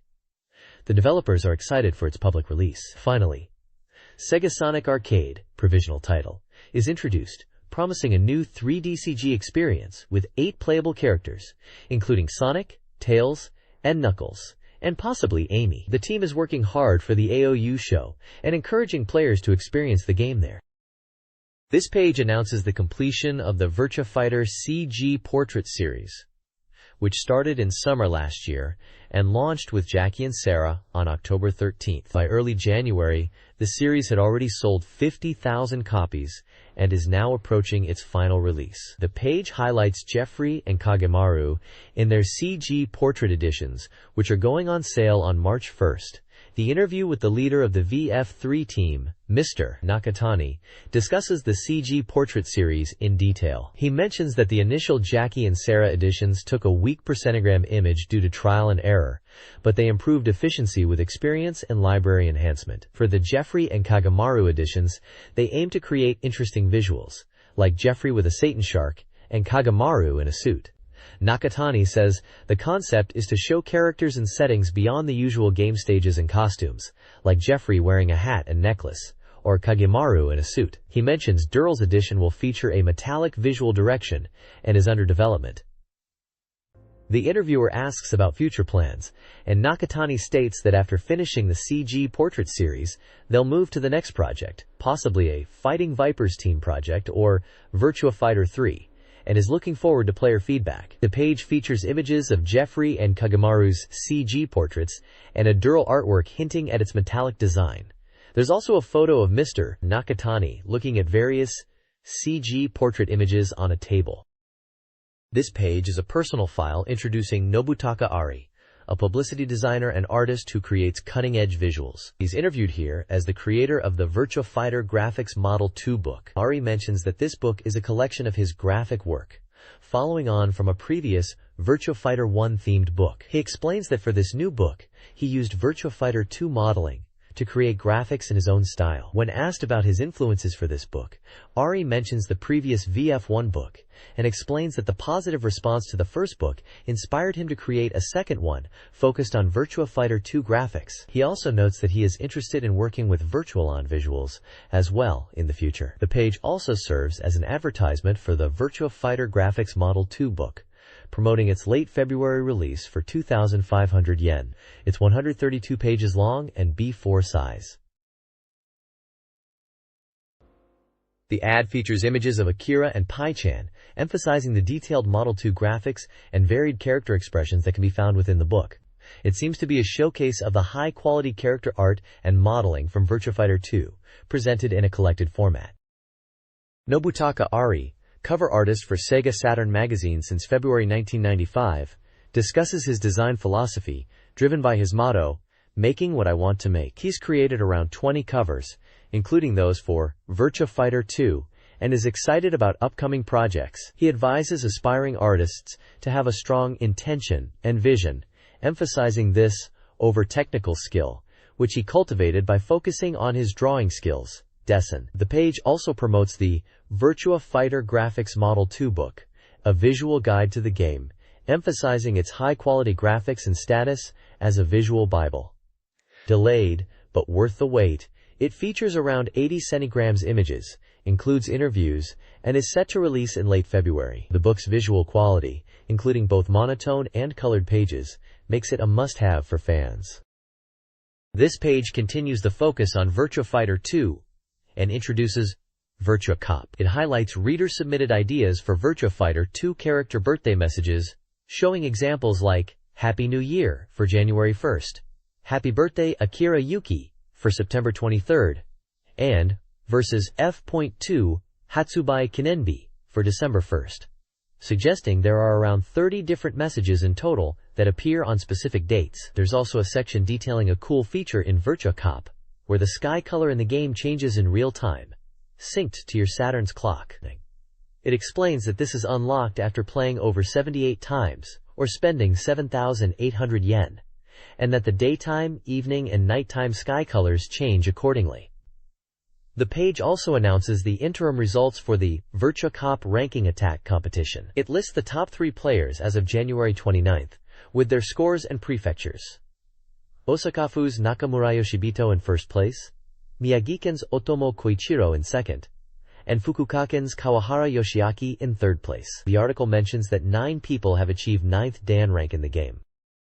This page from AM2 Research Lab kicks off with reader questions about advertising in Virtua Surf and Fighting Vipers 2, specifically asking about billboards and sponsor logos in the games. AM2 responds that they are open to the idea and that Pepsi is already a sponsor in Fighting Vipers. Someone asked if they would remove character voices in Virtua Fighter due to fan feedback, but AM2 says no. They also touch on the topic of internet rankings for Saturn games, stating it's something they might consider in the future, but not for current AM2 titles. In the Satamaga official Best 1 section, they are highlighting the top score for Virtua Fighter 2's 15 Dan time attack. The best time is 1 minute 54 seconds and 3 milliseconds, set by Takahiro Hamada from Kanagawa Prefecture using Akira.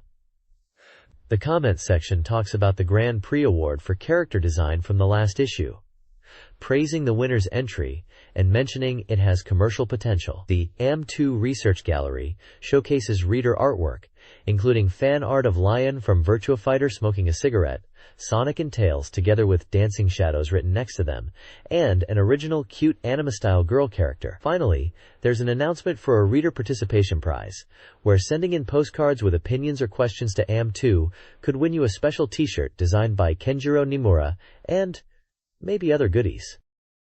This SEGA Saturn magazine software review section previews upcoming games. 3 groups, lady users, high rollers, and guest game writers, share their impressions. PD Ultraman Link, a puzzle game, received mixed reviews. The lady users group found it underwhelming, 5/10, while the high rollers appreciated the graphics and simple rules, 6/10. The guest game writers enjoyed the gameplay and special moves, 7/10. The guest game writers also reviewed Shitai Suishu Pythagoras, a fortune-telling game. They were impressed by its depth and detail, awarding it a 7/10, despite its potential niche appeal. The review mentioned decks and adequate controls. SEGA Saturn magazine reviews 4 games. J.League Pro Soccer Club Create. 2 received mixed reviews, with scores ranging from 7 to 8 based on different groups' focus on beginner friendliness, simulation realism, and strategic depth. Alone in the Dark 2 also garnered mixed opinions. While praised for its atmosphere, control issues and difficulty tempered the scores, with a high of 7 and a low of 6. The Tower was well received, particularly by lady users for its city-building aspects, and also praised for improvements, freedom, and replayability, scoring between 7 and 8. Key Person Report, enjoyed by all groups, highlighted good controls and ease of play, with scores ranging from 7 to 8. This review covers 4 games. Gotha 2, Night of the Sky, received mixed reviews, praised for its world-building and strategic elements, but criticized for its beginner-level feel.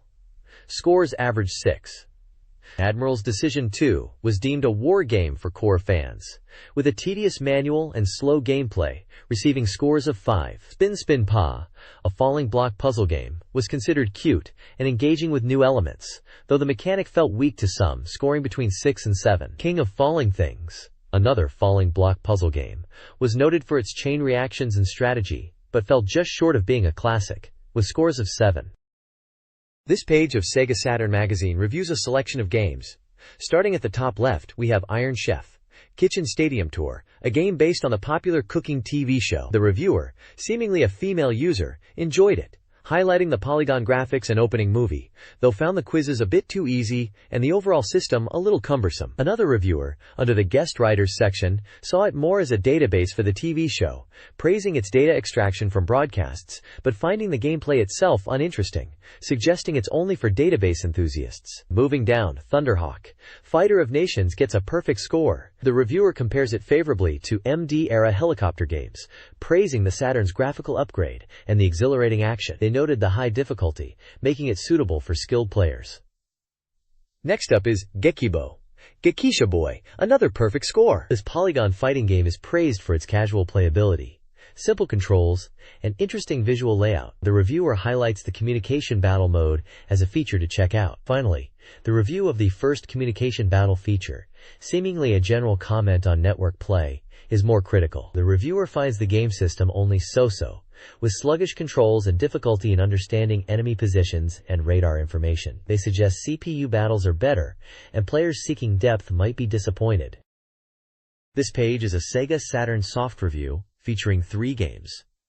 First up is New Century Evangelion. The reviewer thinks this is a successful game adaptation of the popular anime. They mention it caters to anime fans, with its story and worldview being well represented. The gameplay sounds like an interactive movie adventure, capturing the anime's feel. The reviewer gave it a score of 7 out of 10, noting it successfully brought the anime to a game format. Next we have Game no Tatsujin 2, which translates to something like Game Expert 2. This is a collection of tabletop games, including backgammon. The review talks about memory limitations and how the game is good for casual play. They highlight it's easy to pick up and play, suggesting it's a solid collection despite some memory constraints.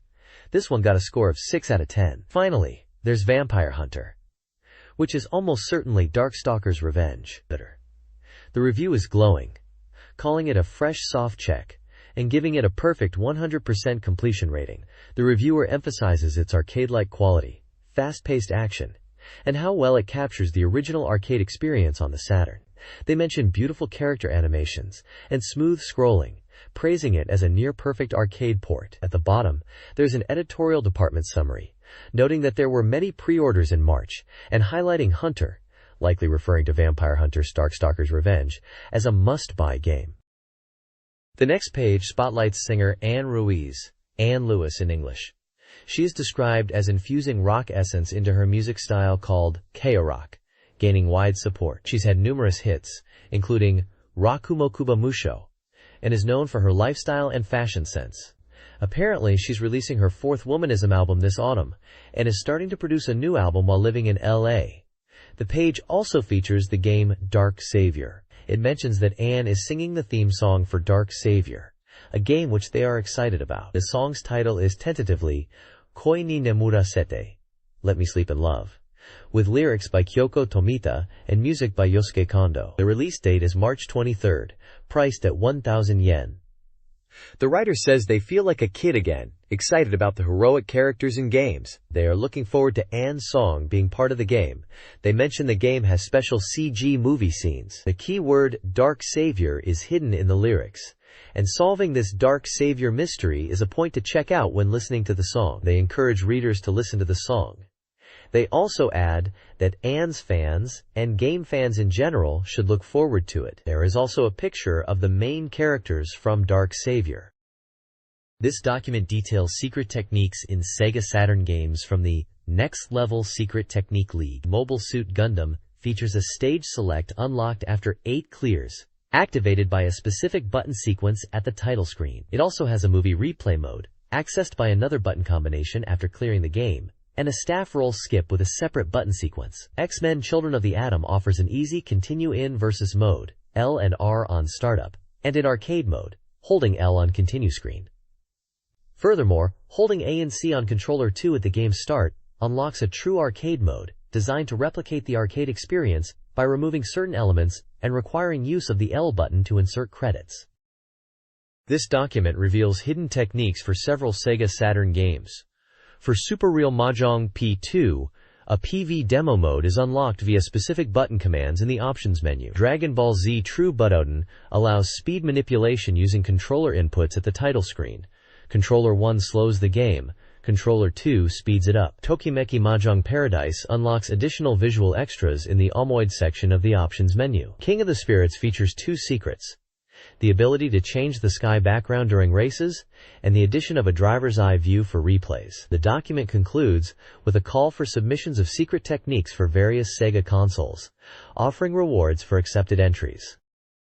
This page is all about digital idols and voice actor photo crids for the Sega Saturn. It highlights that the Saturn supports video CD, photo CD, and even electronic books, though electronic book compatibility is still in its early stages. The main draw is the Digital Idol and Voice Actor Series Telecard giveaway, where you can win telecards of various digital idols. The page showcases 9 different photo cades, featuring idols like Riri Kosaka, Sanae Miura, Rumi Shishido, Sabrina, Sara Shimada, Kumiko Taga, Ai Kawasaki, Yumi Miyauchi, and Mariko Kuda.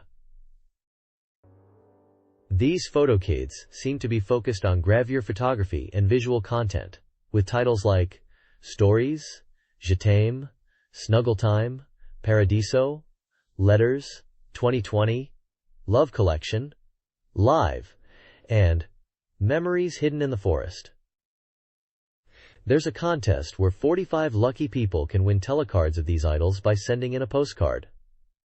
Also featured are karaoke video creeds. Karaoke League Pops 20 from Toho Emi is advertised, alongside another karaoke disc boasting the latest hit songs, featuring artists like SMAP, Romance, Globe, and TRF. The CB Fan Club section shows excitement for digital idols and PV content, hinting at the appeal of these photokeys beyond just static images, perhaps including video elements. SEGA Saturn Magazine is hosting a Reader Prize giveaway. 20 winners will receive a SEGA Saturn game of their choice, from titles available on February 22, 1996. Other prizes include a 1996 Shin Megami Tensei calendar, a Wizard's Harmony game and mousepad set, a Sonnet desktop calendar featuring Tokimeki Mahjong Paradise art, CD contact accessories, a Kazu and Yasu telecard commemorating the '95 soccer season, and compile stickers. The next issue, number 8, is due on February 23rd. The magazine also mentions The King of Fighters 95 is coming to the Saturn, hinting at exciting console developments. This page showcases G-Bokkers, a hyper 3D battle game for the Sega Saturn by Riverhill Soft. It's described as a new kind of combat shooting game, unfolding in 8 different 3D fields. The gameplay focuses on strategic depth, with command-based inputs for diverse attacks, promising intense battles against opponents that are difficult to shake off once engaged. The advert emphasizes the 2-player versus mode via a battle cable, which is a Sega Saturn exclusive feature. The game is priced at 5,800 yen and was set to release on Friday, February 23, 1996. There's also mention of a special first-run limited edition that includes a battle cable. At the bottom of the page, you can see small images of some of the game's character designs. This page is an advertisement for the Sega Saturn game G-Bokkers by Riverhill Soft. It's quite a visual ad, depicting a person completely wrapped in bandages, almost like a mummy, sitting in a hospital bed engrossed in playing the game. You can see 2 TVs showing gameplay. One screen says won, the other lost, with flashing red lights on top of each TV, almost like alarm bells going off due to the intensity of the game. The tagline at the top in bold Japanese text says, which roughly translates to, keep playing like that forever. It's definitely playing on the idea that this game is incredibly addictive. You'll be hooked and play it non-stop, to the point of neglecting everything else, maybe even your health, hence the hospital bed imagery. There's a speech bubble, promoting a must-laugh Jabotra present campaign. Apparently, if you pre-order Gearboxers at participating stores, you'll get a pair of original Jabotra branded underpants as a gift. They even show images of the underpants, with cartoonish designs on them, one labeled Yura, back, and the other, Omote, front. The campaign period is listed as running from December 25, 1995 to February 18, 1996. Which lines up with the game's upcoming release date we saw on the previous page. It's a humorous and quirky way to promote the game, suggesting it's so good, it's underwear-changing ly exciting. At the bottom, you'll see the company name, Riverhillsoft, and their contact details. This page is all about Virtua Fighter. It's blasting onto the scene with a huge advert for Virtua Fighter 2. The page is promoting the Virtua Fighter CG Portrait Series, specifically Volumes 9 and 10. Featuring Kagemaru and Jeffrey McWild. These are described as newly produced original CG collections, priced at 1,280 yen each. Volume 9, Kagemaru's, includes Virtua Fighter 3 design materials and image vocals, while Volume 10, Jeffrey McWild's, contains image vocals and the Dancing Shadows vocal album from Virtua Fighter 2. It seems these crids are packed with character-focused content and music. There's also a big prize giveaway for 50,000 people. They are giving away Dural presents to people who purchase the Virtua Fighter CG Portrait Series and send in the application ticket. You get a special postcard to apply. At the bottom, there's also an advert promoting Virtua Fighter Remix and Virtua Fighter 2 as best price versions, suggesting they are re-releases at a more affordable price. It also mentions a TV and radio anime Virtua Fighter broadcast on TBS every Sunday from 6:30 p.m. to 7 p.m., inviting viewers to tune in. It looks like Sega is really pushing Virtua Fighter across all media.